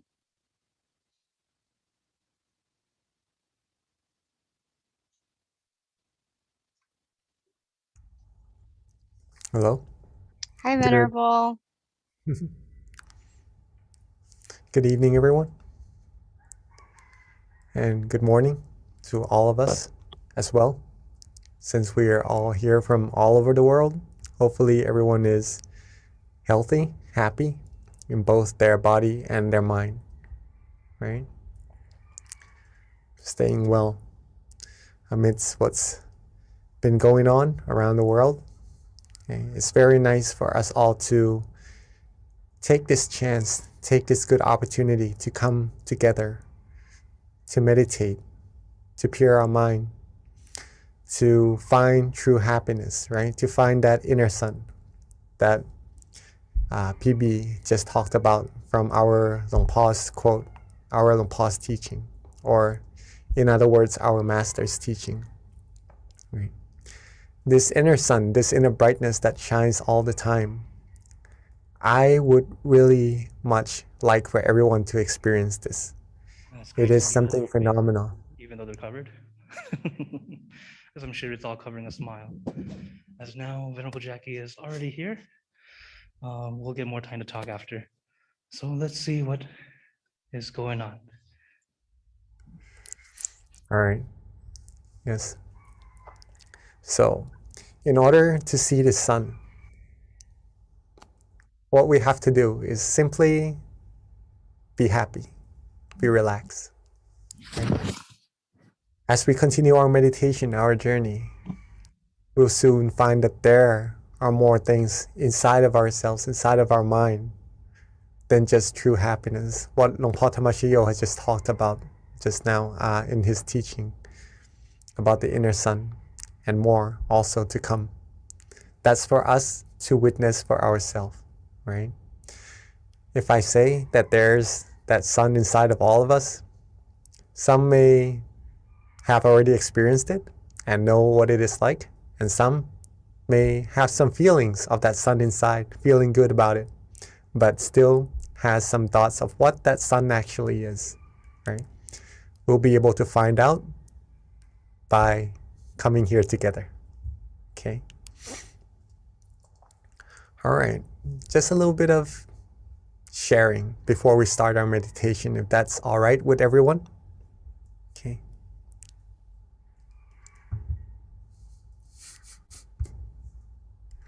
All right. So, war, chaos, disputes, all these things that somehow creates sorrows, sadnesses in our mind,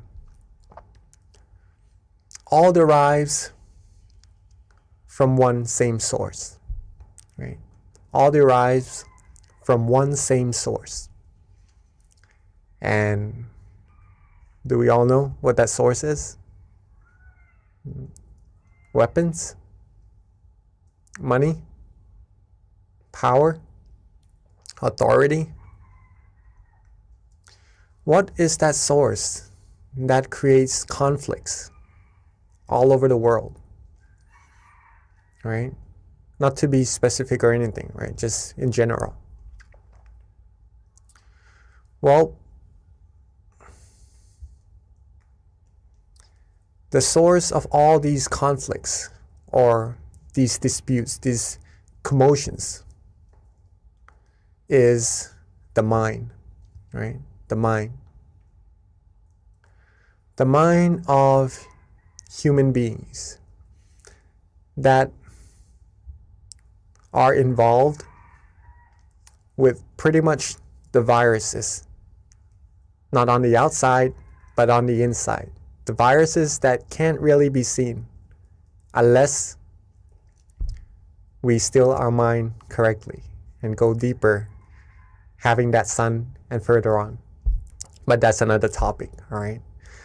But just to show you first that these things, these disputes comes from the mind that is involved with some viruses that's already there inside of our mind, right? To name them: anger, right? Delusion, greed, anger, delusion. The three musketeers that usually creates problems and it's already there inside of our mind. But there is a way to deal with them. We'll go into that later on, all right? So these are the causes. These are the causes. And these things usually bring about the feeling of sadness, right? As a result, sorrows as a result, negative feelings to be in general, right?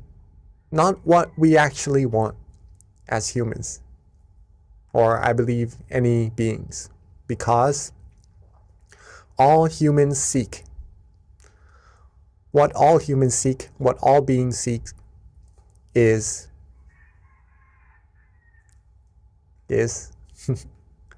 I'm sure we all know, we all seek the same thing, right? We all seek happiness. We all seek happiness one way or another. We try to find things that makes us happy, right? Things that we know we like, we try to get it. We try to have it for ourselves so that we could feel better. Surround us by people who we like, who we love. Do things that we like, that we enjoy, just to get that feeling of happiness inside of us. Find good food. Find food just to replenish our body, our mind, just to be healthy, just to be able to have the energy to go about doing our things, to feel good, to be happy again.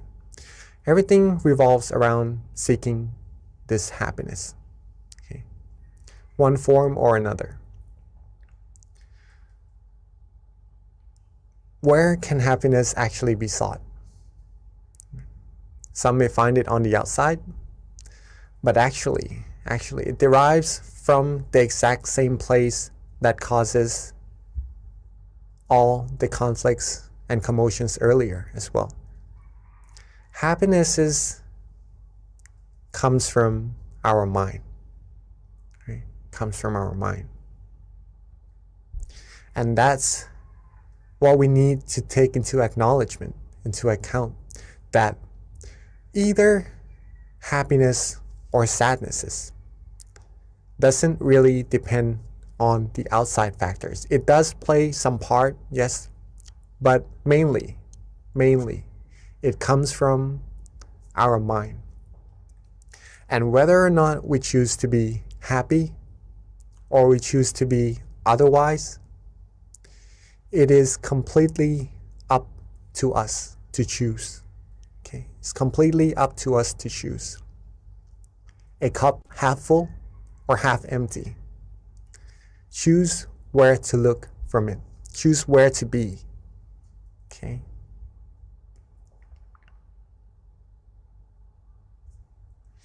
Now, let's go back a bit first. Now that we know that happiness or sadnesses, sorrows, originates from the same place, which is our mind, what can we do to always be happy, right? Because we like that feeling. I'm not sure if anyone likes to be sad, likes to have negativities, but I'm sure no one would, right? I'm sure no one would. What we all seek is positivities in our lives, happiness, good things, right? They all arrive from the mind. Can we control it? Can we control these feelings? Yes, we can. Yes, we can. If we train our mind well, it needs training, right? A mind that is untrained would be more likely to be affected by the outside factors. Thus, these outside factors may sometimes bring positivities into our mind, but sometimes it would take out the happiness from our mind as well. Okay, so training the mind, training this source of happiness within us to always have that feeling of happiness is very, very important. Okay, we can all do it. We can all do it. Right? If we always wanted to be happy, there's a way to do so. That's what I'm implying on this, right? Hopefully this all makes sense and everyone is catching up. How then? How then do we always have happiness? The answer is to practice these two. Okay. Whatever we do in life, wherever we are, whatever state we're in at that moment, right? Our physical body, our mind. If we have these two things together, awareness and relaxation, we will instantly find happiness. Awareness and relaxation. If we have awareness right now, and also if you take a look in the middle of the word awareness and relaxation, I don't know if you could all see, but there is a plus sign, right? So that means that if we are aware and we have relaxation, we simply put our awareness with that relaxation. Have them two go together, hand in hand. And that's when we will receive happiness. An unlimited amount of happiness. Infinite amount of happiness. The happiness that you could always access at any time, anywhere. Whether you're here on Earth or maybe you have the chance to go out in space, if you have these two things together, awareness and relaxation in your mind, in your body and your mind, right? You see? Relaxation in your body and your mind, you will find happiness. Always. Always. No matter if we are healthy or if we maybe in times of sicknesses, right? We always have that point in our mind to be happy, for sure, 100% all the time, right? This is why training the mind or meditation would give us the opportunity or the knowledge or the skills to take us through that source, to that source which is the source of true happiness. Okay, just to keep that in mind, that what we're doing may be simple, just relaxing and having awareness. But the more we practice, the more we'll see how profound it actually is. Okay. This is a teaching from our abbot, our master, Long Po Tamashiyo.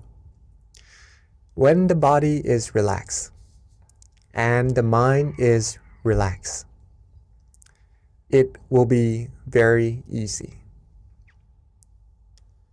This it means meditation, or finding true happiness, or stilling our mind. It will be very, very easy if you are able to relax your body and relax your mind. That's it. Okay? As simple as that.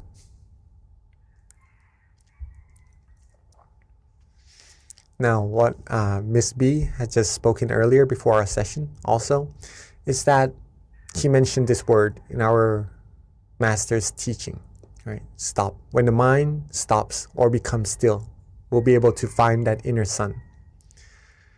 The mind will be able to stop when we have awareness and relaxation together.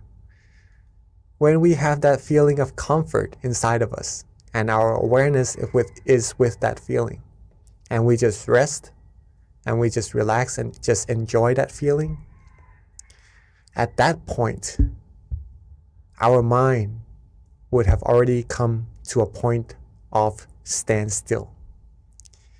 It is at a point where it has already stopped. Okay. But the stoppage of the mind has different levels also. So stopping the mind doesn't mean forcing it, right? If you feel good, if you feel relaxed in your meditation, then that's when your mind is already still. And there's nothing else that we need to actually do, right? Just keep it rested, keep it still, and it will take you deeper into your journey inside automatically.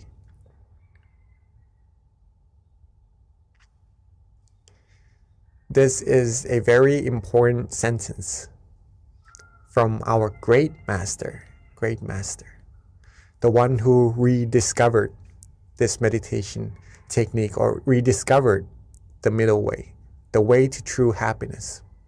He said, stop is the key to success, right?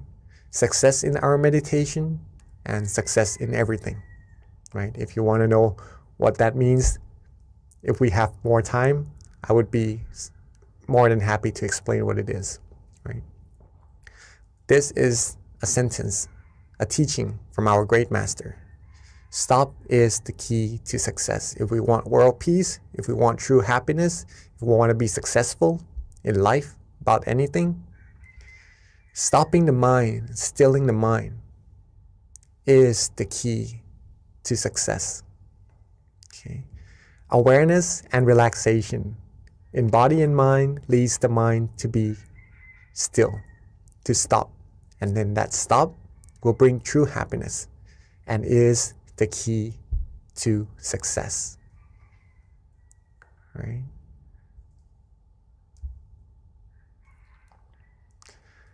When we train our mind and we're able to reach that source of happiness more and more, we'll be able to control ourselves, to control our mind, whether to feel good or otherwise. Right? We'll be able to be more in control of what we can, right? Because we can't really control the factors on the outside of what's going to happen. Even our own body, we can't really control it to age or not, to be sick or not, right? We just have to be as caretaking of it as possible, okay? But to be able to control it, whether or not to age or to whatever happens, sometimes it is beyond our control. What we can train, what we can control though, is our mind. And since we all want to be happy, being aware and relaxed together will lead us to this true source of happiness. The more we practice, the more happiness we will receive as well. not just one level of happiness. It goes deeper and deeper, and you receive more and more. Until, like the cup half full, half empty, right? We'll be able to fill the cup all the way up to the top, the happiness all the way up to the top, and it will overflow outside until we would feel the true happiness inside flowing out of our mind, wanting to share it with everyone around us, just wanting people to be happy as well, feeling good for other people around us, feeling care, feeling compassion automatically, just from being happy ourselves, right? What we have, we can share. What we do not have, it is hard to share. So if we want to have other people around us happy, have the world be a world of peace, it is very important to keep ourselves happy, or to make ourselves happy. Then we can make others happy as well, help others be happy as well. Like the sun, having so much brightness in it that it shares its golden lights with everyone on earth. Right? Like the moon that shines, especially this full moon meditation, right? Shines, illuminating the darkness in the sky and sharing its wonderful, brilliant light with everyone on earth as well. We will be able to be like this sun, like this source of light for everyone on earth, right? And together, it's not a one-man job, right? If we can all find that sun, that happiness, that brightness inside of our mind, overflow ourselves with happiness, the more we can do, the more people who comes together and are able to find this true happiness. This is a way that we can attain true world peace, right? True world peace. World peace through inner peace. World peace, there's a teaching from my master that I just listened to yesterday, actually, a voice file. He says that, okay, we have a little bit more time. Not a lot more time, sorry. But world peace cannot be attained with fights, with wars, with disputes, right, around the world. The true war is not actually outside, it's actually within us, right? Whether we are happy or not, with that viruses inside of the mind, whether we clear it out or not, the true war is actually inside. If we can win the war inside, we'll always be happy. And if everyone can win that war inside, that's when true world peace will happen, okay? So it's amazing to get to see everyone here come together to practice meditation so we can brighten our mind and brighten the world as well. Hopefully that all makes sense to all of us, and that we all know how important we are to having world peace. And if we are able to do so, once we have our inner peace inside, share it with as many people as we can, our loved ones, so that this world peace can happen as quickly, as soon as possible. Okay. So I guess that's a good amount of talking for today's session. Maybe we start our practice of meditation. See that sun, see that brightness inside of ourselves for ourselves. Okay. So we can practice being the light to this world.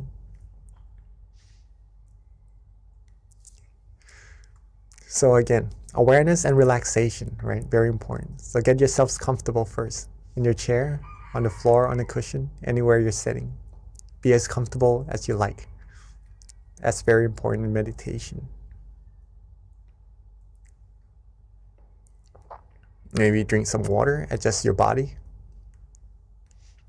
Freshen up a little bit first. Take our time.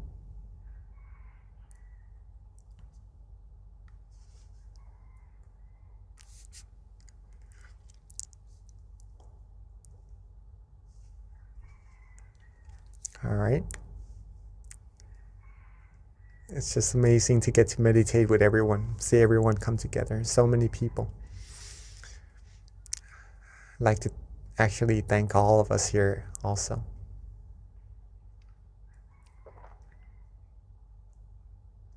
All right, so when we are ready, let's softly and gently close our eyes.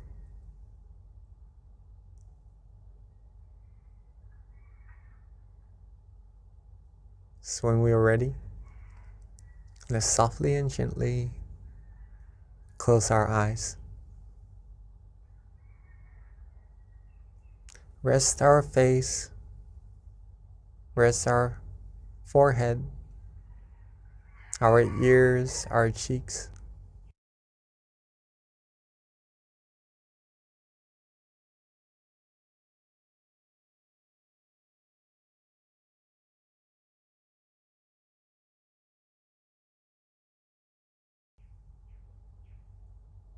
Rest our neck, shoulders.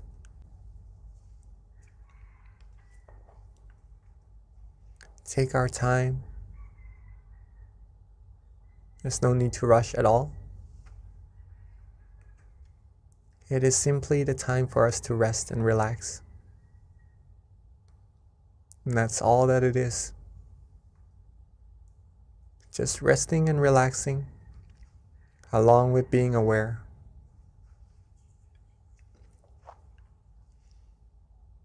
If we are awake, if we are aware, that means we are good.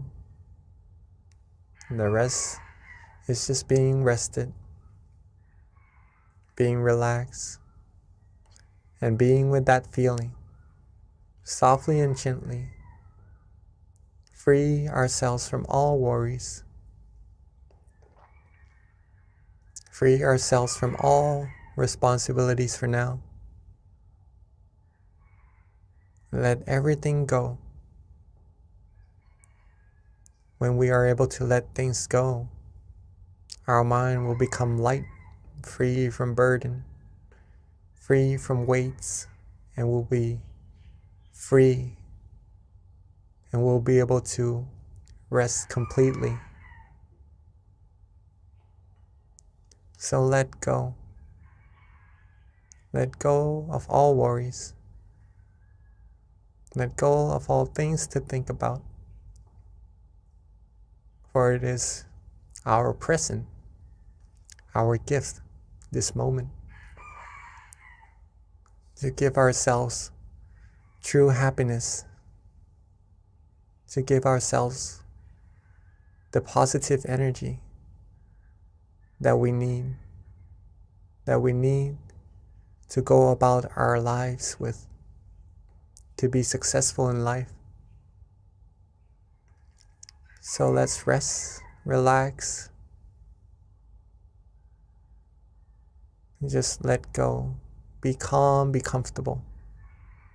Be with that feeling and just enjoy. Enjoy this moment. Enjoy this calm and comfortable feeling inside of all of us. Just flourishing. Just flowing from that source of true happiness that's already there. Relax our body. Relax our mind. Relax ourselves. Relax every part of our body and mind. Be calm. Be comfortable. Let go of all worries. If we are starting to feel good, if we're starting to feel relaxed, if we start to feel cool, calm, gentle, liking this feeling that we're having at this moment, wherever that feeling is coming from, doesn't really matter right now. If we are relaxing and enjoying this moment, being with this feeling, we feel good, then at this point, you are already meditating. You are already stilling your mind automatically without doing anything. The mind has already come to a point of standstill. And at this point of happiness, this point of tranquility, where our mind feels happiness and relaxation, is where the purification of our mind will take place. Gradually, our mind will be cleansed, will become purer and purer. From our mind, reaching out to our speech, reaching out to our actions, we'll be able to have clearer vision, clearer mindset, be able to speak endearing speeches,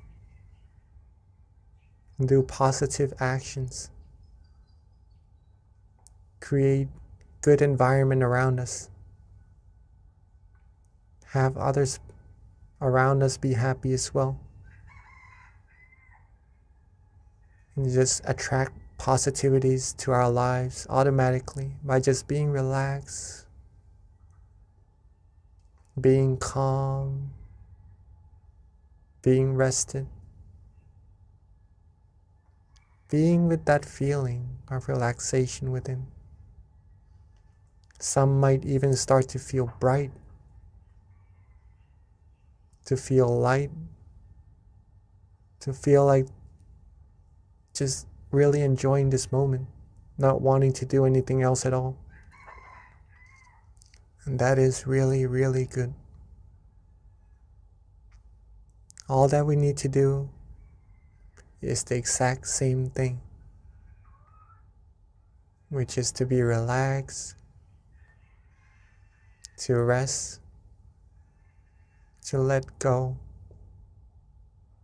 Just let our mind sink to that point, that place of clarity, of true happiness automatically, and to rejuvenate us with that positive energy.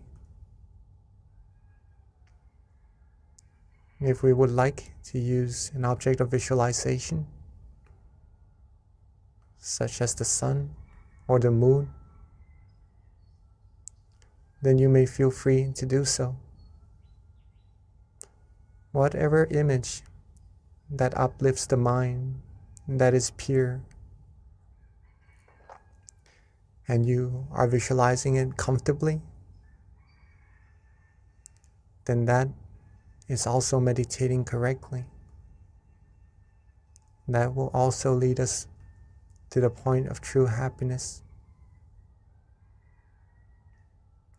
Or if you would like to use a mantra to coax the mind, to relax the mind, to free the mind from wandering thoughts, then you may feel free to do as well. Recite the mantra relaxingly, calmly, at our own pace. Samma Arahang, Samma Arahang, Samma Arahang. every recitation, every mantra, let it resonate with that feeling of calmness, with that feeling of relaxation, and just nourish us with that purity from within. Whichever meditation technique we use, let's make sure that we are calm and comfortable and relaxed using it. So let's keep ourselves calm, keep ourselves relaxed. Enjoy this moment. Be free from worries. Let's meditate together in silence for this time being.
as we are resting, as we are relaxing, as we are letting go. Sometimes we may start to have some wandering thoughts come inside our mind in our meditation, distracting us just a little bit from that feeling of happiness, that feeling of relaxation inside of our mind. In that case, there's no need to worry at all. Don't worry, be happy. Let the thoughts go. Let them flow for just now. And simply relax, rest, and let our mind come to that point of standstill again, automatically. Reset, readjust, and then restart. Relax again, and get back to that point of comfort again. Let the true happiness keep flowing from our mind. Keep the positivity coming. Keep our mind purifying, and keep our journey in meditation going, so we can reach even deeper and deeper happiness, reach a stronger and stronger sense of happiness, train our mind even firmer, even stronger, with that happiness inside of us.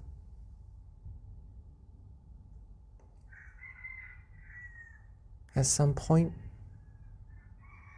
we may have some tension as well, or some sleepiness. There's no need to worry about that either. Simply let go. Let go of the tension. Let go of that drowsiness. Relax our body and our mind. Come back to being with that feeling of relaxation in ourselves. And we'll be right back on the road, the journey inside, to deeper, stronger happiness as well. So let's keep our mind relaxed, keep ourselves calm, keep ourselves flourish, energize with this positive feeling inside of all of us for a little bit longer.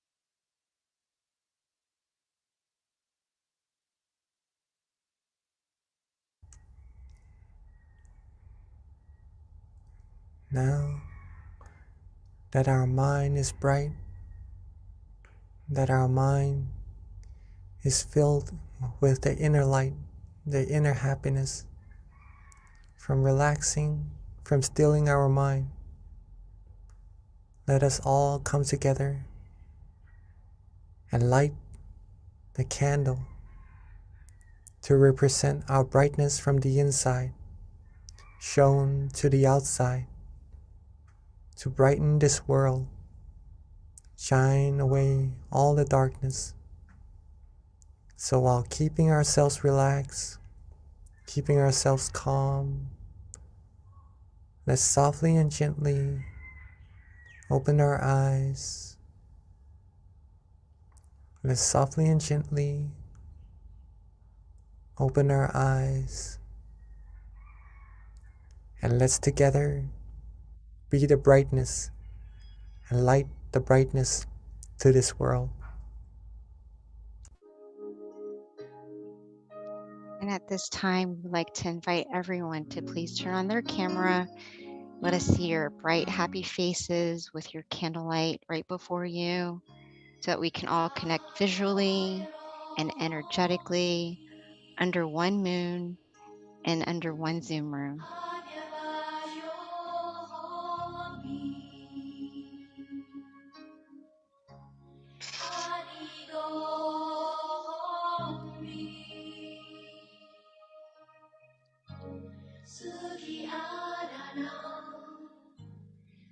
There's my candles. Again, we'd like to invite everyone to please turn on their camera so that we can see your bright, happy faces, connecting visually and energetically, keeping your mind at the center of the body, allowing your mind to radiate with happiness and joy.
Now we have lit our candles on the outside together. Let's bring that candlelight, closing our eyes softly and gently back to being relaxed and comfortable in our meditation again. Let's softly and gently close our eyes, rest ourselves, come back to being relaxed and comfortable in our meditation once again. Feel that brightness, and let's bring our candle inside of our mind, at the center of that feeling, shining bright together with the happiness of our mind. And let that brightness be the representative of our true happiness, of our positive energy. Let all of our merit, all of our good deeds, the positive energy from all our good actions come together into this brightness, and let it shine bright outwards to everyone in this room. Shine bright outwards,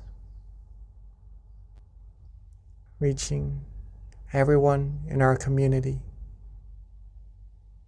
Shine outwards even more while being relaxed, reaching everyone in this country, and shine brighter outwards even more, reaching everyone in this world. Shine bright, shine out this peaceful light, this light of purity, cleansing everyone, everything in this world, seeing the world clean, clear, bright, calm, seeing everyone on earth clean and clear, bright and calm as well. And with our positive energy, our merit, our accumulation of the purity, with this brightness, let this energy be shared to everyone, be shared to everything, wishing for everyone to always be happy, to be able to find true peace, true happiness quickly, be able to be free from all the viruses of the mind, all commotions, all disputes, be free from any kinds of sorrows, sadnesses, be free from any form of negativities. May everyone on earth live a happy life. May everyone on earth be free from dangers, free from harms, free from diseases, free from anything that could try to harm them. May everyone on earth be happy, be healthy, be fulfilled in their good, wholesome wishes,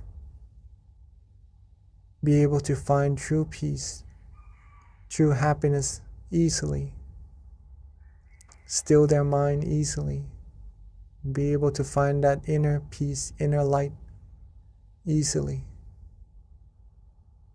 and to ultimately be able to reach the utmost of purity, the utmost of happiness, as quickly and as easily as possible. Let's take a few moments to share with the world, share with everyone our positive energy, our good thoughts, goodwill, our loving kindness.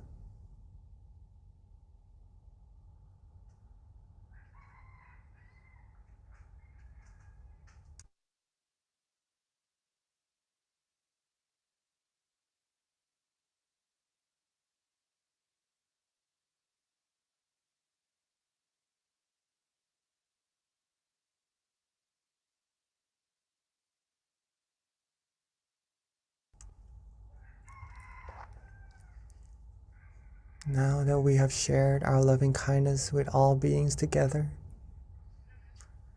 let's softly and gently relax ourselves, bring our awareness, bring our attention softly and gently back to ourselves.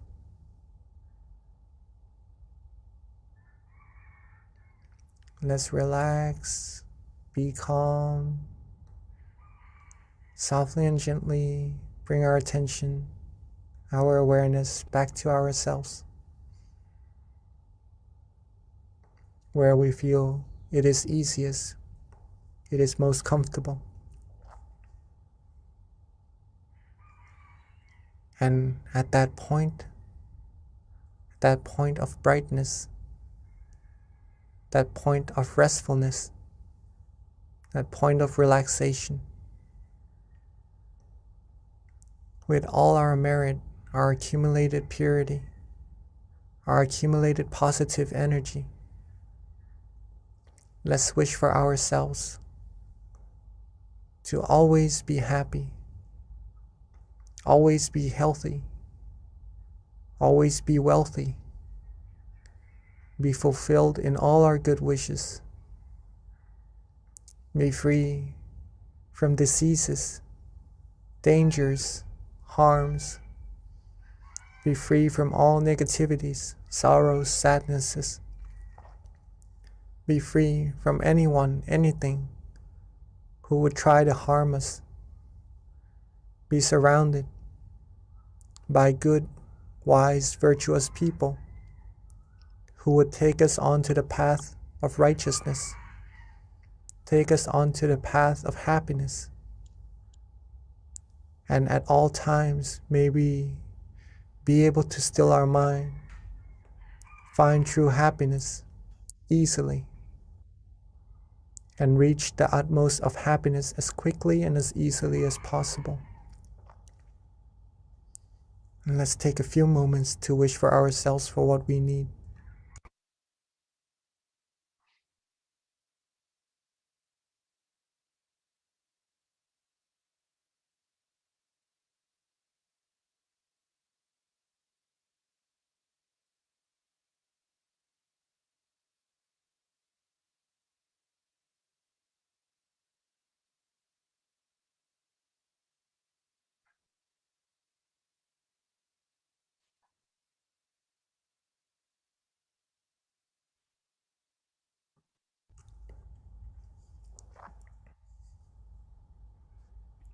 Sapphe Buddha Phalapata Paccekanan Phalang Arahantanan Jate Shena Rakhang Pantami Sapaso Sapaputtha Nupavena Sapathamma Nupavena Sapasangha Nupavena Satha Soti Bhavantu Te.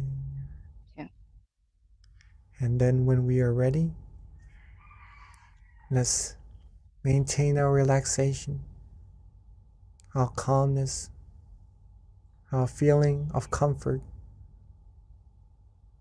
and to keep this feeling with us as much and as often as possible. When we are ready, let's softly and gently open our eyes.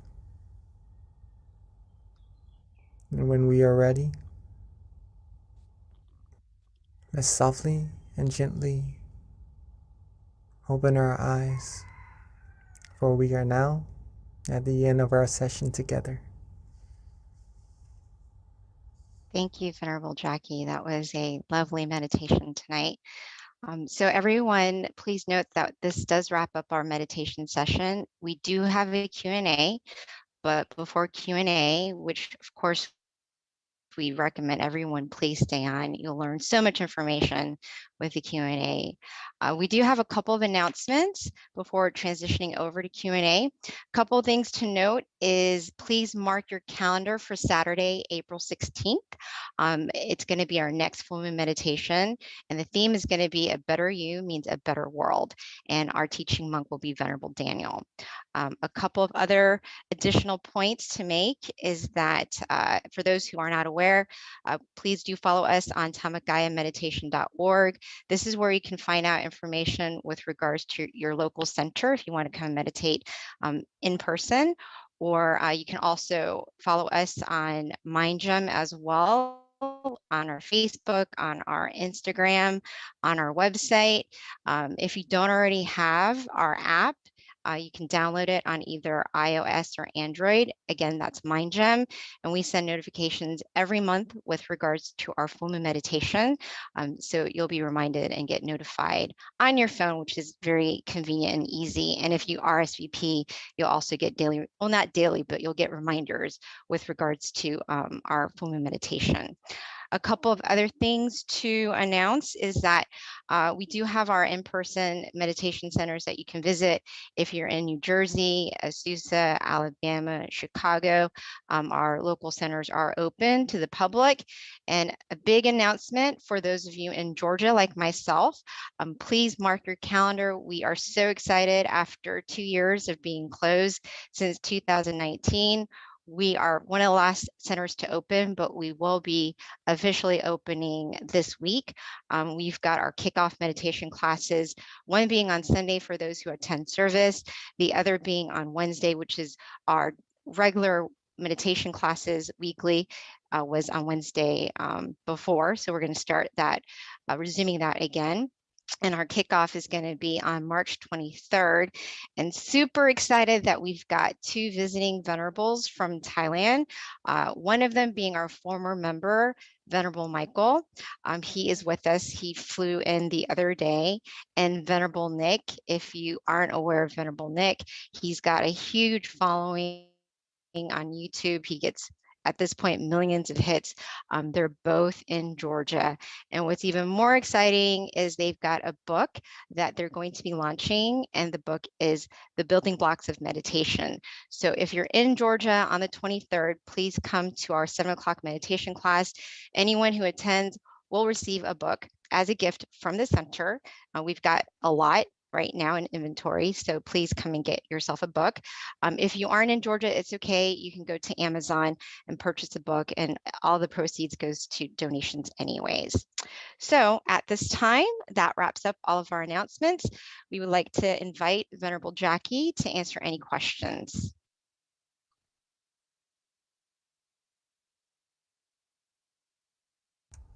Hello. So Hi, Venerable rejoice. Jackie. Hi. Thank you so much for our MC, Miss B. Very nice, beautiful. Yes, so I would also encourage everyone if you could join the meditation sessions or the sessions with Monk Nick, right?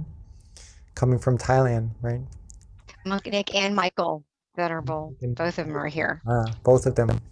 Yes. Yes. We got a double whammy. Really excited. And they've got their second book, The Building Blocks of Meditation, that we get to piggyback off of a book launch too, and opening our first class in after 2 years. So very excited about that. Yes, I also heard some of his teachings on YouTube, Monk Nick. Yeah, very, very good. Very, very good. So if you would like to go and see for yourself also, that would be very nice. Okay. So I guess it's time for Q&A. Still see some of us are still here. All right.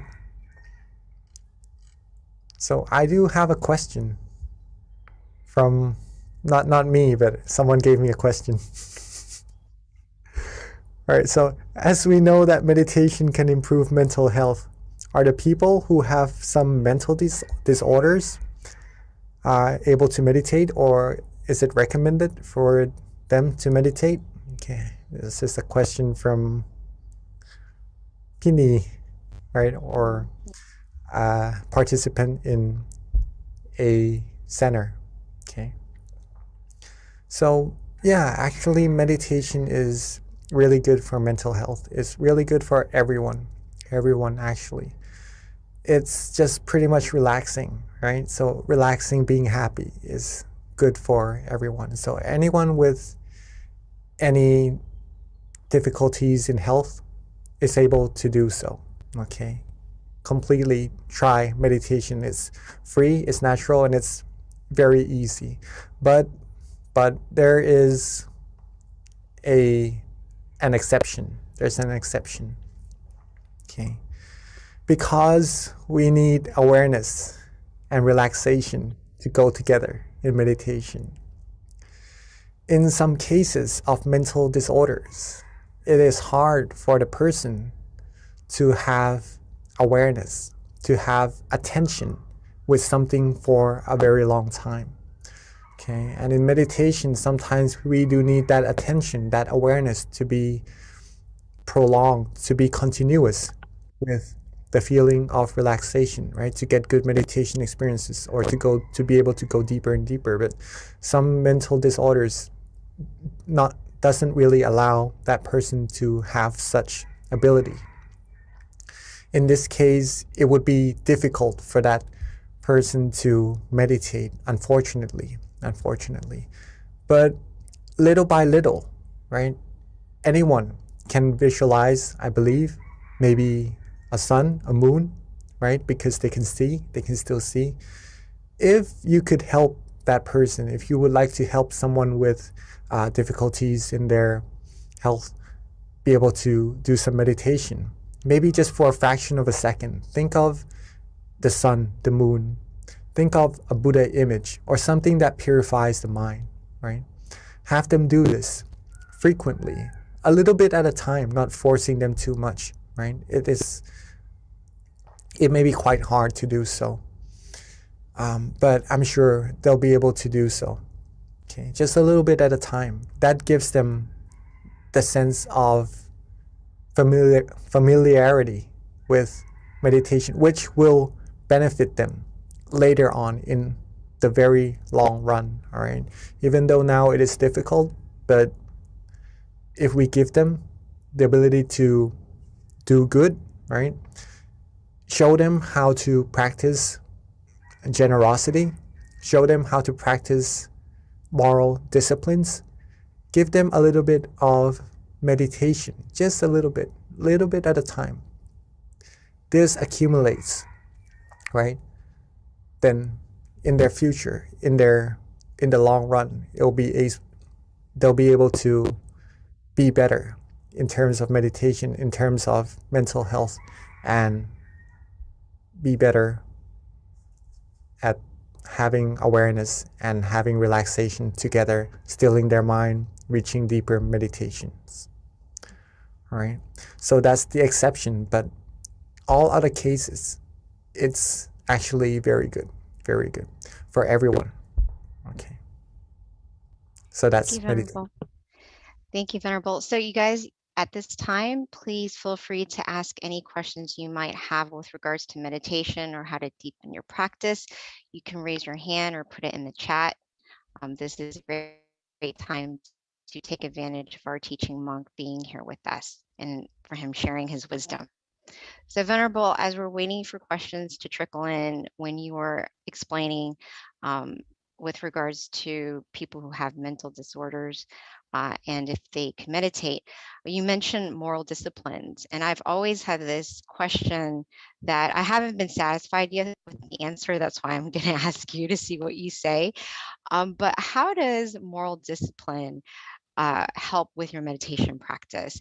So I understand, especially like the basic ones, but when you start kind of like adding on to the basic moralities, how does that actually help purify your mind even more? Like, to me, just the basic ones that we know of should be enough, right? Does it really do anything when you start tacking on more?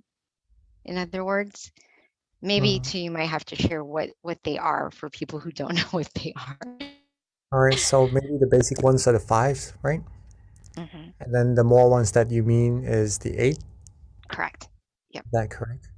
Yeah. All right. So the basic 5 precepts, or moral disciplines, pretty much you could put it that way, is that they refrain ourselves. They help us control ourselves, right? To not hurt ourselves and to not hurt other people, right? No killing, no stealing, no sexual misconduct, no lying, and no intoxication, right? That's pretty much helping ourselves be harmless to ourselves and to be harmless to other people. In this sense, we are able to control our actions more to be towards goodness, control our speech more to be towards goodness, and with a good mind, with a clear mind, that gives a sense of no harm to ourselves, right? No danger to come to ourselves, no worries, in other words, no anxiety. Our mind will be able to be more still easily. We'll be able to meditate better easily, right? And the 3, to add even more, is to uplift the mind even further, to be pure, right? The extra 3, no having dinner, no having meals after lunch, pretty much that.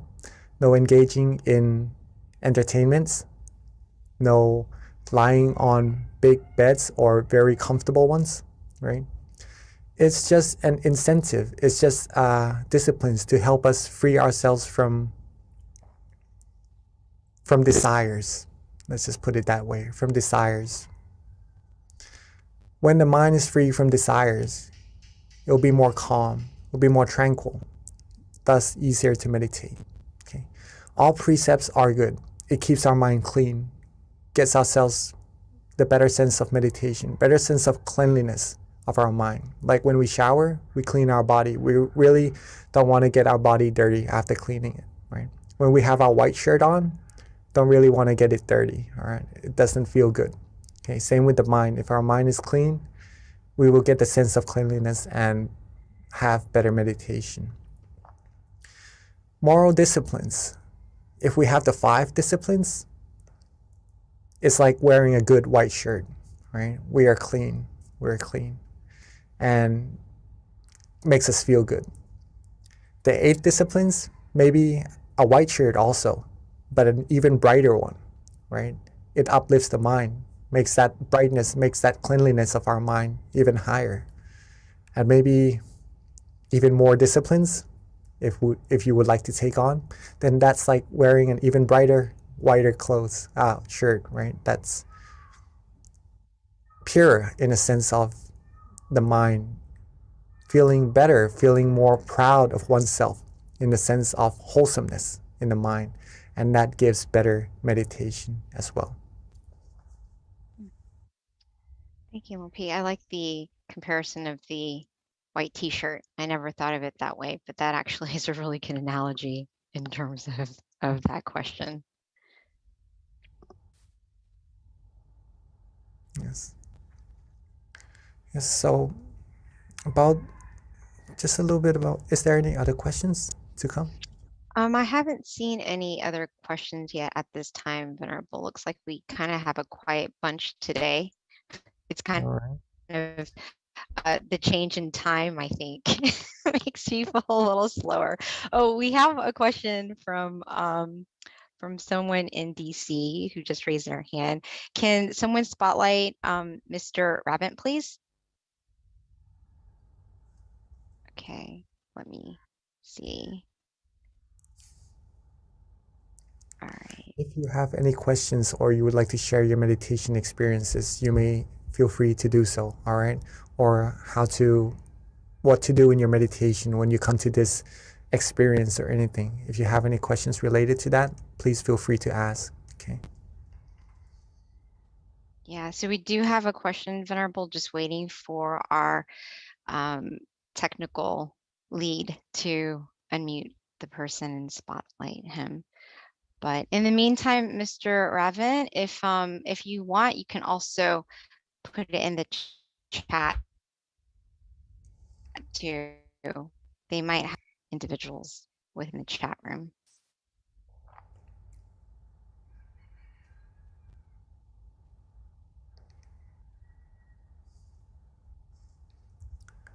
moral disciplines. It also gives us the sense of being a role model, right? A role model of goodness to other people around us as well. So if you would like to try to take on these moral disciplines, it will be very beneficial for yourselves as well. Okay. All the people around us as well.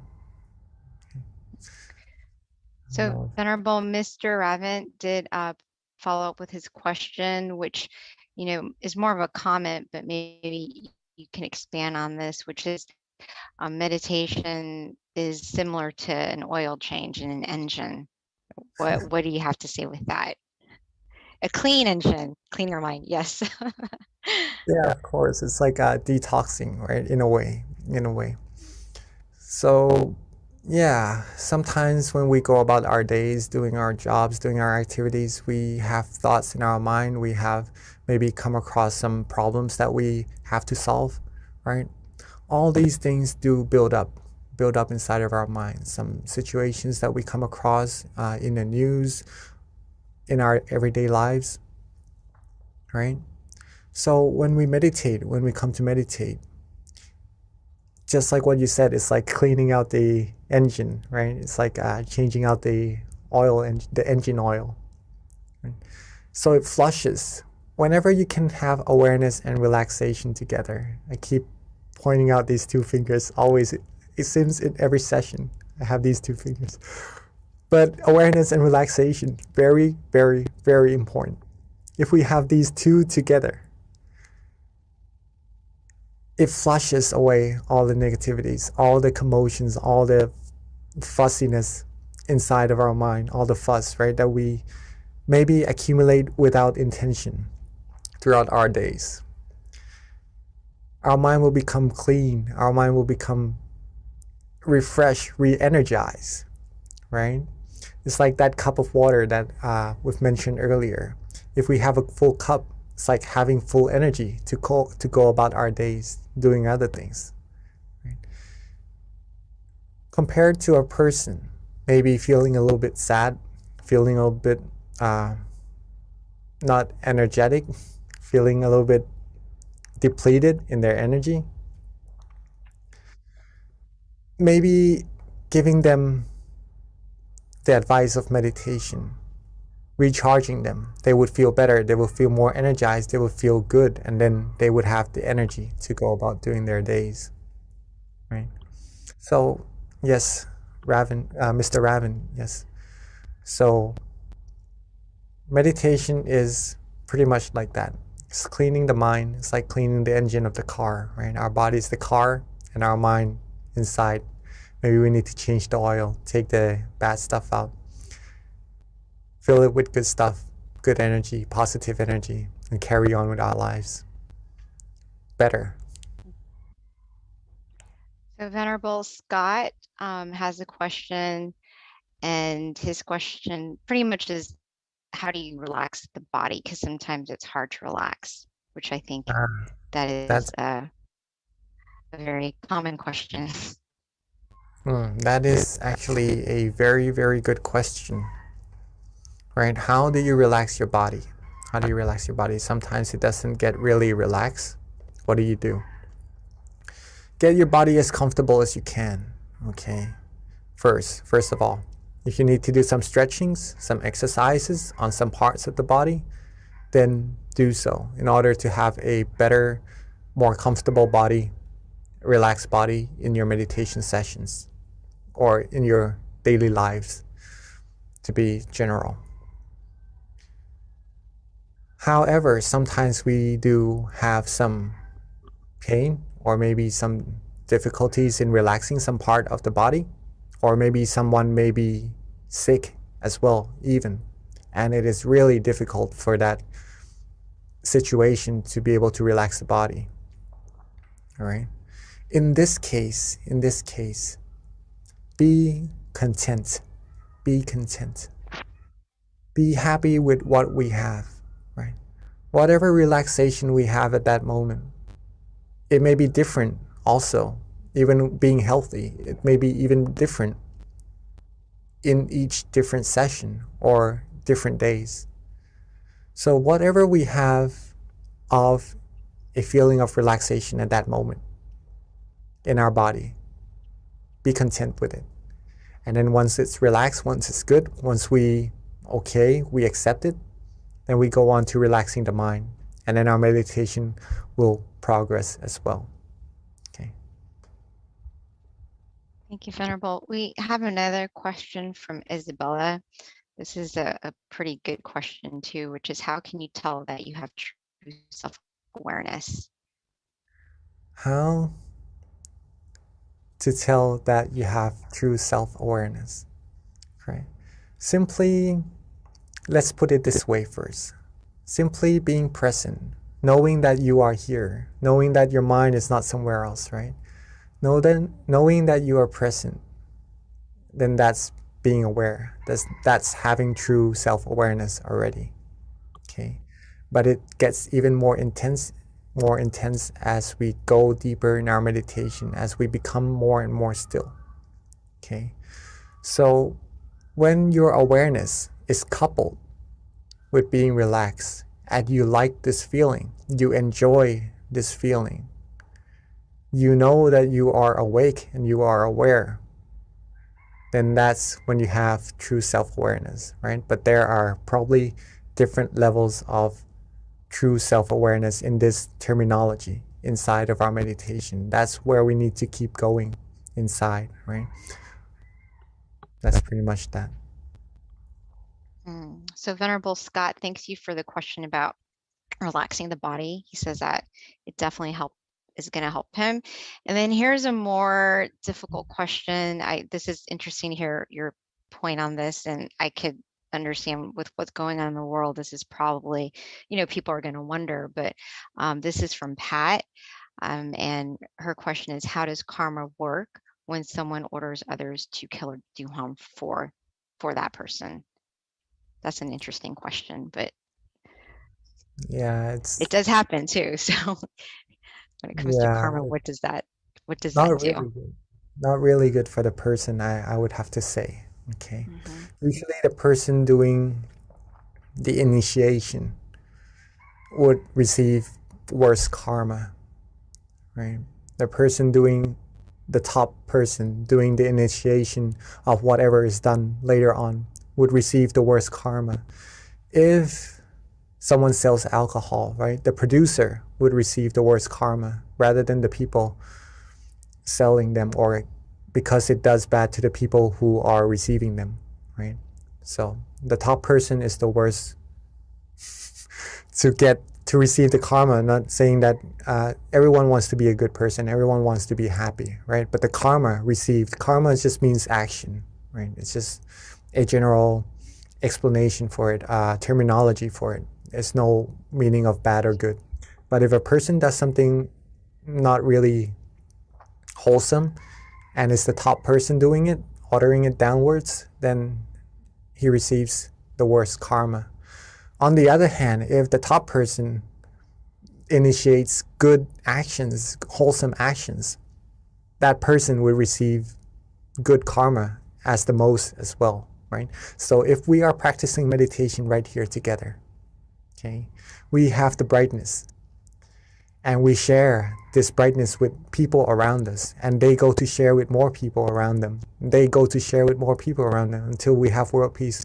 All the brightnesses that you share to that first person and share to the others, the good karma you share to all of them will be unto you. You'll receive all of those good karmas. It's like lighting one candle for yourself. But when you light other candles, all the candles that's lit after that, you'll receive that brightness back to yourself as well. Thank you, Venerable. A very simple answer, but it makes a lot of sense. So, Venerable, there aren't any other questions, and this is a good one that I kind of thought of as you were answering one of the questions, which is on self-awareness. And I feel like it can probably help everyone on the call in terms of seeing what your viewpoint is on this, which is when it comes to self-awareness, and you're aware of your thoughts and your behaviors, how do you take it one step further and try to change that behavior, especially if you know it's not working for you, more against you, right? Like, let's just say you really want that, I don't know, big house, right? Mm. This is just hypothetical. You want that big house and it's creating suffering because you're desiring that house and you're aware that, you know, you're just craving this thing and therefore that's why you're creating suffering on yourself. So you're aware of that, but like it's still there, you know? So how do you take it one step further to really penetrate that and try to like detach? All right. Does So my if you want question to, make sense? I guess I'm trying to get a little deeper in terms of how to eradicate some of your bad behaviors and habits, essentially. pretty much is desires, right? To get things maybe sometimes we need, then it's okay if we are looking forward to get that. It's just good passion, good intention to receive that, and we need it. But sometimes we need to work hard for it, all right? But sometimes just again, if it's something on the outside that hurts us, let's just put it that way, right? Because some things we need, some things maybe would hurt us and be less beneficial. Not the house in this case, right? Maybe sometimes we do need a house and we do need to work for it. In that case, we could work for it from a mind that is happy, and that would reach us that success more easily as well. Okay, but maybe let's just some other example of something that we may desire that sometimes hurts our mind. Okay, how do we get our mind to be happy and to be free from actually feeling any negativity from what we desire? The answer is to practice meditation. To practice meditation, how do we go deeper? Practice resetting. Okay. Once we know, our awareness goes out, right, to other things around us. Because if we receive it, if we have it, it makes us feel good. But if we cannot have it, if we depart from it, then it doesn't really make us feel that well, unless we are able to control our mind. If we reset our mind, get our mind away from these thoughts, these desires, right? Come back to being relaxed and aware, okay? Relaxed and aware. Come back to that point of tranquility, that point of brightness inside of our mind. All the bad oil, the engine oil, all the other feelings other than happiness, the viruses, won't be able to penetrate, to come in at that moment. Okay, we will be free from those thoughts that may feel like it hurts us, or maybe isn't really as healthy as happiness inside of our mind at that moment. Does that make sense? Does that make Yes, sense? that's great. Thank you, Pete. That makes a lot of sense. So Venerable, we actually have a couple more questions that have trickled through. All right. Okay, let's go on first. All right. So it's, what do you envision when you say world peace, Venerable? A world where everyone has inner peace. Yes. And everyone loves and cares and have good feelings, good thoughts, do good actions to each other. Pretty much that. Right. Thank you, That, Venerable. And that then the comes last. that comes automatically when we have true inner peace as well. That's why meditation is very, very important. So essentially it is when everyone finds inner peace, then you have world peace because no one's hurting or harming each other and we're all trying to elevate our minds. Right, Venerable? Yes. All right, thank you. All right, so here is I guess it's a comment from Josh and also a question in addition. So he says, during mindfulness meditation, we are told to be aware as if from the third person point of view. During my normal day to day, I find myself being aware from the third person as well, but more as if through the judge's eye of another, which brings me anxiety. What can be done to help this? Is this normal or is this my ego and the solution that comes from within? That's a good question.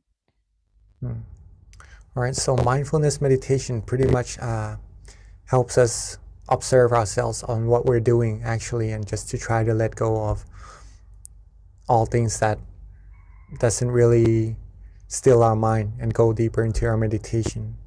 Hopefully that is correct and the same terminology.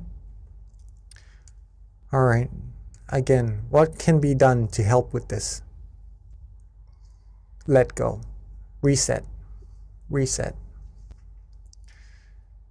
In mindfulness practice, in any meditation practices, two things must go together. Again, awareness and relaxation, right? If you are having thoughts, if you are having anxiety, maybe the mind is not feeling as relaxed as it should. Okay. In this case, maybe focusing on relaxing the mind would help the mind come into balance. And relaxing the mind in this case is just resetting. Resetting means letting all the commotions, letting all the other feelings besides happiness go.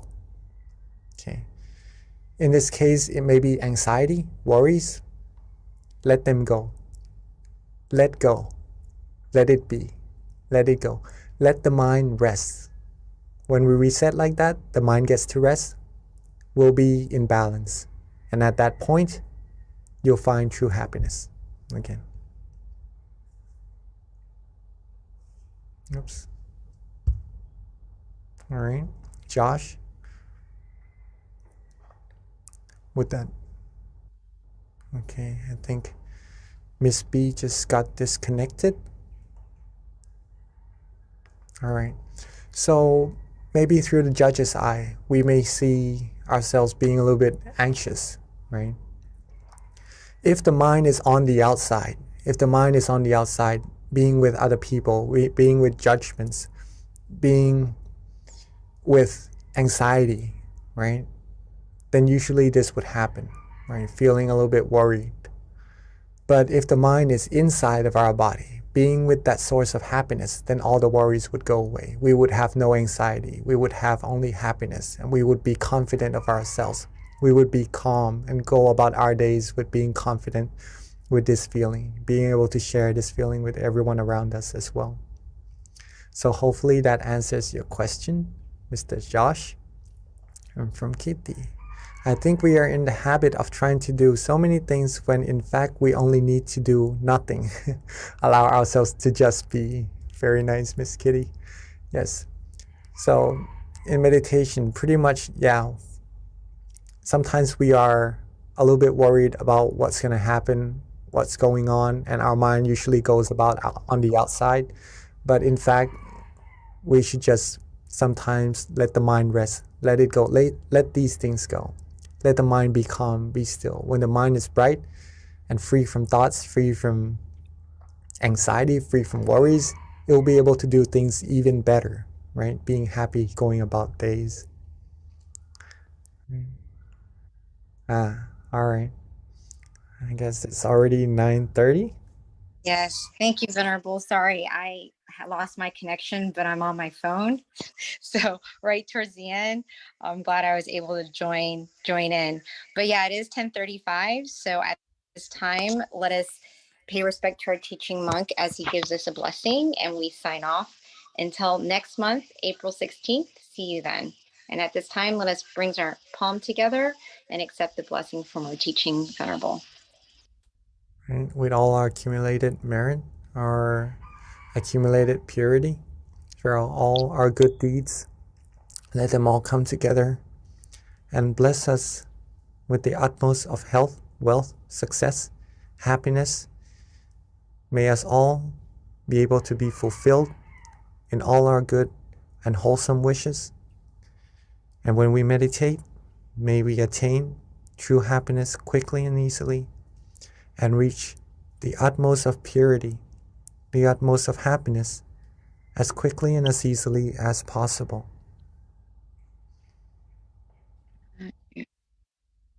Thank you so much for your great questions and for your guided meditation. Until next time, Venerable. Thank you for everyone for joining as well. Beautiful audience. Rejoice in all your merit.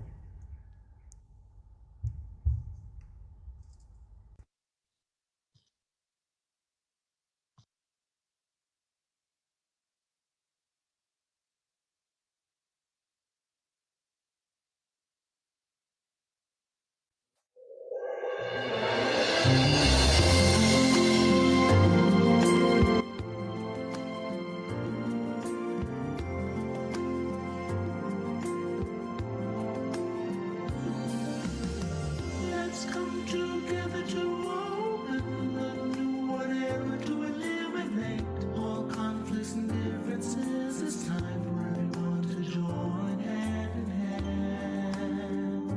At last, now the world's beyond healing. It's time to change the world. As the one who knew in the past,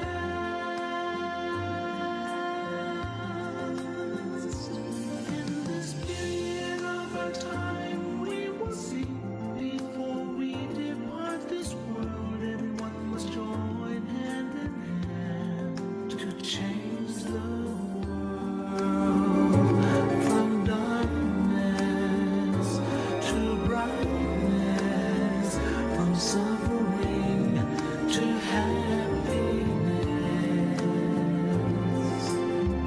from the ignorant to the knowledge one. Change the world, we have to do it the easy way. Be happy and cheerful with childlike innocence. Everyone must join hand in hand. Gently close your eyes, relax, relax. Still your mind at the center of the body and move at the same position of the one who knew from the past. Change the world from the era of darkness to the era of light. From the old era to this new era, the world will be like heaven on earth. No classes in society. Everyone will be evenly happy. We speak the same heavenly language. Become as one with smiles of love. We'll be kind, the world will change. The world will change. Let's come together to change the world.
Hello, everyone, and welcome to our April full moon meditation.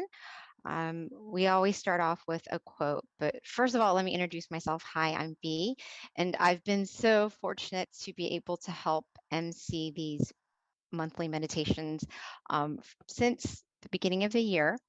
And what I like to do is we always start off with a quote to kind of help inspire you with regards to your meditation practice.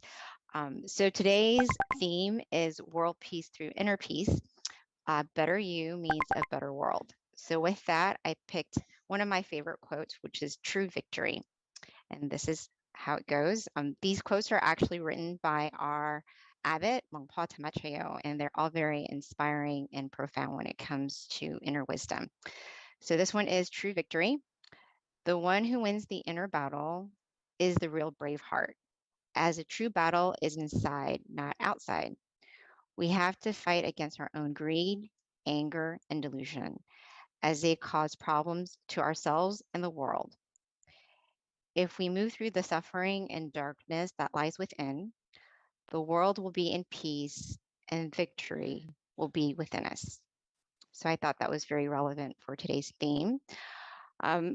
With regards to our teaching monk, who's going to be guiding our meditation tonight and our wisdom talk, it's Monk Daniel. A couple of things about Monk Daniel is he actually, at the age of 16, he promised his mother that he was going to ordain. He kept that promise at the age of 20, which when he did ordain, he made a dedication to study, practice, and develop his meditation technique. He's been a monk since 2012 until present. And he's dedicated his life to meditation practice and also sharing this inner wisdom with everyone so they can find inner light within. So with that, today we're going to have a wisdom talk, which Monk Daniel will be giving to us, in addition to a guided meditation. Afterwards, we'll have the candlelight as well, a candlelight offering, in addition to loving kindness, and then Q&A at the end. So Q&A starts at 10 o'clock. We normally do about half an hour, ideally. Hopefully you'll be able to have really good questions that will help you with regards to your meditation practice, anything that you're wondering about meditation. And I promise you, there is no bad question because everyone benefits, because if you're thinking it, someone else probably is as well. So with that, I'm going to be welcoming Monk Daniel. He is in Thailand. So let's just fingers crossed everything goes well. We don't have any connection issues. We generally do not, but every now and again we do. So if we do, please be patient with us. But we should be okay today. So with that, Monk Daniel, we are ready for you.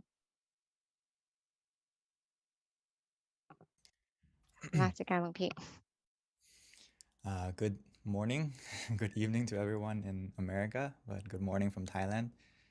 It's wonderful to have the opportunity to see everyone. Hopefully everyone's day and tonight will be very peaceful, just like the full moon will be full of happiness and brightness. So yes, I love the quote that our wonderful moderator, Miss B, just gave to us about conquering our mind, which is the true victory, where we can find our inner happiness, our inner brightness. This is the most important thing that we need to put into our life, which will connect to today. A lot of people don't realize that when we take care of our mind and take care of ourselves from within, it's actually going to help the world. And sometimes we may see or feel like, how can I have an impact on the world? Or how can just one person make the world a better place? So I wanted to expand on that a little bit so you can be inspired not only to change yourself from within, but also to help make this world a better place, one person at a time. So let's get into today's topic.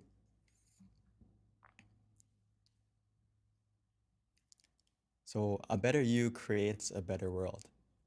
Why is that? Because if we love ourselves, the rest will follow. Or when we put our mind in the right place, as our master would say, Lumpha, he would say that if we put our mind in the right place, or another way of saying it is, if you put your mind in the right place, the rest of your life will fall into place. Or he would say that if your mind is at ease, your mind is relaxed, everything will be achieved easily.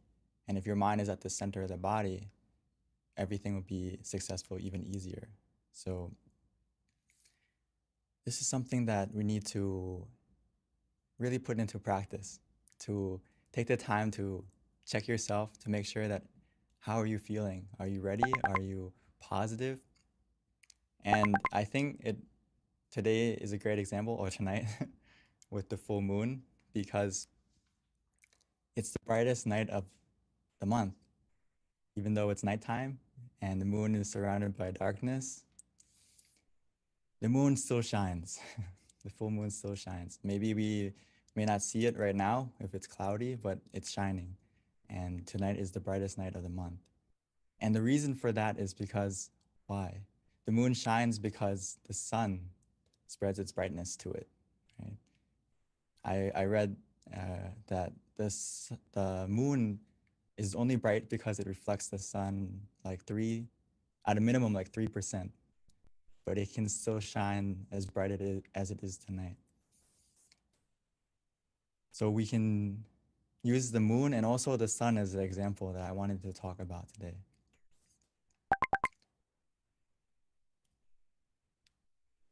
So the sun and the moon have a good relationship. And we can apply that to our life and as an example. Because just like the moon receives the brightness from the sun, it also spreads that brightness to the world, making the sun helps to make the day bright and the moon helps to make the night bright.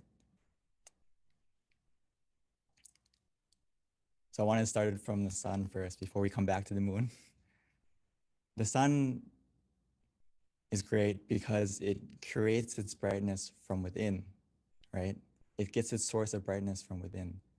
And once it has that source of brightness, it has the power to warm our planet, give it growth, make things grow. Like as we go into spring now, right, with the new season, creating growth, creating warmth for everyone and everything in the world. Not just our world, the whole universe and all the galaxies, the brightness of the sun spreads out.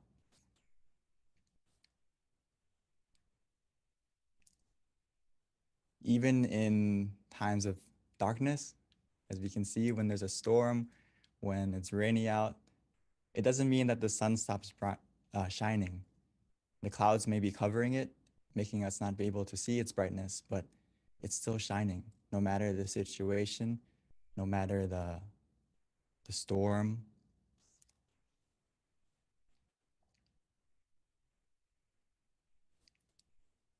And another thing about the sun is when it's surrounded by darkness in space, right? It's surrounded completely by a vast darkness, but that darkness can't overcome its brightness. Actually, its brightness overcomes the darkness and it gives life to our planet and spreads its light throughout the universe. So you may see a pattern here that when you find your own source of brightness or happiness from within, like the sun does, whenever we have obstacles in our life, whenever we have dark moments, which we will all have, when your mind is clear and bright, it can overcome all that darkness. It can overcome all the obstacles that we encounter as long as we maintain our source of happiness, our source of brightness from within. We can be just like the sun, giving warmth, growth to not only yourself, but also to everyone around you, everyone around you. So just a tip that I would like us to practice also is that throughout your day or throughout your life, we all encounter negative situations, people, whatever it may be, and that impacts our mind a lot. So what we have to practice after we learn about meditation is to escape from the black clouds and experience your inner sun, meaning that we don't linger in the darkness too long. When you have a negative emotion, which we will all have, and the benefit from meditation is you will develop the habit of letting go and getting out of that bad emotion quicker, being able to be aware and mindful of that and be able to switch modes quicker so we don't linger in the darkness. And just like the sun, even though it may be dark, we can still stay shining. And eventually those black clouds will disappear and we can stay with our inner sun, our inner brightness, our inner happiness that's from within us. So just a tip is don't linger in the negativity. The longer we linger in it, the longer we linger in the darkness, it's gonna impact our mind more and more. So we need to learn how to switch modes as quickly as possible. So the way we do that is we need to harness the energy from within, find our inner sun from within, find that source of happiness and maintain that brightness for yourself and for, not only for yourself, but also for everyone around you.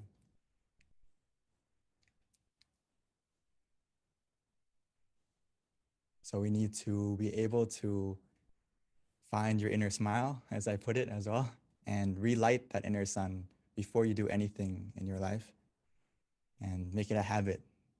A lot of times, the reason why I call it the inner smile, and sometimes our brightness within, our inner sun that we all have, actually, it may have went out and we don't have the opportunity to relight it. So before you do anything, we need to practice ourselves to make sure that, can you smile to yourself? Can you smile to others? Sometimes we can't, I know. And this is a good homework to practice, to check yourself. How is your mind? Did you lose your smile? Did you lose your brightness from within? If so, that's a red flag for yourself to go and meditate, to find that smile from within again, and also to relight that inner happiness, that inner brightness, that inner sun before you do anything. So just like a simple tip is when we wake up in the morning, or before we start our day, or throughout the day when we need to take a moment to pause to find your smile and relight that sun within before you do anything.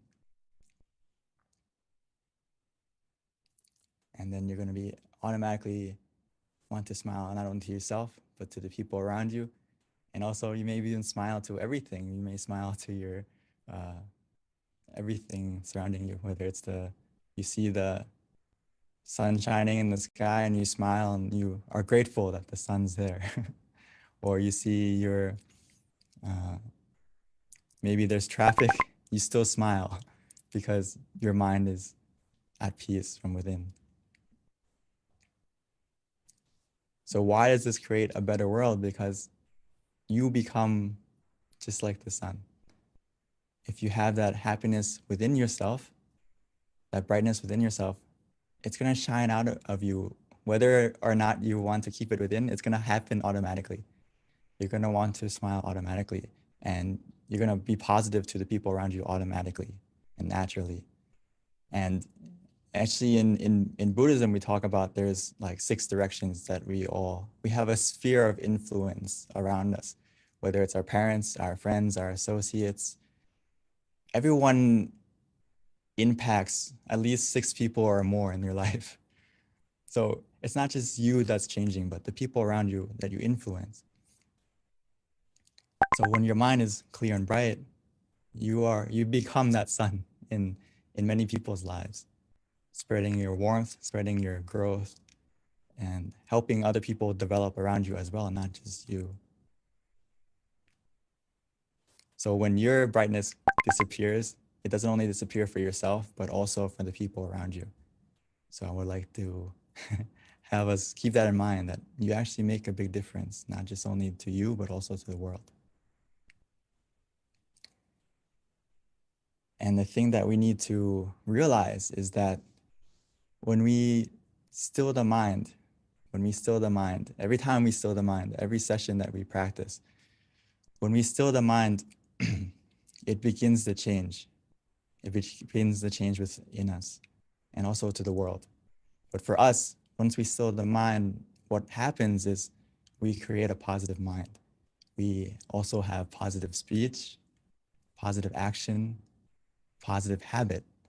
And through that positivity becoming a habit, it will create a positive destiny, not only for yourself, and help to make this world a better place. Because when you are positive, it's just like Paul would say, world peace through inner peace, which means all people in this world have a part to play. It's not just one country. It's not just one person in power. We all have a part to play. And if we all still the mind, it will begin that change. It's something that we all have the power to help to make happen.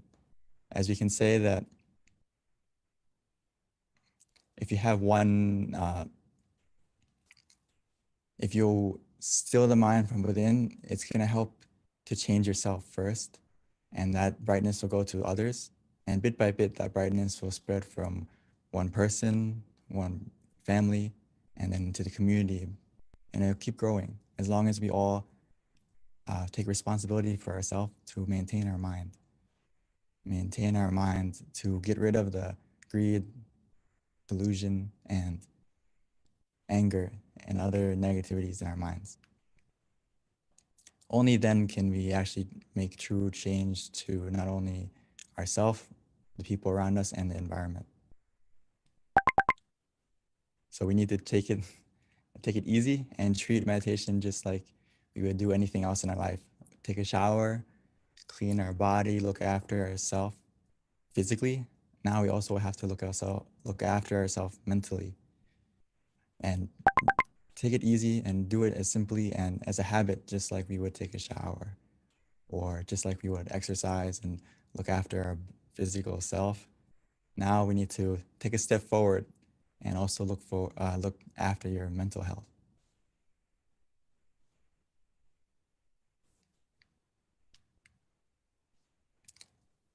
And just to remind ourselves that the door of happiness opens from within. So all we have to do now is to close our eyes, relax your body and your mind. And by relaxing your body and your mind, our mind will calm down, it'll be still, and we will have the key to open the door from within, which is simply just to relax. And when we are relaxed with both body and mind, we're going to understand this, that the door of happiness opens from within. A lot of us have been searching for it from around us, but hopefully tonight we can get a glimpse of that happiness from within by closing your eyes and just relaxing your body and calming your mind.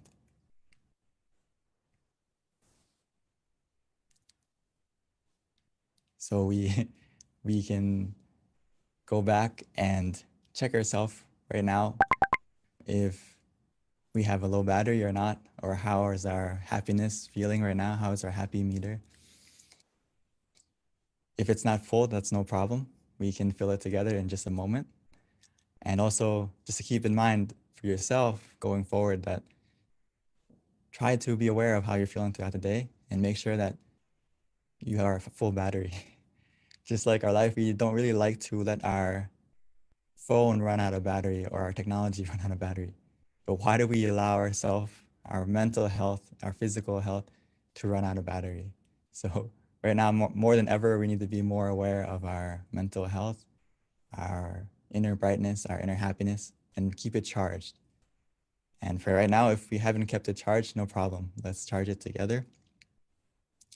Before we start, all we need to use right now is basically to take it easy, take it slow, and then feel the balance. We need to find the balance from within us. We can find that balance with just 2 words that we have to focus on right now is to be conscious, but with comfort. So that means whatever we do, whatever method we're using in just a moment after we relax our body, relax our mind, is make sure those 2 things are in balance, where we feel both conscious, but also we have comfort. This is actually key. And if you understand this finding this balance, you have mastered meditation to a certain degree already, because it's not just about being mindful, but it's also about being relaxed every step of the way in your meditation. These 2 things need to go together. So hopefully together we can practice just a moment now, and we have a chance to be both like the sun and also like the full moon, meaning that the sun creates its brightness from within, making the day bright. The moon receives that brightness and it shares it to the world, making the night bright as well.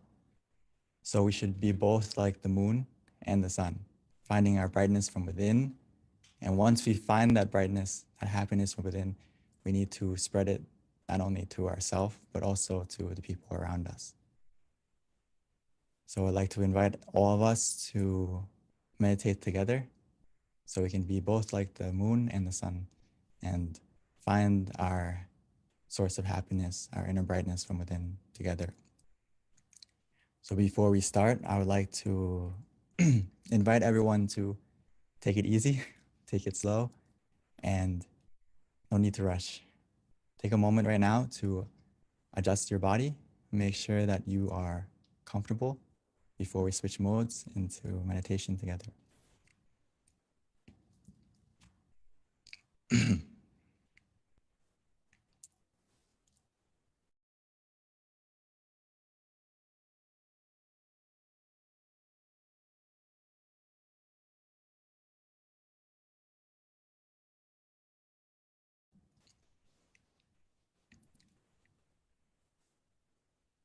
So let's take it easy. There's no need to rush.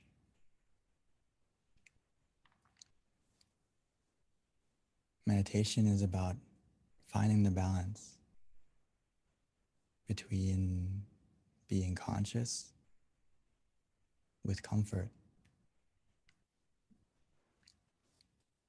So that starts from the moment we adjust the body right now.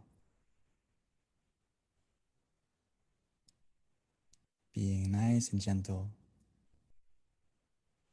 taking the time to adjust our body first, making sure that we can find a comfortable position, whether we're sitting on the floor or in a chair. And once we found that comfortable position that works for us, the key word is it works for you. Every person, every session, it's different.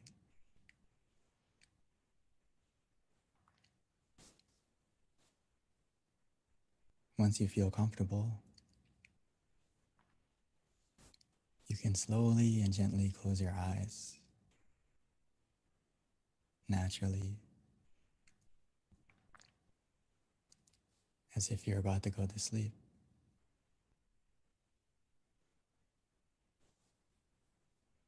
Because right now is our opportunity to not only rest our body, but to truly rest our mind.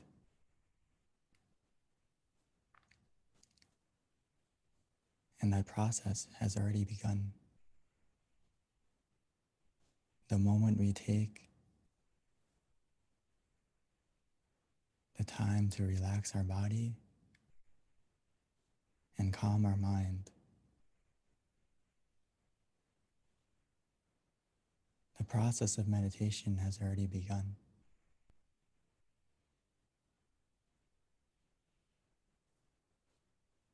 Our journey to find our source of happiness has already started.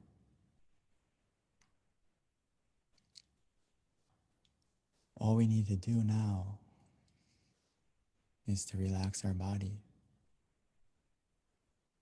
making sure every single part, from our eyes, our face, all the way down to our feet, making sure every single part of our body is relaxed, is loose.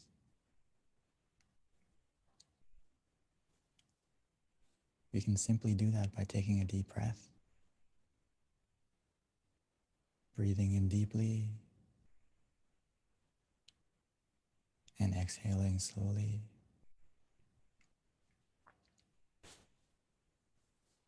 Allowing the relaxation to fill up our whole body.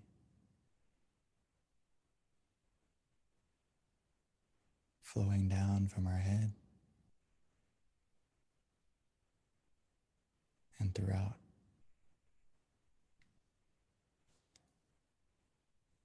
Breathing in deeply, exhaling slowly. Allowing any hidden tension to melt away.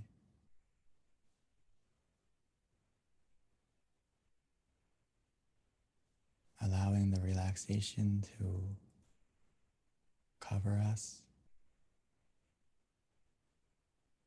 as we feel more relaxed within us.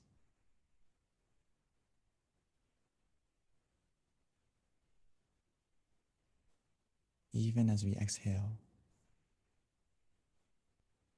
allowing that relaxation to surround us,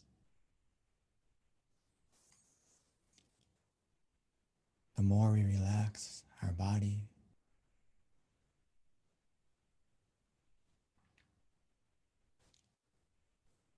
the more weightless our body will become.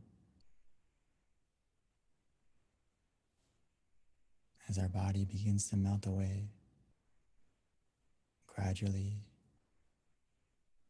bit by bit.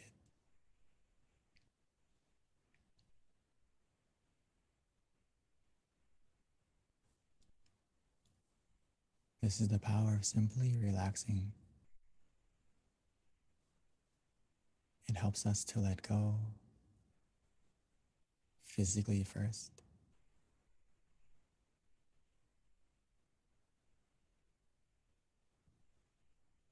And as we continue with that feeling of relaxation, our mind will begin to let go as well.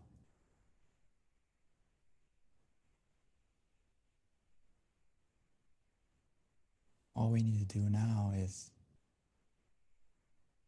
to allow our mind to put everything aside. Any thoughts, any responsibilities. Just put everything aside. We invest so much time.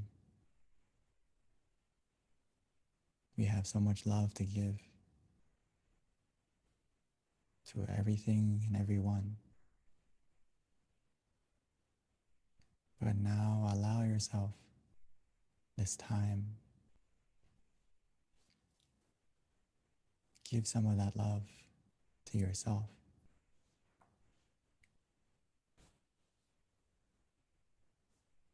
So we can have the opportunity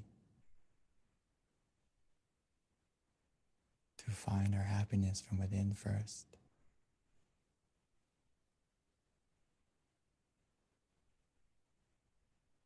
Everything that we are planning or want to become better, it will happen automatically, easier and smoother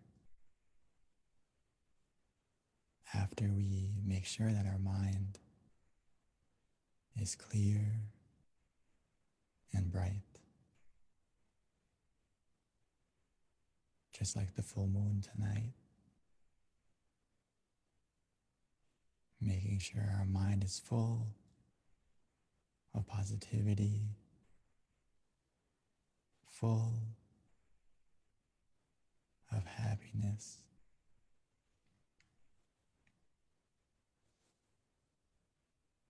But to help us get to that source, we can start by using any method we like.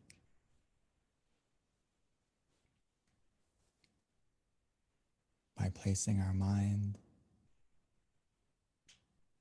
wherever we feel relaxed, whether it's inside of us, at the center, or anywhere you like. As well as using a method that is easy for you to use.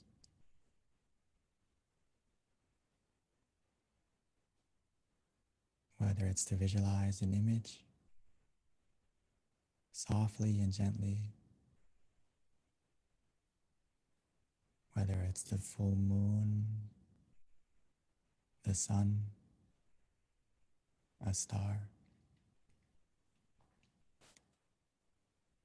We can imagine it however we like, anywhere we like, as long as it helps us to feel conscious as well as comfortable. Don't worry about the clarity. As long as it helps us to stay relaxed.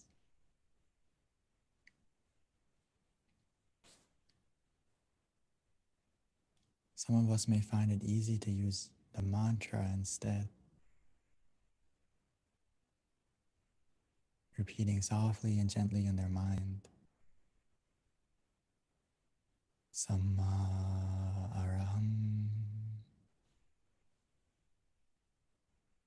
Samma araham. Samma araham.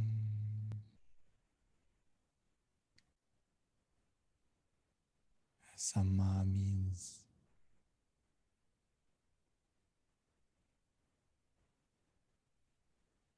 purity.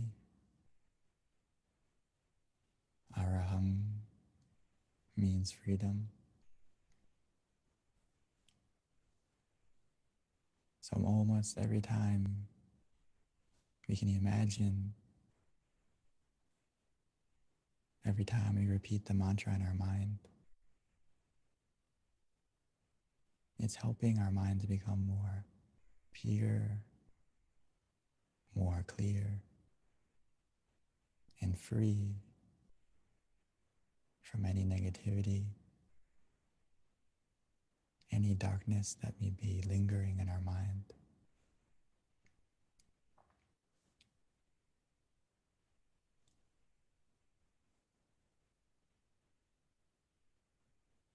Or some of us may enjoy just letting go, relaxing, doing nothing. Actually, whether we use the visualization or the mantra, we will all get to this point. We'll get to a point of where the mantra or the visualization will disappear on its own.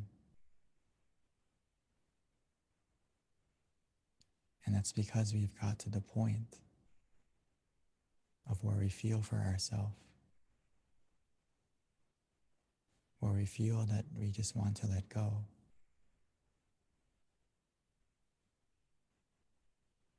We are free to just be still, to let it be.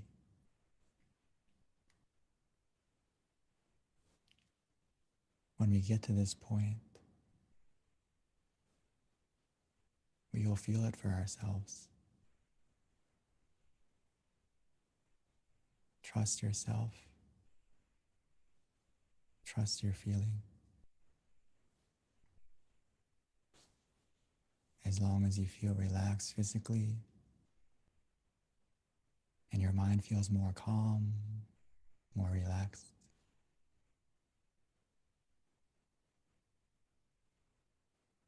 we are on the right path.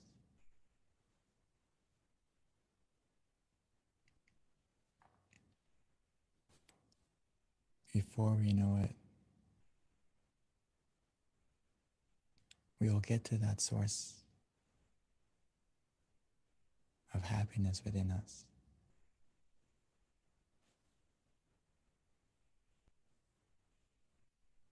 That door of happiness that opens from within.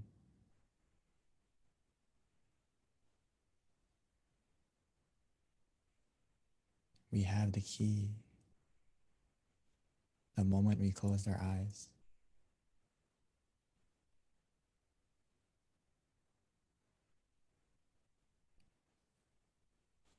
The more we relax our body, the more we calm our mind. Our mind will become still. Our mind will stop. And the moment our mind stops, our inner happiness will begin.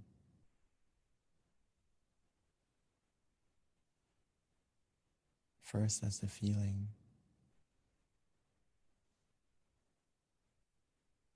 a feeling of calm, of contentment.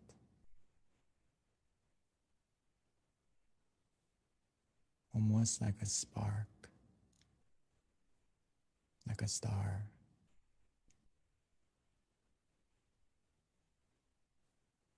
And as we continue to relax, take it easy,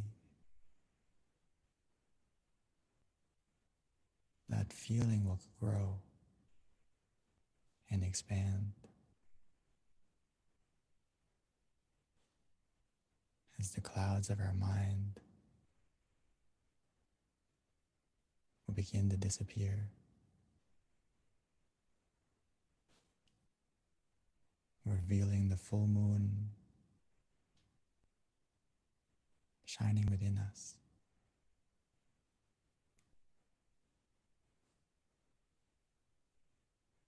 It starts from a feeling, and before we know it, not only will we feel it, we will also see it and experience that source of happiness from within more deeply.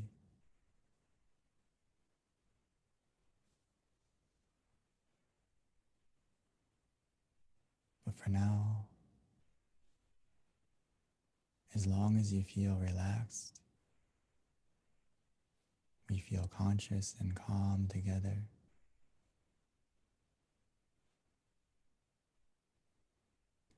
Every second that passes by,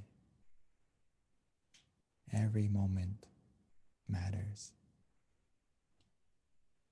Every moment counts. Our mind is becoming clearer, brighter, more positive.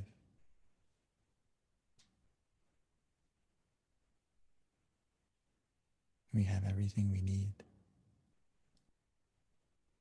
to succeed in our meditation.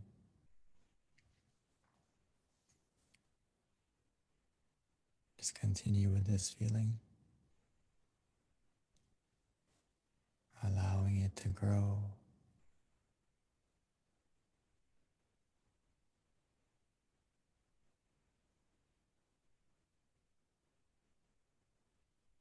Just enjoy this meditation together in silence.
Now that our mind is more calm,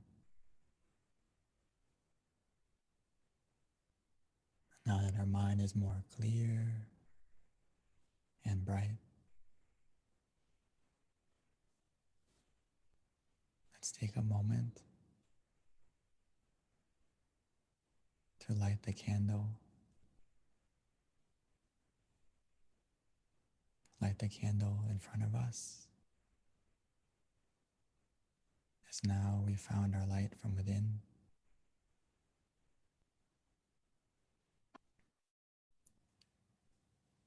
We can slowly and gently light our candle.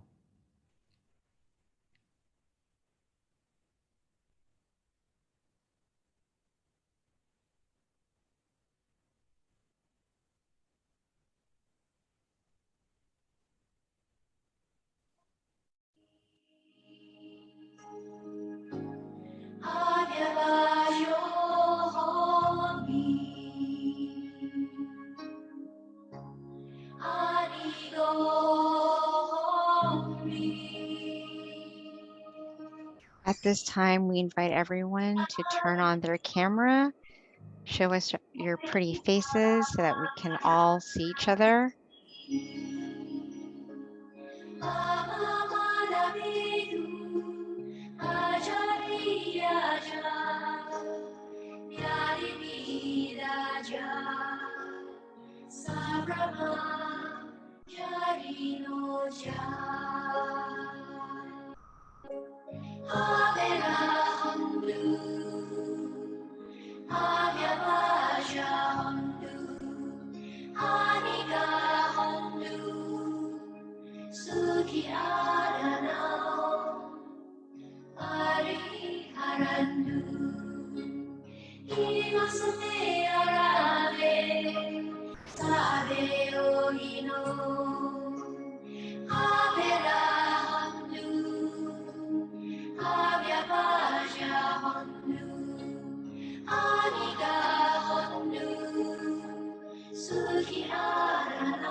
So now we've lit the candle on the outside.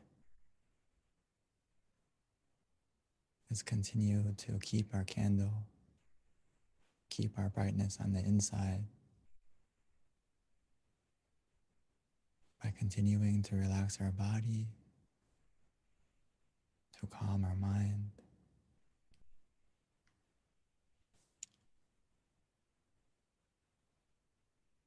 Now that we have found our source of brightness from within,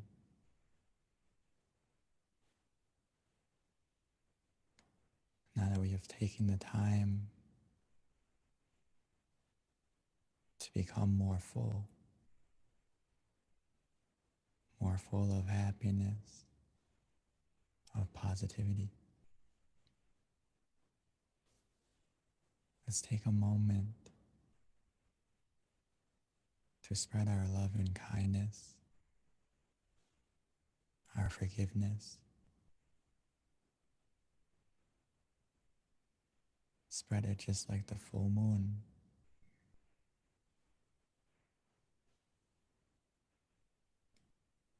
Allowing the darkness to disappear, lighting up the night.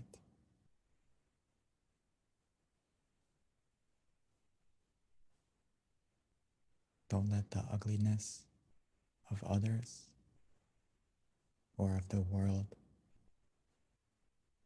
destroy the beauty within us. Now that we have found our inner smile, we should spread it to ourselves, smiling to yourself, and continuing to smile and spread your positivity. Spread your good intentions by wishing to your family, your loved ones, your friends,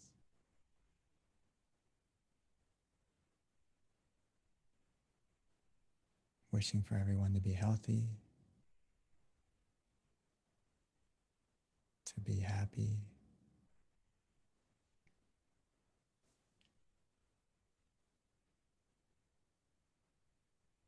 allowing the positivity within you to spread out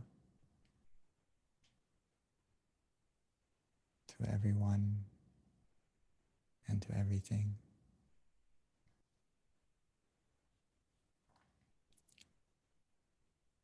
We all have a part to play, just like all the stars in the sky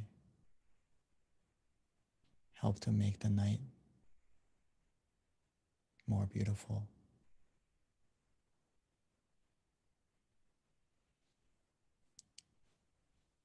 Every moment of peace within you right now, every moment that you share it, will help to light up and brighten this world, both in times of darkness and in times of brightness, to become even more and more bright.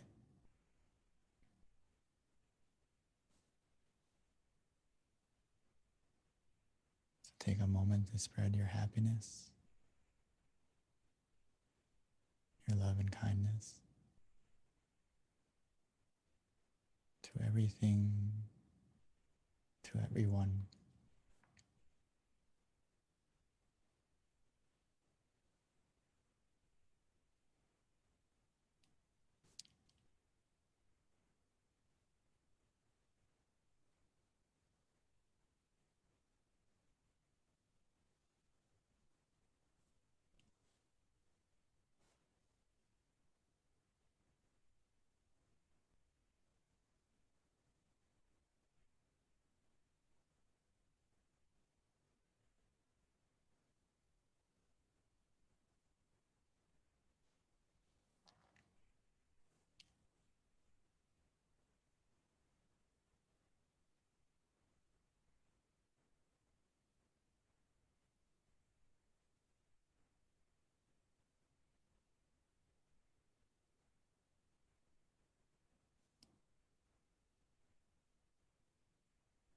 As we spread this positivity, we may not see the change right away, but we'll feel it within us first. And now that our mind is positive, now that our mind is clear and bright, now that our mind is in the right place, everything else in our life will fall into place more easily and more smoothly.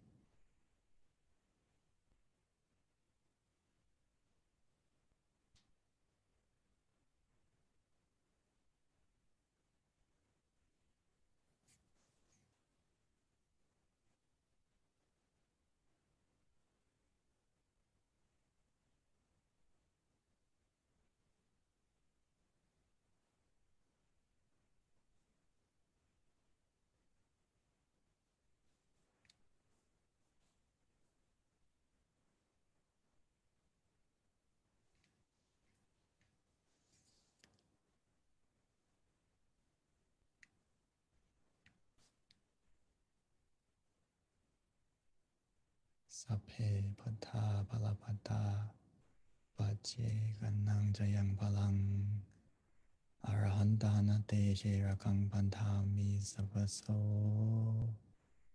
sapaputta nupavena sapathamma nupavena sapasangha nupavena sathasoti bhavantu te. By the power of our clear and bright mind and the positivity generated within us in this meditation, bless our life to be more happy, more peaceful.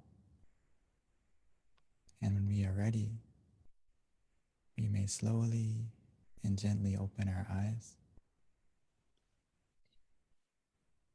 opening our eyes to a more better version of ourselves and a more better world.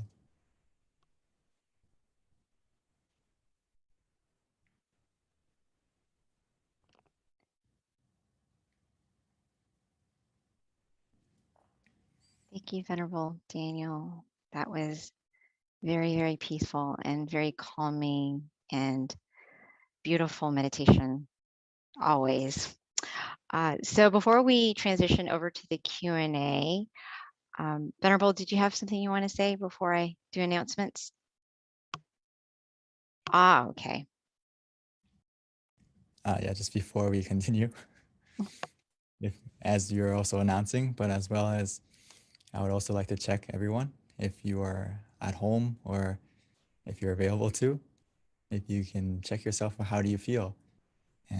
And please share it not only as a word form, but as an easy form, maybe 1 to 5 on a scale for yourself. How do you feel from the meditation? And please share it into the chat, as well as if you have any initial or any further comments or experiences, please also share. Thank you so much. And I would like to pass the mic back to Ms. B. Thank you, Venerable. Yeah, that's a very cute slide. I like that. Okay, so yeah, if you can share your experience for Monk Daniel there, and also we'll transition to Q&A shortly as well, if you want to talk about your experience or if you have any questions. So a couple of announcements, everyone, please mark your calendar. We've got a big announcement coming. April 22nd is Earth Day, and it is actually a recognized day around the world. It's also our Master Abbot Longpa Tamachayo's birthday, which falls on the same day, amazingly enough. So there are no such thing as coincidences. There you go, April 22nd. Please join us, as it is a very special day for all of us, not only appreciating the earth, but also for our community. It's a great way to give back to the world in our own way, or the earth, and also a way to show gratitude for our teacher who's given us this meditation practice. So we are hoping to have as many people on the call as possible, because, you know, it's really world peace through inner peace, and with all of us coming together in different parts of the world, it's even more power, and it's a great way of just thanking the earth. So please join us on April 22nd. And 2, you can always download our app as well, MindGem. which you can get on iOS or iPhone, and we send out notifications and reminders so that you're definitely up to date on all of our activities and our meditation events. So with that, another event that I want to go ahead and just share with everyone so that you have it way in advance is our next full moon meditation in May. I know that's a long time away, but time goes by so quickly. That's one thing that's for sure. And so we'll quickly be getting to May 16th. Right around the corner. So that's going to be Monday, May 16th, again for Earth Day meditation and the May full moon meditation as well. It's the same time zone. We don't change it. So if you're in Pacific, it's going to be 6 o'clock. If you're in Mountain Time, it's 7, Central is 8, and Eastern is 9. So that's an easy way. We keep things consistent. Also, we do have an awesome meditation website for everyone to visit, and this will help you be connected to your closest center. It's tamagayameditation.org. In addition with just learning more about our meditation technique and meditating with your closest center, and you can find out that information with regards to location from that website as well. All right, a couple of other things. Yeah, there you go. All of the centers are there. Most of our centers right now are actually open to the public. So as you can see, Meditation Center of Chicago, Azusa, I believe we've got a couple different centers that actually have on-site meditation as well for the full moon meditation. So they actually invite people close by to come and meditate and listen to these sessions with our guided monk teaching, but coming together at one location. So depending on where you're at, you can definitely look at the website and learn more about your nearest center as well. And then that pretty much sums it up in terms of our announcements. Yeah, again, we've got 2 websites. One is tamagayameditation.org, and that will help you locate your nearest center in addition to just learning more about our meditation technique. And then MindGem, there's a website for that, or you can easily just download it as well onto your phone to stay connected to our meditation teachers, notifications, and events. So yeah. And then in addition to our upcoming events, everything can be found on our website and our app. All right. So with that, let's transition over to Q&A with Monk Daniels. We're going to ask him to come back on. And it looks like we might already have a question, which is awesome. So if you have any questions for our teaching monk, this is a great time to ask anything that has to do with your own experience that you want to share, maybe even how to better your own meditation experience. This is definitely a great opportunity to ask his advice. So with that, looks like we do have someone who raised their hand, Mr. Tom Wood. So if we can spotlight Mr. Wood so that he can ask his question, or you can also, oh yeah, can the admin please type out the link for one of our users asking tamagayameditation. I think it's .org and then mindgem.org. Okay, so is he still there? I think he disappeared. Ah, there we go. Thank you, Quincy. Excellent. So yeah, feel free to either raise your hand and we'll spotlight you, or you can ask your question via chat as well. This is a great time to take advantage of our teaching monk who has a lot of inner experience and guidance for any question you might have.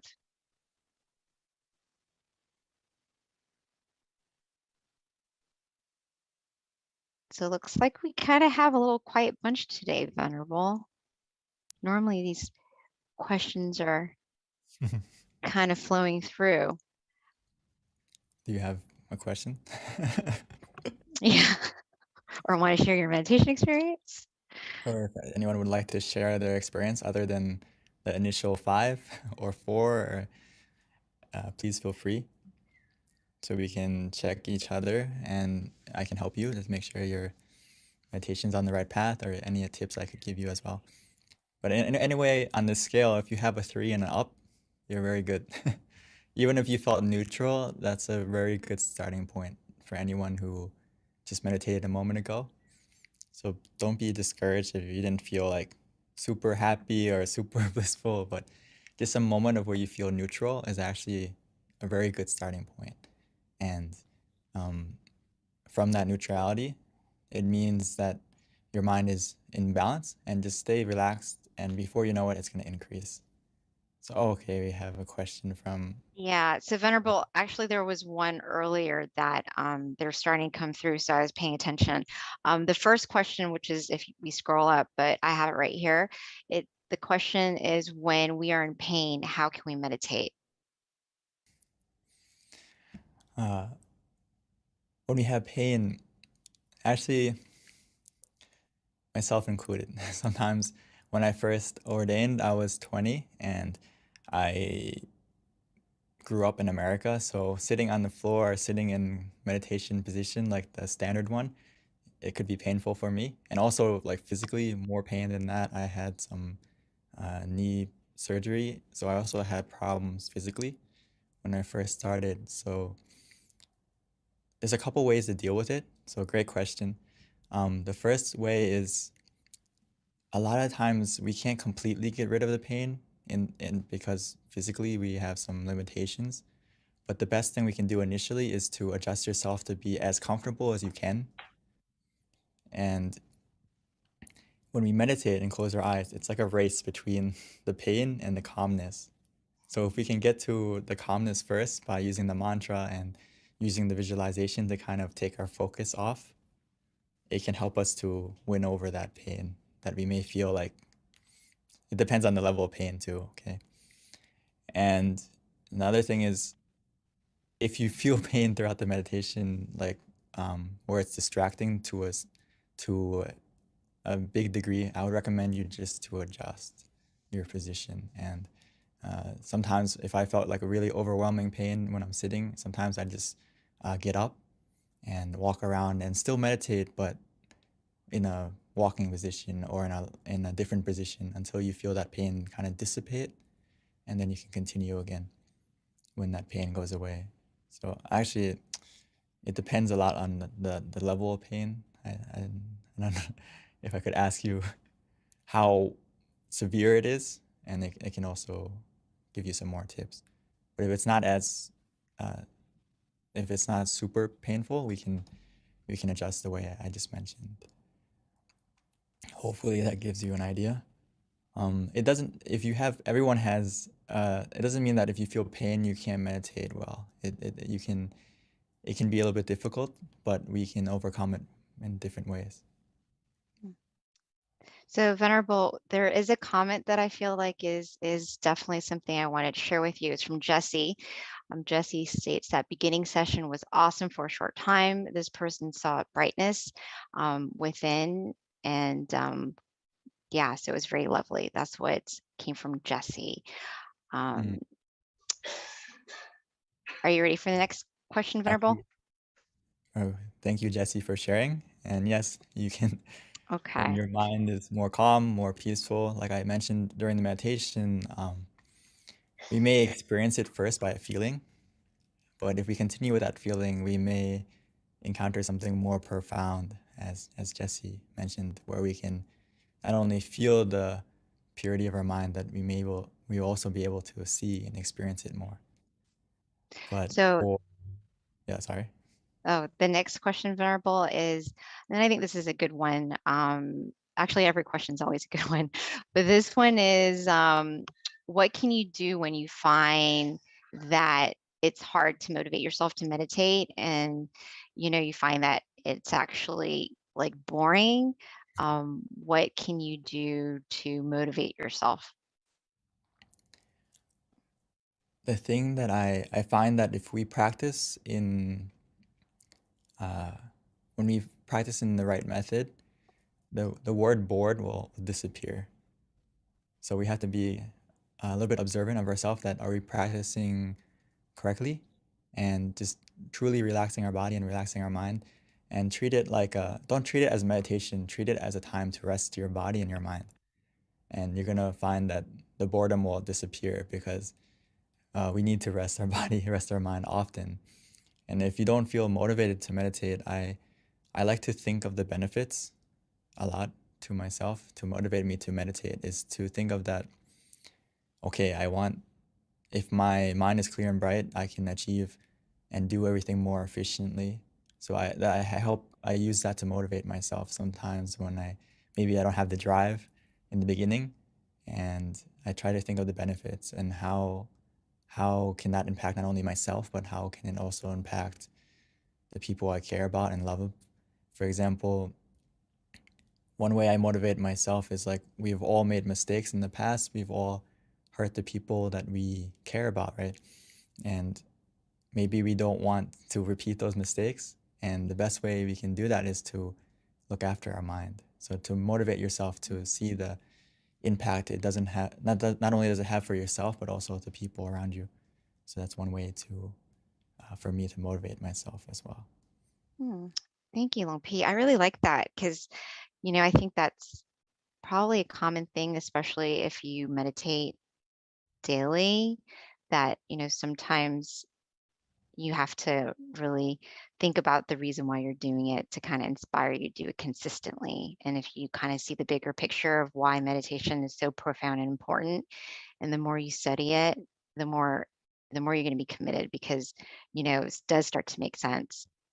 One of my teachers used to always say, and it was a little far-fetched at the time, but now I actually agree, he said that you're born to meditate. So if you start to realize that there's some truth in that, you're going to meditate. Yeah, exactly. We need to normalize looking after our mind just like we look after our body. And I think initially it takes a little bit of commitment to do it. But once you study the benefits and also feel the benefits for yourself, you're going to realize that, okay, it's something I need to do. And I really recommend you being as consistent as possible, because actually the method is really easy if you understand just finding the balance between being relaxed and mindful together, or sometimes you can say conscious and comfortable. But the thing is, the hardest thing of meditation is not the practice, but the consistency. And just like exercise, right? Sometimes the first step is to get yourself to the gym or start to work out, and then it kind of gets easier as it becomes a habit and becomes almost like you can't miss it and you want to do it. And this is even more so with meditation, because you're going to feel that happiness, and you're going to have you're going to not only see the happiness within yourself, but the impact of yourself around other people. So. Thank you, Venerable. All right. And then the next question is, why do I always feel sleepy when I meditate? So maybe like how, this can be what this person can do to prevent the sleepiness.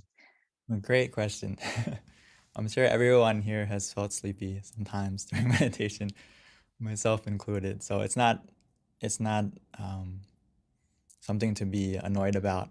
It's just you practice correctly, and one of the side effects is you feel really relaxed. So it's very easy for us to fall asleep sometimes in meditation. So there's a couple of things that generally cause you to feel sleepy in meditation, and a lot of it is physical, meaning that how did you prepare yourself to come to the meditation? Physically, as we go throughout our day, a lot of things that we've measured it down to is basically how late you sleep, how much physical activity you do can have a huge impact on when you come and meditate, are you going to feel sleepy?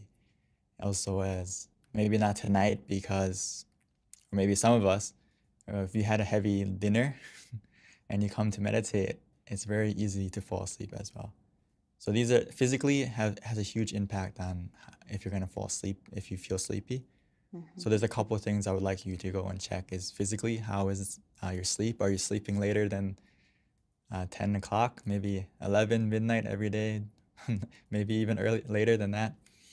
If you sleep late, when we come to meditate, there's a good chance you're gonna feel sleepy as well as how much you eat can have a big impact, or how much physical activity you did. But in the case where you can't control those factors and you come to meditate, what do you do? We have 3 techniques, right? Visualization, mantra, and just relaxing. So it's about picking the right tool for the right job. So when you take a moment to observe yourself before you meditate and you feel sleepy, I recommend you use the mantra or visualization, or even both, to add more awareness to your meditation. Because you already have the sleepy part, you already have the relaxation part, but you need to add the mindfulness part in that case. So hopefully you got the idea. Yeah, thank you, Pete. That actually makes good recommendation. So this next question is from Charity Sills, and the question is it okay to lie down while meditating? And especially this person, considering there's injuries, or is it more powerful to sit up? Oh, to lie. I think in this case, in general, I wouldn't recommend you to lay down to meditate in a sleeping position. Only unless in this case, like you said, is if you have injuries or you're physically like unable to sit up, or to sit up. Because in this case, yes, it's okay to lie down, but if we in a normal situation, I recommend you to sit up, just because it helps you to find that balance between being conscious with comfort and being mindful and relaxed together. It's easier when you're sitting in a position or not necessarily lying down, because when you're lying down, just like the question before this, it's very easy to fall asleep. So it depends. It depends on your physical condition. But in this case, please feel free if you are if you have an injury like this. Mhm. So it is still possible, though, correct, Venerable, Yeah. to meditate lying down. You just have to be more aware, because if you're not, you're going to fall asleep. Exactly. Okay. This is an interesting question, Lone P. It's a question/experience. So this person felt very cold, like chills on the arms, but it was very blissful in meditation, and wondering if this is a cleansing of energy or just relaxation, like the temperature dropped. This has happened a few times during meditation. Very good example and question. I would like, for those of us in Thailand right now, it's very hot. So if you can get that experience, that's great. You can feel cool and have your own personal Air air condition. conditioning. Right now it's very hot. But anyway, it's a very good experience, okay? If you feel, the key thing is not only with any sensation, whether it's a cold feeling, some people feel warm, some people even feel hot.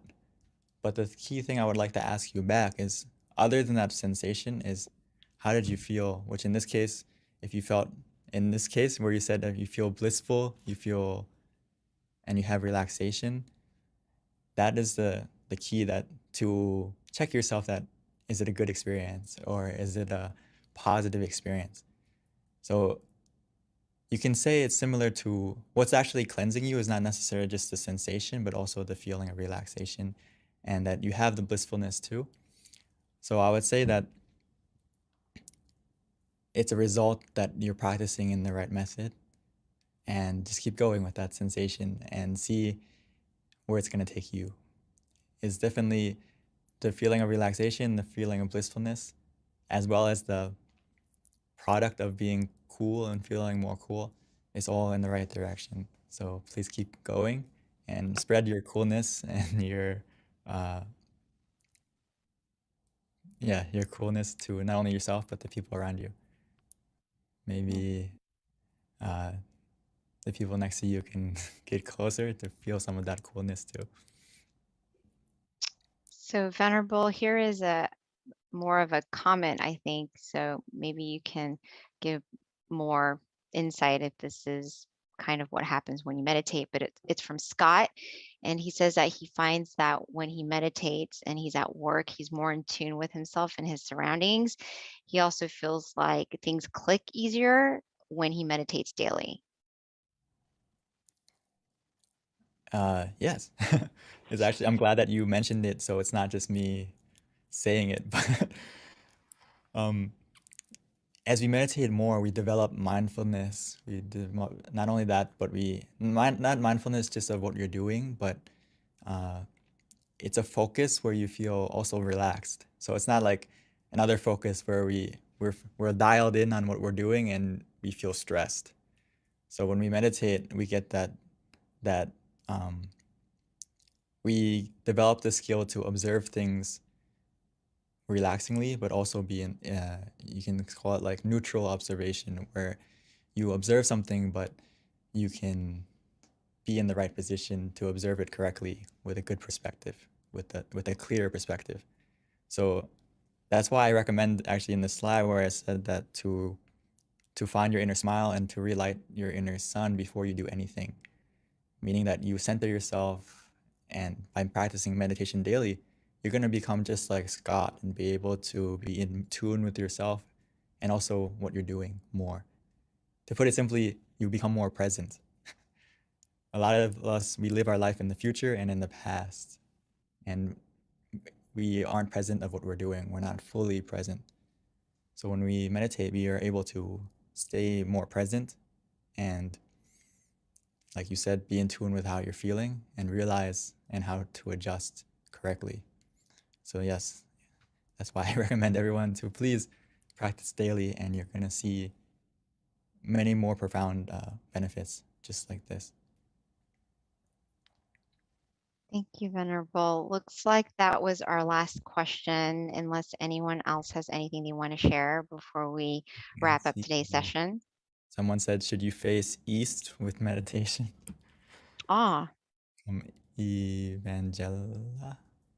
I would say that you can face any direction. I mean, face this direction that you feel comfortable in, and it depends on where you are. Sometimes it depends on the feeling you have. This is the most important. It doesn't necessarily have to be a certain position. In, like, for example, when I am in the temple, there is a big jariya, or a big stupa, that we pay respect to. So sometimes I like to face in that direction because mentally I feel more comfortable, but it doesn't mean necessarily that I have to face that way, but it depends on you. It depends on you. And you can face in the direction. but Venerable, isn't there some benefit to sitting in the lotus position? I mean, ideally you want to be comfortable, but is there a benefit essentially to sitting in a lotus position versus like a chair? There's benefits, of course. It's a standard position for a reason. And if you can train yourself to be able to sit on the floor and sit in the lotus position, there's benefits, for example, increased awareness, and if you can really keep your back straight comfortably, it helps to reduce the stress on your back to almost be zero if you can stay in. But for a beginner, or perhaps when you first start out, it's always important just to find a position that works for you and gradually work towards that if you really want it to be a goal. And yeah. Like Yeah. for me, I couldn't sit on that way for a while, but it took a while to adjust. Right. I'm always very stubborn. Like I like to kind of test things that I'm told. And I did try the chair, and I'm like, yeah, I could sit in the chair just as well as sitting on the ground in the lotus position. And then I tried it, and then I learned why. You have to try it for yourself for you to figure out what works for you. Because after 40 minutes, my head kind of like went down and I almost fell off the chair. So I was like, oh, that's why I should sit on the floor. Okay, so Venerable, another question that just came through. The question is, what are the different type of levels of meditation, and how can we tell if we've reached the next level of meditation? Very good question. Save the best for last. Great question. To put it simply, there is many levels of meditation that we can attain, but for now, I would treat meditation not necessarily are we there yet. It's not like a race to the destination. If we treat meditation that way, we might feel bored or we might get dissatisfied with our experience. And what I've been practicing and what our master would tell us is that we will know for ourselves when we get to the end, right? So, but we shouldn't sit there waiting like, are we there yet? Are we there yet? Because if we sit like that, we're not gonna enjoy our meditation. So when we practice, treat meditation like harvesting happiness, meaning that your goal for meditation now and every session when you start should just be to relax so we can feel happiness from our meditation. And as we feel relaxed, we feel happiness, our mind is becoming more clear and bright and more purified. So the main goal to meditate is to purify your mind, to clear your mind, and fill it with happiness and purity. So that to feel are you at the next level is just to measure that feeling of happiness, that feeling of purity, that every time you meditate, do you feel that level increasing? Because that's the foundation that is going to take you to the next higher level of meditation. If you speak it in Buddhist terms of attaining enlightenment or attaining a deeper, as we say, okay, enlightenment is the highest goal. The foundation to get to that is you have to have a clear mind, a pure mind, a happy mind. So let's focus on the feeling first and measure the feeling for yourself. Every time you meditate, do you feel that feeling increasing? If so, that means you're on the right path and you're getting, if you want to call it the next level of meditation, is that the feeling increased. And as the feeling increases, that purity increases, you're going to see and experience the levels of meditation for yourself. As I think Jessie mentioned earlier, she said she can feel and see the brightness within herself. So that's something that we have to experience for ourselves. And it's something that I also put to, like, I think like B just said, like, you're stubborn, right? And you want to test it for yourself. So that's the key of meditation, or of anything actually, is to test it for yourself. And you're gonna, if you just follow that feeling of relaxation and purity of happiness, you're gonna be able to test it for yourself and experience it for yourself. And that's the thing, Venerable, is it's great because you have the guidance, and because our teachers tell us all the same things. And then if you test it, then you're like, oh, that's why they say that. It just makes it more efficient when you have the proper guidance. But still, people are stubborn. They want to see for themselves. I would say just for now, your best guide is you can feel for yourself if you're on the right path. Listen to your body, listen to your feeling. If you're meditating correctly, your body is going to react a certain way. And how you feel, you're going to feel a certain way. So if you're meditating wrong, your body is going to tell you first, right? You're going to feel tension, you're going to feel stress, and also mentally you're going to feel that way too.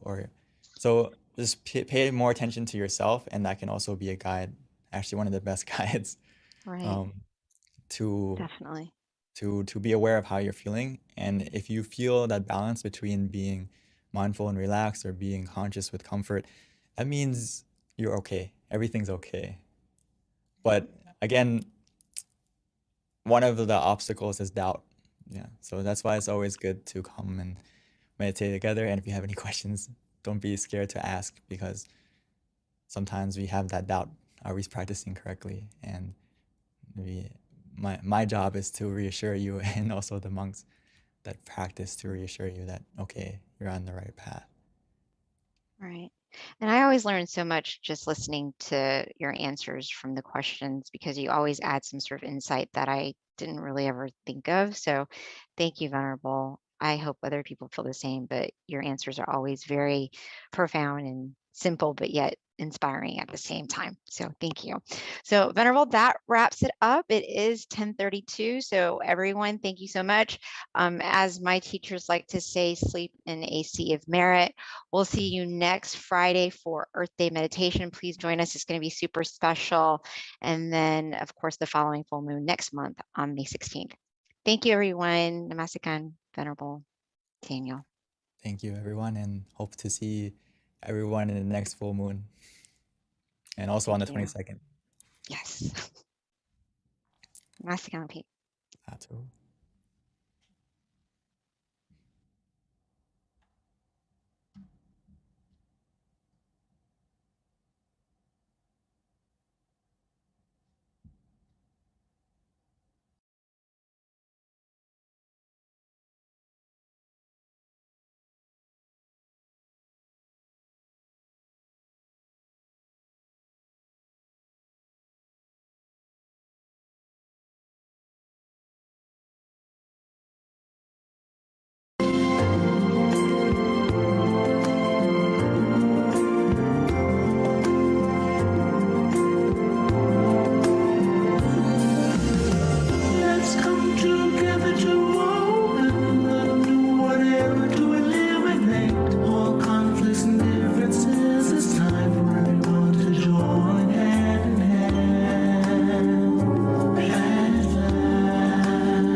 change the world from darkness to brightness, from suffering to happiness,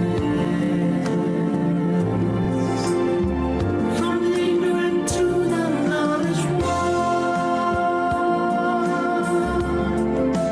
Change the world, we have to do it easy way.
Hi, everyone, and welcome to our full moon meditation tonight, our May full moon meditation.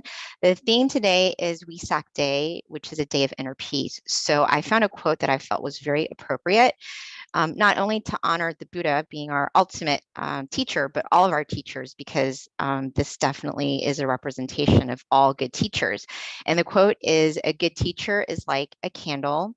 It consumes itself to light the way for others." So I feel like that's very appropriate, and that's definitely in honor of all of our teachers. So that's a quote of the day. With regards to today's schedule, we're going to have a short wisdom talk followed by our meditation and then candlelight, along with loving kindness and then Q&A at the end. So please stay. Our Q&A is actually one of my favorite with regards to our full moon meditation. I learned so much. A little bit about our teaching monk Jackie. He ordained in 2014. And after graduating, that's when he ordained. He got his BBA. Once he ordained to life, and so he found his goal and his passion, which is to practice his passion, which is meditation, not only cultivating it, but sharing it to others as well. So that's a little bit about Venerable Jackie, Monk Jackie. Before we start, we would like to ask everyone to please share on the chat, just so that we know where people are from, the state that they're at, their city, and their country, because we do have people from all around the world. So it's definitely very interesting to know where you're from. So if you can put that in the chat, that would be very helpful. Thank you, everyone. All right, so at this time, I would like to invite Monk Jackie to start our session for us. Good morning. Good evening. Good evening to everyone. It's morning time here, so. Depending on where you are in the world. Yes. So I'm thinking maybe other people from other places around the world are joining also. So good morning, good afternoon, and good evening to everyone, right? Welcome everyone to our full moon meditation tonight. Okay. Hopefully you all have had good meditation sessions from our past full moon events also. And hopefully this one will be a great one for you all as well. Okay. It is Vesak Day tonight, right? And we would have a little information to share to you about that. But before we go into that and to our meditation, there's something I'd like to share. Okay.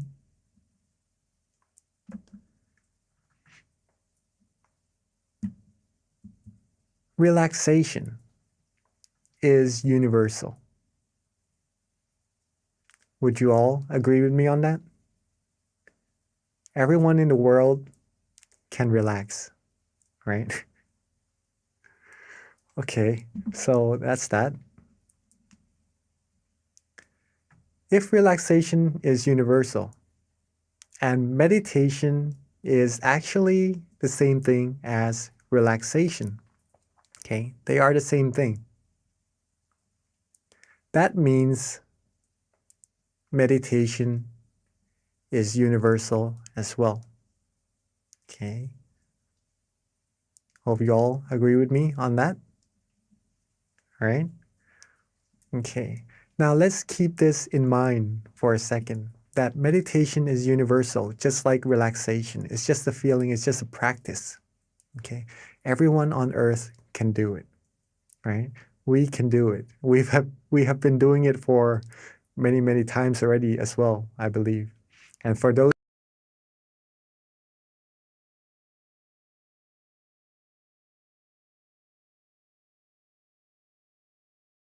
already as well, I believe. And for those who are new, meditation is relaxation. It is very, very easy to do. But the result is more and more profound once you practice it more and more. Okay? Now, meditation is universal, right? Meditation also leads us to happiness, Okay. Not just any happiness, though. It leads us to true happiness. What is true happiness?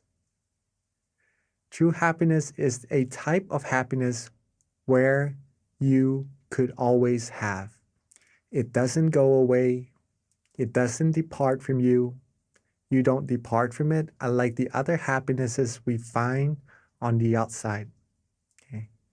When you want this happiness, you could always access it. You'll be able to rely on yourself for happiness and to be able to help others be happy as well. This is what true happiness is. Okay. Meditation is universal, and meditation brings true happiness. Let's put it this way first, so that we understand this phrase. Everyone can have true happiness. If you can relax, then you can have true happiness. Okay. So, in other words, everyone here today is able to find true peace, true happiness for sure. Okay. Now, we know this already. How do we do it? How do we meditate? How do we find this true happiness inside of us? Simply by relaxing our body and mind. That's it. As simple as that, right? If you can relax, you can meditate. You can relax your body, you can relax your mind. That is already meditation. Thus, this word, relaxation, or feeling comfortable, feeling good, feeling calm, is very, very important in meditation and for everyone as well. We may feel relaxed from time to time. We may feel good when we are sitting in a comfortable chair before we go to bed. After coming out of the shower, we feel good, we feel relaxed.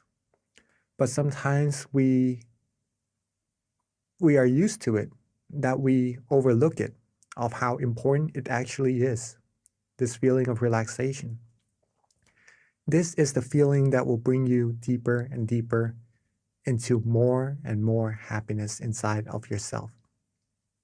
Okay, so let's take a look at how it does that a little bit more. So if you're able to relax your body, relax your mind. Okay. I don't know if you can see this, but there's a little word, relaxation, on the bottom right here, right? On the left of the screen. We might start off with a good amount of relaxation, right? That we feel, okay, this is our relaxation right now. I'm feeling good. I'm feeling calm. That's good. If we keep that feeling going, if we keep being relaxed more and more, be with that relaxation, it will grow. It will become a little bit bigger. Okay. And then when we keep being more and more relaxed, more and more calm, keep going, it becomes a little bit bigger. Okay. And I guess you all know what's going to happen next. If we keep being more and more relaxed, be with that relaxation, it's going to get even bigger and becomes even bigger until it becomes very, very big. I literally expanded the word relaxation so that the white part is all that we can see right now. So it eliminates all the other undesirable feelings away. And all there is left inside of our mind would be the feeling of relaxation. Okay? It becomes so big that this relaxation becomes peace. It becomes serenity in our mind. Nothing else can come in. No negative feelings, no negative energy could penetrate. It becomes true happiness. Okay. This is the power of relaxation. This is the power of meditation. Okay. Now we know how to meditate, right? Not that difficult. And if we practice together more and more, we would find true peace little by little until reaching the very utmost of it.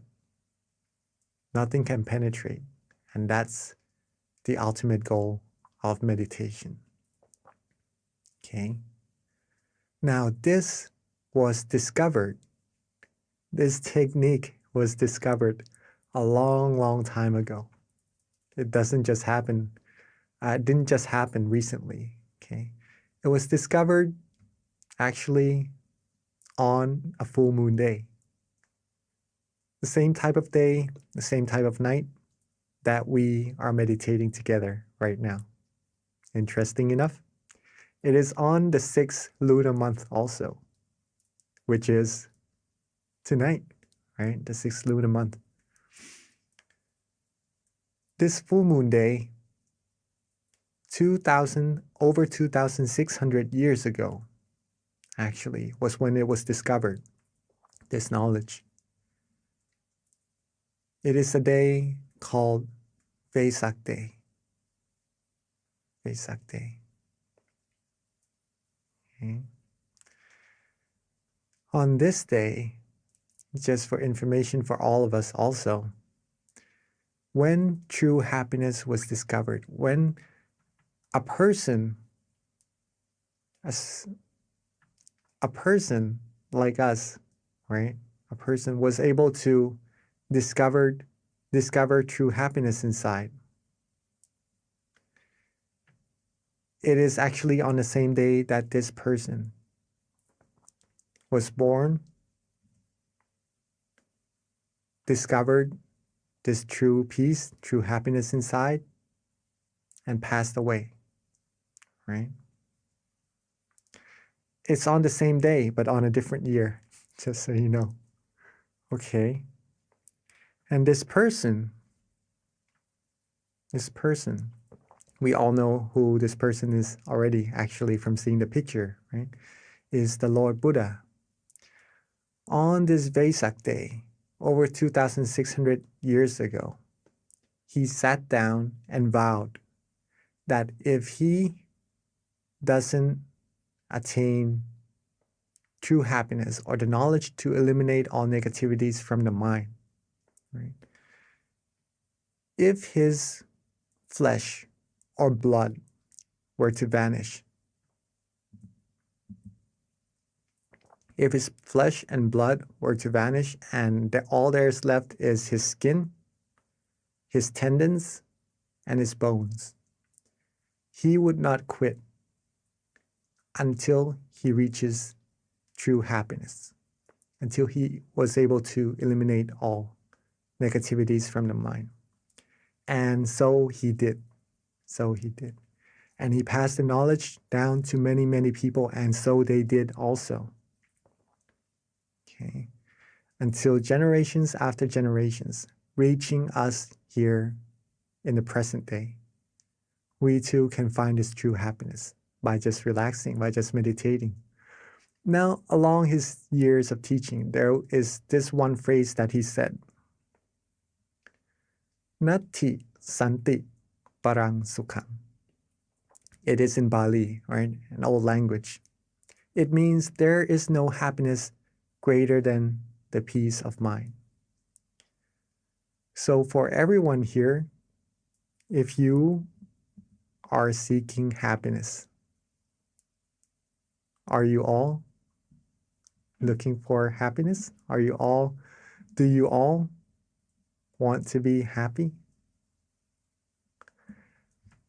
All beings do seek happiness, and that's pretty much what we aim for, what our goals in life will bring us.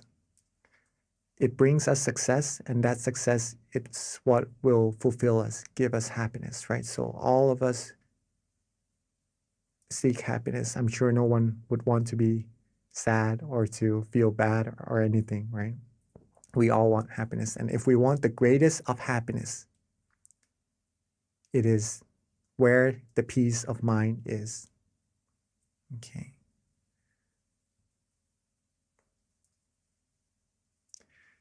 If true happiness is what you seek, if you like to rely on yourself for happiness, you want to help yourself and help other people around you become happy. Now you have the roadmap.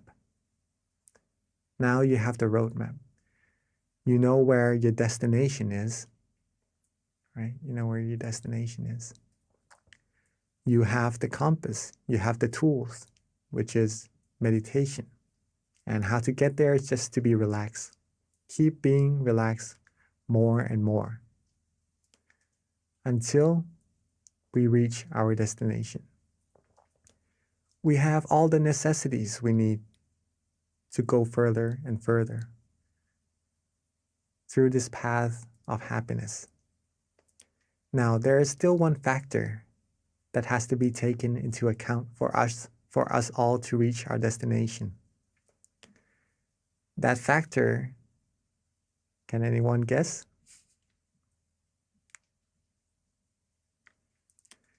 That factor is you. It is all of us. Meditation is not something one person can do for another. It is like eating. If I eat, then I will be full. If you eat, you will be full. Okay? If I eat and you don't, then I'm the only person who will be full. Right? Same as meditation. If you meditate, you're going to be the person who finds true happiness. If you have the knowledge, if you know how to do it, you have the destination, the roadmap, and everything. Well, if we take into account, right, if we take that into practice, we will sure reach our destination. And I'm sure all of us would be keen, right, to reach that destination altogether. If we can be truly happy inside, if we can find that true happiness inside of all of us, then we could be the role model to other people around us. Remember, at that point of true happiness, no negativities will be able to penetrate. If we could get to that point, more and more of us, no negativities will be able to come in, okay? Not just into our mind, but into our community, to our society. The more we expand this true happiness to the outside, the more we would be closer to world peace, okay? We are simply just being relaxed and just being still, meditating. But the result that arises from this is really profound. Okay. If we can do it first, we could be happy first, then we can share the light with all the other people around us, having everyone be happy and having this world be a world of true peace together.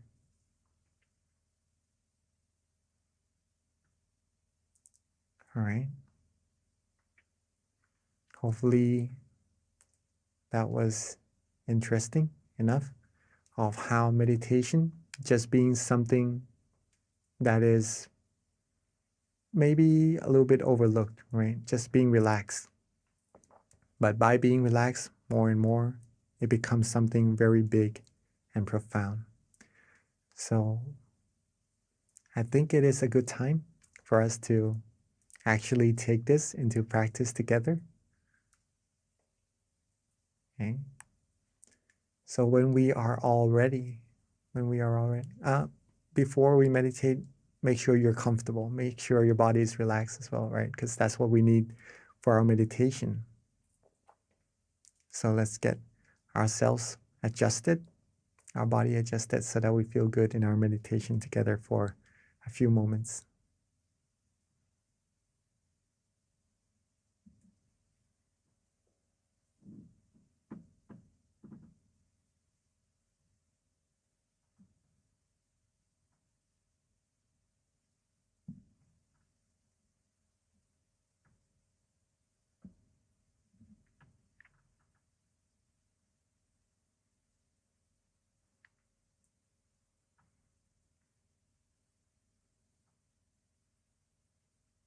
Okay. So before we start our meditation together, let's check our body, see if we are comfortable in this position already. And when we are ready, let's softly and gently close our eyes.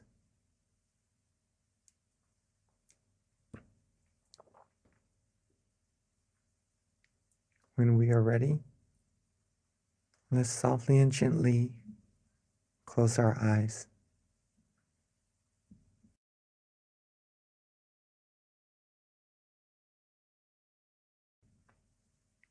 Take our time. There's no need to rush at all.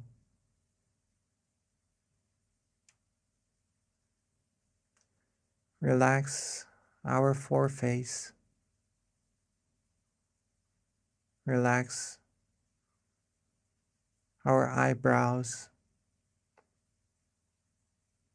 our cheeks, our chin, our jaws. Relax our neck, our shoulders, our waist, our thighs, our legs, all the way down to the tips of our toes.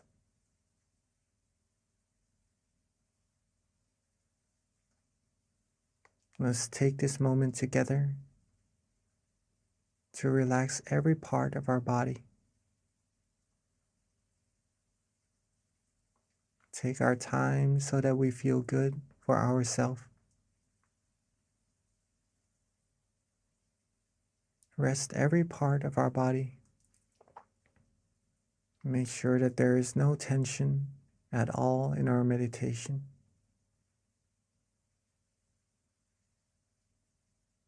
If we feel good, if we feel relaxed, then we are on the right path.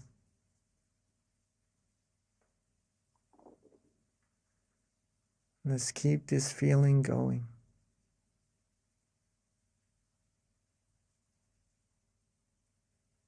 Keep ourselves calm.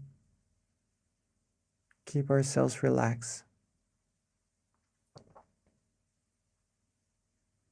And let's let everything go. Let all our worries go. Let all our responsibilities rest just for now, so that we can have time to find true peace and true happiness all together.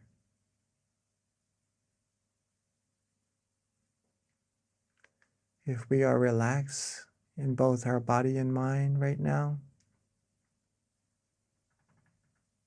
if we feel good in our meditation right now,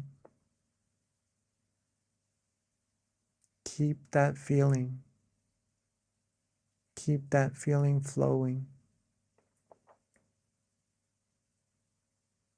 Keep that feeling alive. Just like our heart that is beating.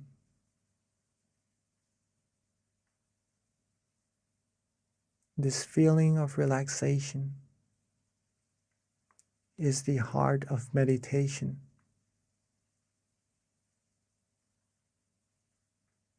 So as long as we feel good,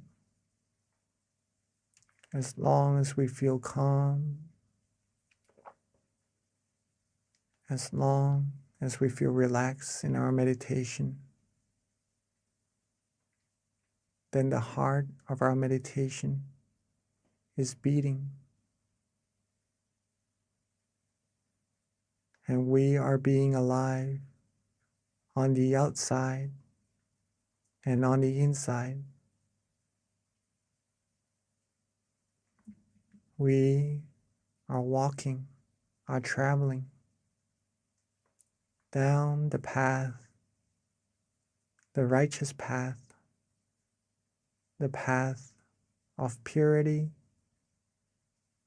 cleanliness, and happiness. It may be a path that we cannot see right now, but to find that we are on the right path, there's a way to travel, which is to feel.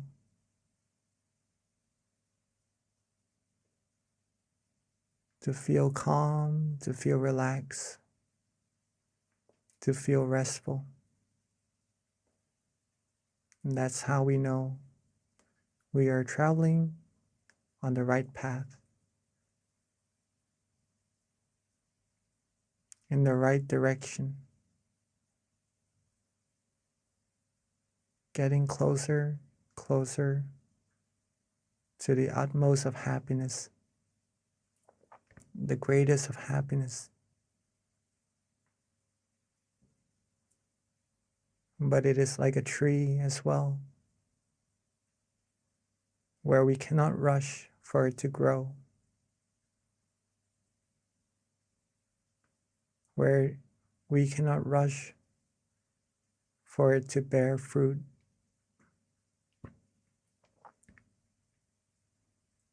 So being calm,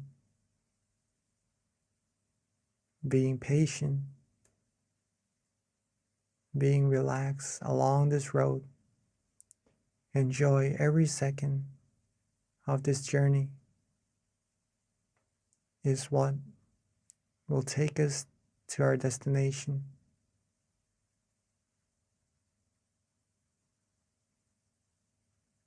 The more we can be calm, the more we can wait, the more we accumulate this peace of mind that we are having right now, the closer, the faster we will be to reaching that destination of ours.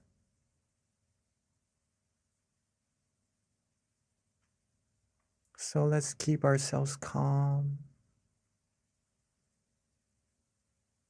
Let's keep our body relaxed. Let's keep our mind relaxed.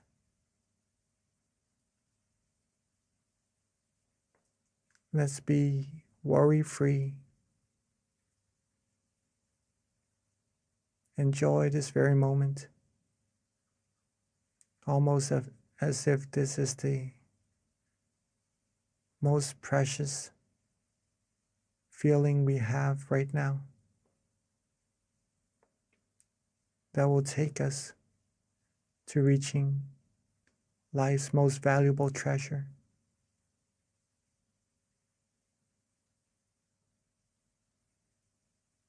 Keep our body relaxed.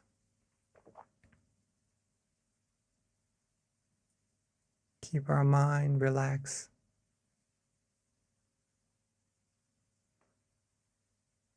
Soon the brightness, the feeling of brightness will shine. We will find that from closing our eyes and all that we can see is darkness, it will start to slowly dissipate, and gradually we will feel lighter, brighter.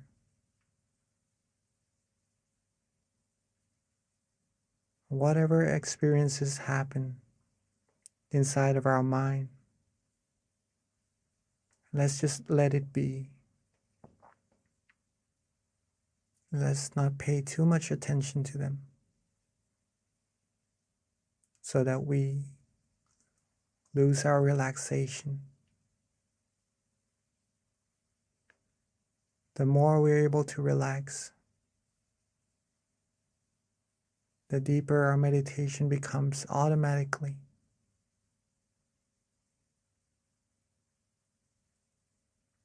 This is our vehicle. This is our tool. At any moment that we find ourselves maybe wandering off, thinking of other things and losing our concentration with our relaxation inside, feel free to reset. We could always let those wandering thoughts go and restart our meditation. Come back to feeling relaxed again in our body and our mind. We'll be right on the road once more, going deeper and deeper into our meditation.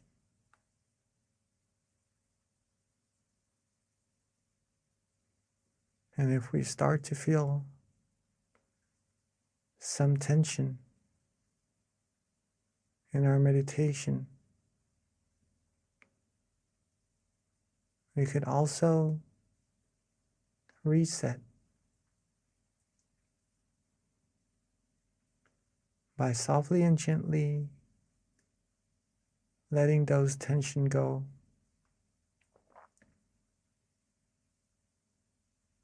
Relax our body. Relax our mind once again, so that we could come back right onto the road that leads us to further and further relaxation.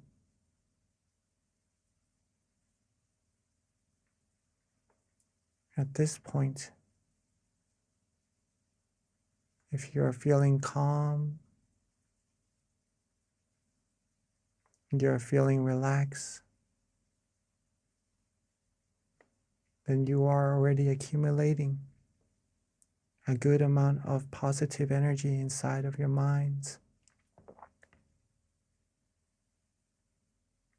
All there's left to do is just to be neutral. Let these positive energy keep accumulating more and more automatically.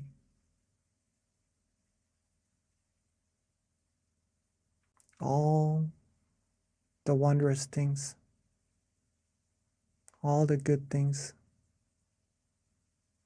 are being bestowed to us right now, just by relaxing,